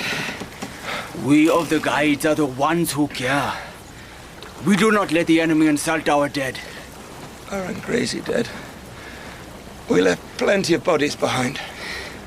You came and it was not for my sake either. I came because I have to speak to the Commandant Sahib before it is too late.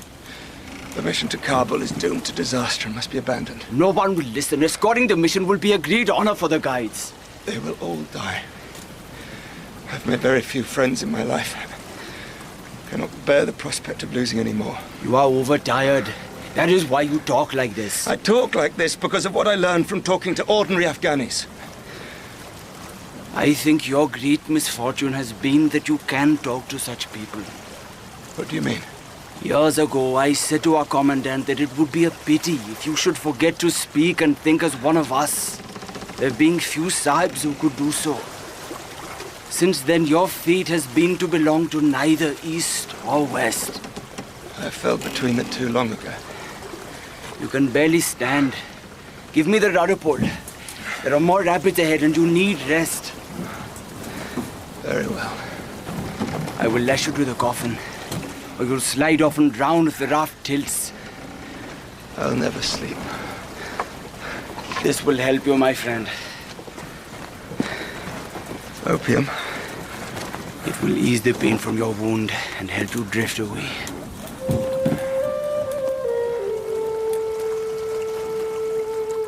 Dawn light broadened over the wide river as Ashok's head slowly cleared. It seemed only a moment ago that Zareen had taken the pole, yet the night was over. Allah be praised. You are alive. In the rapids you rolled to and fro on the end of that rope like a corpse. Zareen's hands were raw and blistered from working the heavy pole, and every muscle in his body was so cramped from the strain that he could hardly move. But still his first thought was to ritually wash himself in the river, then face towards Mecca and begin the prayers that the faithful say at dawn. Ashok had learned these prayers long ago. Now, instinctively, he knelt and began to murmur the sacred words.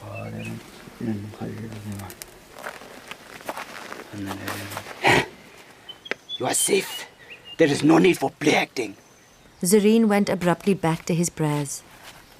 Ashok stared at him, startled by the look of anger he had seen on his face. As a Sab, he had learned that an invisible and uncrossable line drawn by religion separated him from the Hindus. But with Zareen, Khudadad and other Muslims, he had never felt any barrier. He turned away shaken. When Zareen had finished his prayers, they rested a while before thrusting off from the bank to continue the journey to Mardan.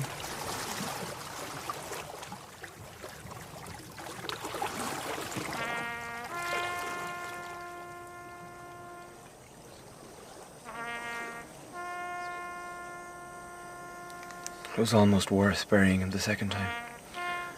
Let's hope no more lives are wasted on this business. It's all settled now, isn't it? Have you been offered the job of leading the escort? Cavagnari has said he's going to appoint me as military attaché if he's made envoy. I hope for your sake that he doesn't. What on earth do you mean by that? Have you read Kaye's history of the First Afghan War? Of course I have. But remember his conclusions. The war was an enormous waste that left every corner of Afghanistan bristling with our enemies, whereas before we crossed the Indus, the name of England had been honoured there. The people will not take kindly to a British presence in Kabul. That's why the mission has to be stopped. It's too late for that. Postponed, at least. But the Emir has accepted it. The people haven't. And they're the ones who count. Oh, blather. I'm telling you, Wally. If Cavagnari takes this disastrous mission to Kabul, he will never come back alive. I know what people are saying in Herat and Kandahar and Mazar-i-Sharif. The people don't want it. And they're in no mood to have it forced down their throats. They better get used to the idea. We've just given them a hell of a thrashing. I don't think they'll be too keen to get another dose of the same medicine. Kabul is like a wagon load of gunpowder. It could go up at any moment. Can you not understand that? We won. We have to press home our rights as victors. Have the members of the escort been selected yet? Not officially. Why? Is Zareen going? No. In fact, none of your old cronies are. Except you. Oh, don't worry about me. I was born under a lucky star. The Emir has said he can't guarantee the safety of foreigners, even in his own capital. Wigram used to say he wouldn't be in your shoes for the world because you didn't know where you belonged. I don't think he was quite right about that. I think you've finally taken sides. And it isn't our side you've chosen.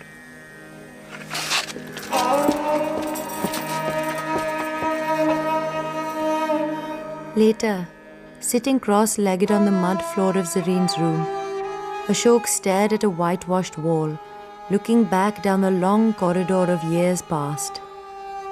He realized that his relationship with Zareen was at an end. Everything was at an end. Thank you, Lieutenant Ashton. That has been most enlightening. And this will all be passed on to Shimla?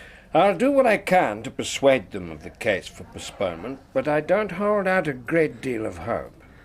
I have another request to make, sir. Go on. I've given this a lot of thought over the past months. I would like to be relieved of my present duties and be allowed to resign my commission. Leave the Guides? Leave the army altogether.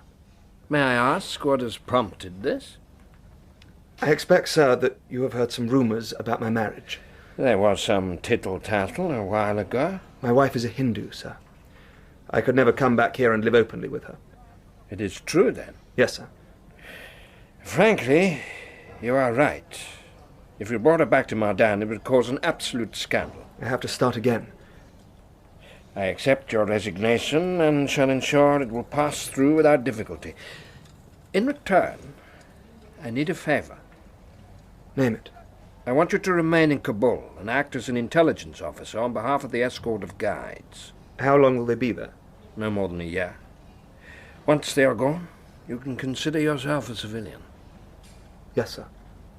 Yes, of course. He returned to Kabul and found the city simmering in a cauldron of heat and dust.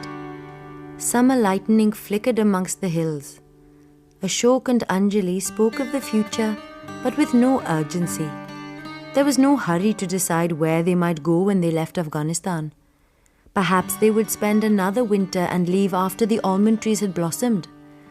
But the atmosphere was changing. Bands of unpaid soldiers had been converging on the city ever since the signing of the treaty. The bazaars were full of hungry, aimless warriors helping themselves from market stalls. The air was heavy with the threat of violence. There were moments when Ashok thought of deserting his post and taking Anjali to safety. But he had given his word to the colonel, and the British mission, headed by Kavinyari, was already on its way.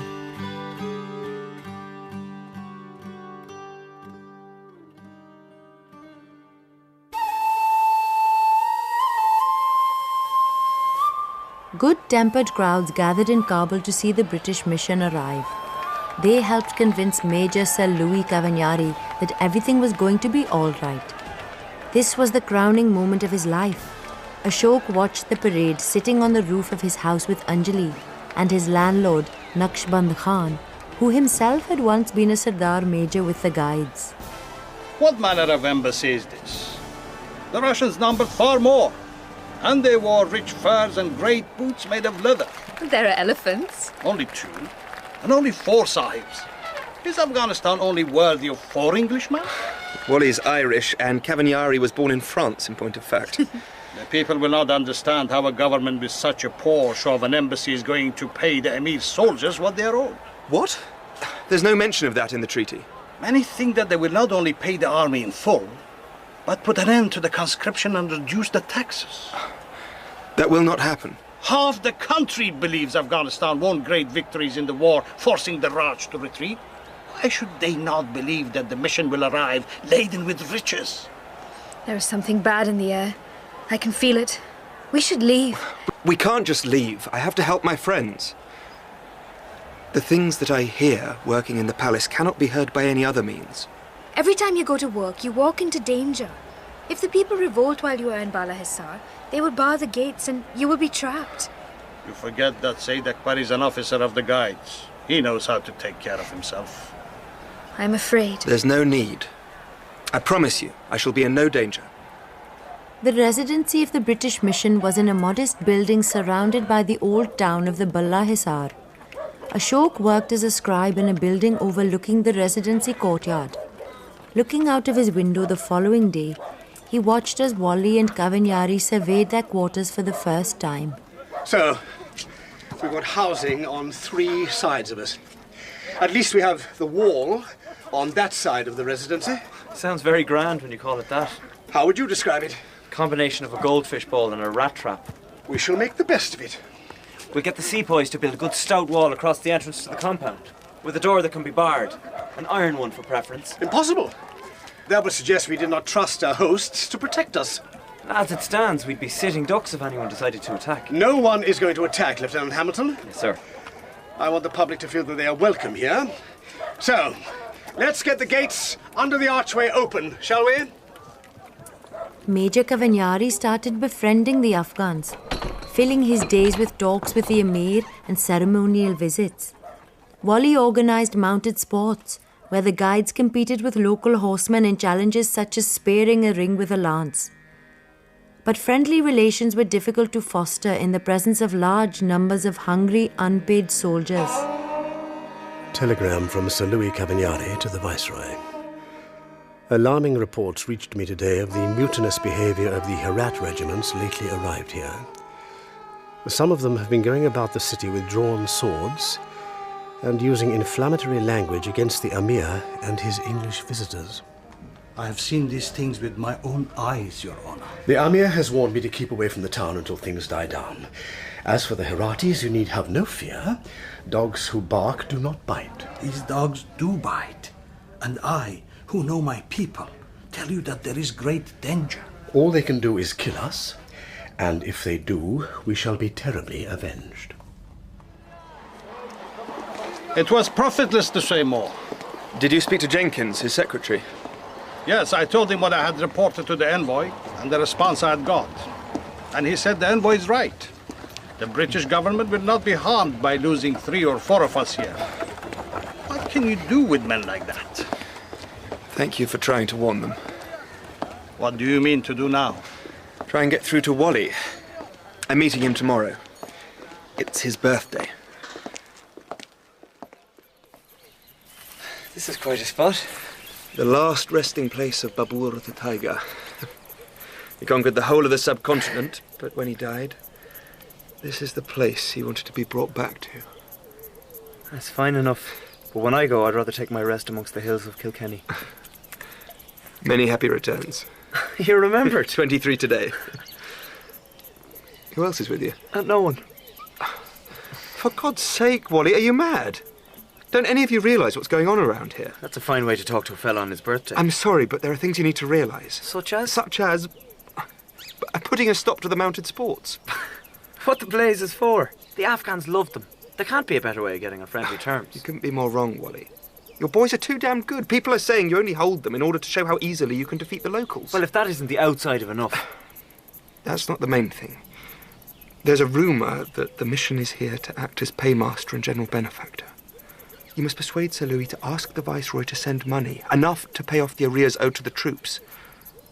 It's the only way to save yourselves. A large portion of what they're owed is back pay. We were at war with them a few months ago. Are you suggesting we pay them for killing us? If they get paid, you have a chance of scraping through. If they don't, well, hunger does strange things to people. What a cheerful little ray of sunshine you are. This is deadly serious. Don't go riding around without an escort again.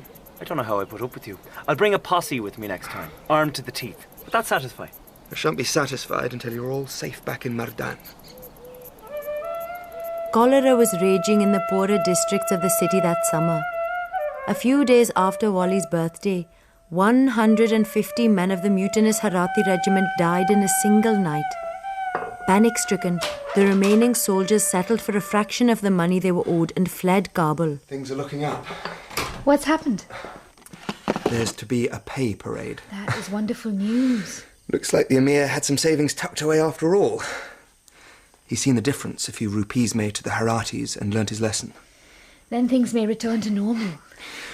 The news has blown through town like a fresh breeze, and you can feel a different atmosphere already. I even saw a party of guides out for an evening ride on the way home.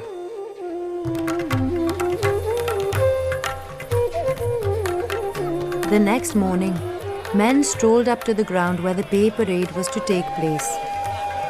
It felt like a holiday. They were not in uniform and they carried no weapons.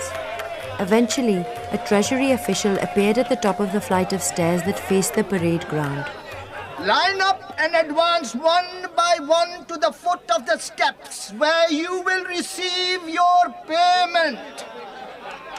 Unfortunately, you will have to be content with 1 month's pay, as there was not enough money in the treasury to pay the full sum demanded.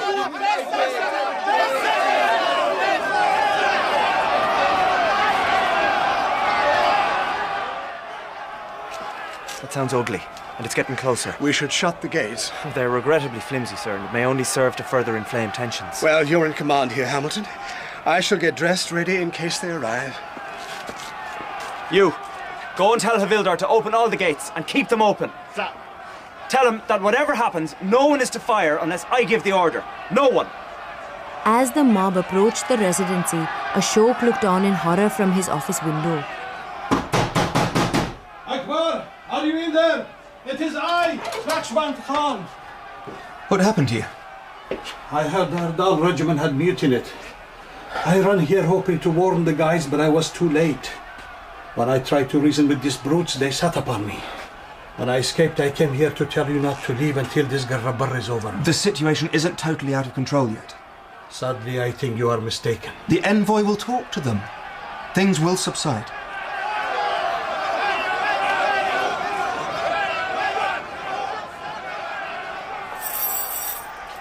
How's that, Jenkins? Very good. I think the political uniform should make an impact, don't you? Be a good chap and pass me the pith helmet. You mean you're going to speak to them? Certainly. They're not likely to leave until I do, and we cannot put up with this ridiculous disturbance any longer. There are an awful lot of them. What does that got to do with it? Will we have enough? What are you talking about? Money. Rupees. Money? My dear Jenkins, if you imagine for one moment that I would allow the government I have the honour to serve to be blackmailed by a mob of uncivilized hooligans, I can only say you are very much mistaken. Right. Time to give these people a talking to. Sir Louis walked out onto the flat roof of the residency building, right to the edge where all could see him, and held up a commanding hand. Medals glittered on his coat, and the broad gilt stripe that adorned each trouser leg shone bright in the early morning sunlight. He stood there like a rock. As they gazed upon him, man after man fell silent, until at last he lowered that imperious hand. I am grieved for you, but what you ask of me is impossible. I cannot interfere between you and your ruler. I have no power to do so, and it would not become me to attempt it. I am sorry. What's he doing? He has inflamed the rioters. That was a British weapon. That's it. I have to get down there. You will die like a rat in a trap. Those are my men. Let go of me. And what of your wife? What will become of her? I am a soldier, Surda Sahib. If I should not return, you and Gulbaz must see that she comes to no harm. I will do so.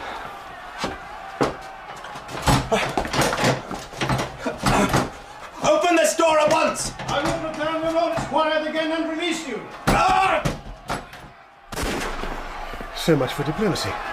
Pass me a rifle. I think you should stay out of it for the time being, sir. Nonsense, Wally. I'm a soldier too, remember? Oh my God. It's a scratch. Has made my head swim, though. Sit down, sir. A medic! We need a medic! What happened? It was a ricochet, I think. Wouldn't be talking to you now if it wasn't. We'd better get another letter through to the Amir. He's our main hope. He began dictating as the doctor cleaned him up and bandaged his head. A messenger managed to slip away to the Emir's palace, and having delivered the note, was asked to wait in a small anteroom whilst the Emir considered his response. And there he waited all day. Ashok raged to and fro in the room in which he had been imprisoned for his own safety, racking his brains for a way to escape. There must be some way of getting out. There must be! He considered punching his way through the mud ceiling until the sound of shots above warned him there were a great many men up there. As he tried to loosen the bars on the window, he watched helplessly as events unfolded below him in the compound. How did we fare, Wally? We managed to drive the attackers off the waste ground up to the left. If they get dug in there, we're done. What were our losses? 1 dead and 4 wounded, Mr. Jenkins. Harrow Ram's leg is smashed, but he says if we prop him up by a window, he can still shoot. We got off pretty lightly when you think about it. Well, that ought to hold them off for a while. With luck, about 15 minutes. 15 minutes? Good Lord, can't you post a few of your sepoys out there? With 500 rifles able to beat down on them from 3 different directions and not a shred of cover. Not a chance, I'm afraid. And for God's sake, what are we going to do? When they come back, we chase them off again. If we make it expensive enough, they may get tired before we do. I'll prepare the men for the next sortie. I'm ready when you need me. I'm sorry, sir, but you're not fit for another charge. If you collapsed, we'd only have to carry you. And that could mean throwing away valuable lives. If you say so. Chin up, sir. You can provide covering fire if you wish. You'd almost think he was enjoying it. England will lose a first-rate soldier in that boy. The guides will do anything he asks of them. Such a pity. I should get back to my position. Oughtn't you to lie down, sir? You're bleeding. At a time like this? If a man with a smashed leg can be propped up at a window to take pot shots at the enemy, I can surely do the same when all I have suffered is a slight crease to the head.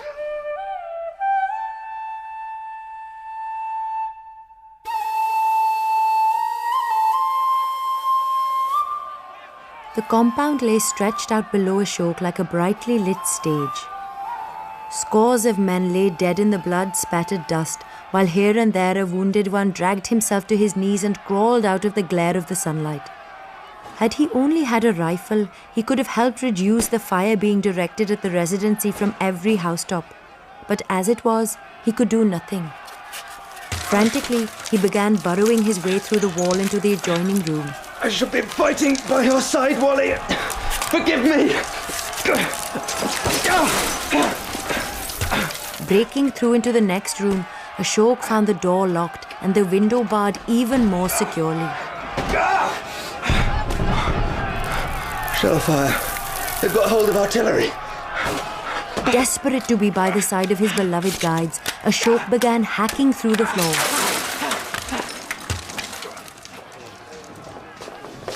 Sir, they're on the roof.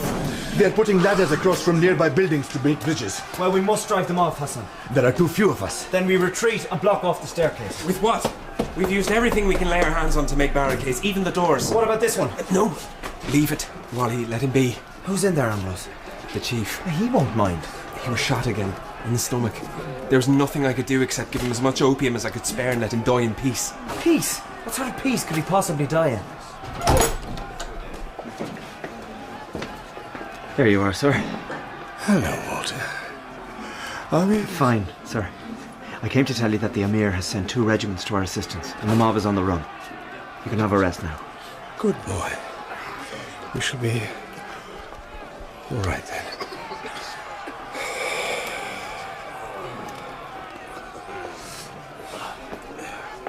I couldn't let him die, think you. Be easy, Wally. The Lord will forgive the lie. Yes. But he'll know by now it was a lie. Where he is won't matter. That's true. Right, let's get this door off and that staircase blocked. Hassan, you stay here and make sure they don't remove the barricade. Yes, sir. Do not expend more ammunition than you need to. Can you smell smoke? I think it's coming from the street out the back.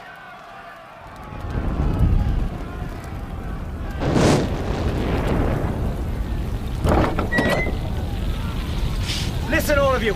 We must retreat to the barracks. The residency's ablaze. It'll burn to the ground in no time. We'll have to cross the open ground of the compound, and you can expect things to be lively out there. Are we ready? Guys, Kaye!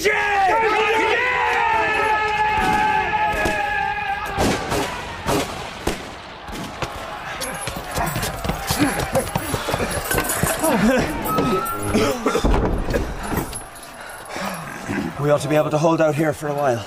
There's nothing much that can burn here. Just hit the doors. Why didn't we come here earlier? Because we can't see out or shoot or do a damn thing, that's why. And we can't stop them blowing holes through the wall. We've got to get one of those guns. We've got to. If we can get one back here, we can send the arsenal sky high. Land one shell on it, and all the ammunition will go up like Christmas. You're insane. I know, it sounds crazy. But if we get our hands on one, we've got a fighting chance. If we don't, well, you can say your prayers now. It can't be done, Wally. It's better than cowering here until they realise we've run out of ammunition. Is that how you want to die? Well, no, but... Do we go out on our feet, fighting, or on our knees? I don't think I need to ask the men which they would prefer. Be easy, boy, we're with you. It's a mad gamble, but if we don't take it, we're dead men anyway. You'd best tell us what to do and get us started. We will charge the left-hand gun only. When we reach it, rope yourselves to it and put your shoulders to the wheels. Get it back here. Do not stop for anything. Do you understand? I will cover your retreat. If you get it back, turn your gun on the arsenal. If not, no matter if I fall, or how many of us fall, remember that those who are left will still hold the honour of the guides in their hands. Do not sell it lightly. Your children's children will tell their grandchildren what you have done this day. Never give in, brothers! Never give in! Yes! Schoolmen forever! Political department! Kaye! Are we ready? Then open the doors!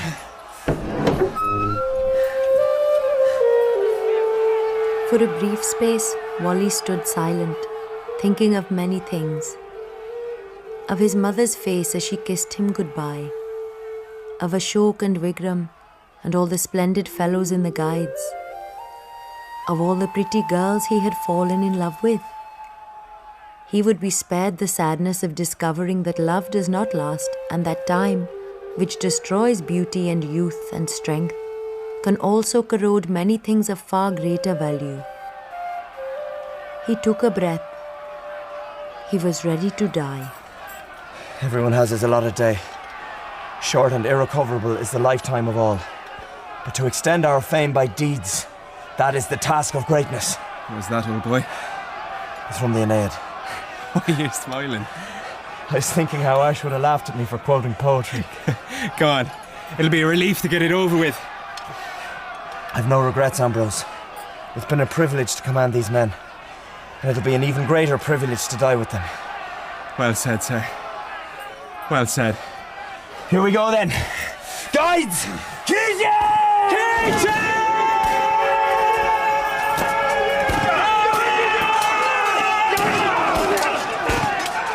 The little band charged out through the archway and raced towards the left-hand gun. As they did so, a solitary Afghan whose hair and clothes were white with brick dust appeared and joined them.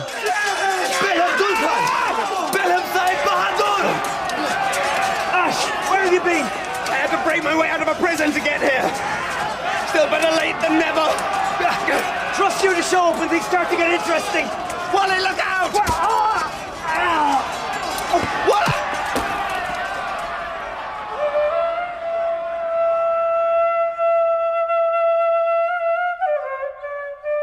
My Ashok was lucky.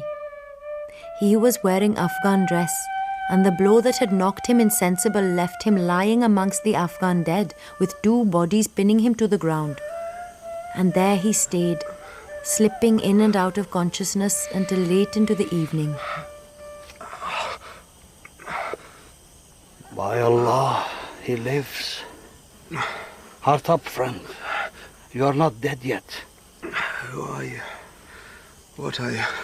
Your friend, the Sardar. Take my arm. Thank you for your help, but I cannot leave.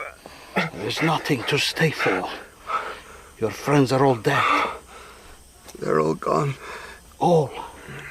When word of this reaches India, the English will come, spelling disaster for Afghans. The Emir and the English. How so? My countrymen have long memories. They will not forget. In years to come, they will remember the English as their enemies. An enemy whom they defeated. There's been a great killing, and soon there will be more. Much more. Let us not linger here, my friend. It is not a safe place for such as you and I. At the last stand, there had been just 6 guides left alive. Refusing the chance to surrender, they lined up shoulder to shoulder, Muslims, Sikhs, and the Hindu, drawing their swords, marched out under the archway to their deaths as steadily as though they had been on parade. At almost that exact same hour, on the other side of the world, a telegram was being handed into the Foreign Office in London that read, All well with the Kabul mission? My love, you are safe now. Wally. He is dead. Yes. And the others? They're all dead. I had to stand by and watch them die one by one without being able to do anything. My best friend and close on 80 of my regiment. And others too, so many others. Do you wish to tell me about it? Not now. Are you well enough to travel? I think so. Why? We must leave here. Tonight. Leave? The Sirdar Sahib is greatly afraid that once the killing and looting is done, they will turn to looking for fugitives and attacking anyone they suspect of being Kavanyariites. If we stay here, the lives of everyone in the household will be endangered. Then we must leave. But where will we go, Anjali? My people won't accept you because you're Indian, while your people won't accept me because I'm not a Hindu. Many of different faiths have shown us great kindness. But they haven't accepted us. Dear God, I'm sick of it all. If only there was somewhere we could go where it didn't matter what gods we worshipped or didn't worship. Somewhere we could just be ourselves. Is there such a place? Where shall we go, Lala? To the valley. Where else? The valley? The one you told me about. But my heart, that was only a story. We can make it come true. Once, many years ago, Dad told me something I have never forgotten. I was complaining that I was tied to this land by affection and to England by blood, so I must always be two people in one skin. He told me that one day I might discover within myself a third person. Someone whole and complete. Myself. Perhaps we will find him in our own kingdom.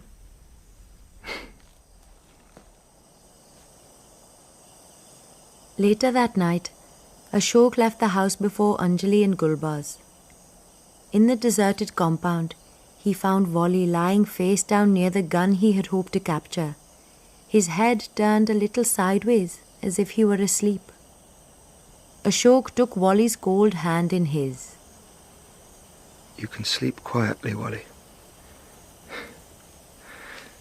You know, if I ever have a son, I'll call him Walter. It's a terrible name. But if he turns out half as well as you, we shall have every reason to be proud. Ashok lifted Wally from the ground and, carrying him to the gun, laid him on it, placing him carefully so that he should not fall.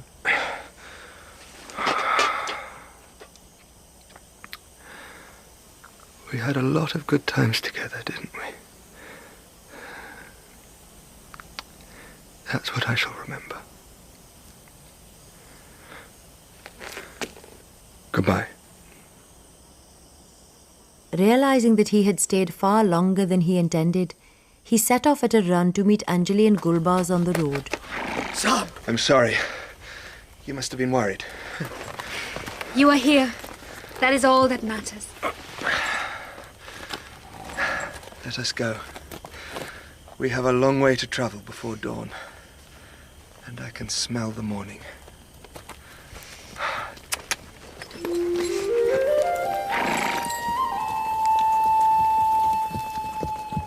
They rode out together and spurred away across the flat lands towards the mountains. And it may even be that they found their kingdom among the Far Pavillions. In the final instalment of The Far Pavillions by MMK, dramatised by Lucy Catherine, the narrator was Vanity Rishi. Ash was played by Blake Ritson, Anjali by Ayesha Dharker, Kavanyari, Sam Dale, Wally, Jonathan Forbes, Batty, Jude Akawudike, Gulbaz, Kaleem Janjua, Zareen, Chris Simpson, Colonel Jenkins, Sean Baker, Ambrose, Ian Batchelor, Naqshband Khan, Mozaffar Shafee, and Hassan Gul, Saga Arya. The Far Pavillions was directed by Mark Beebe and Jessica Dromgoole.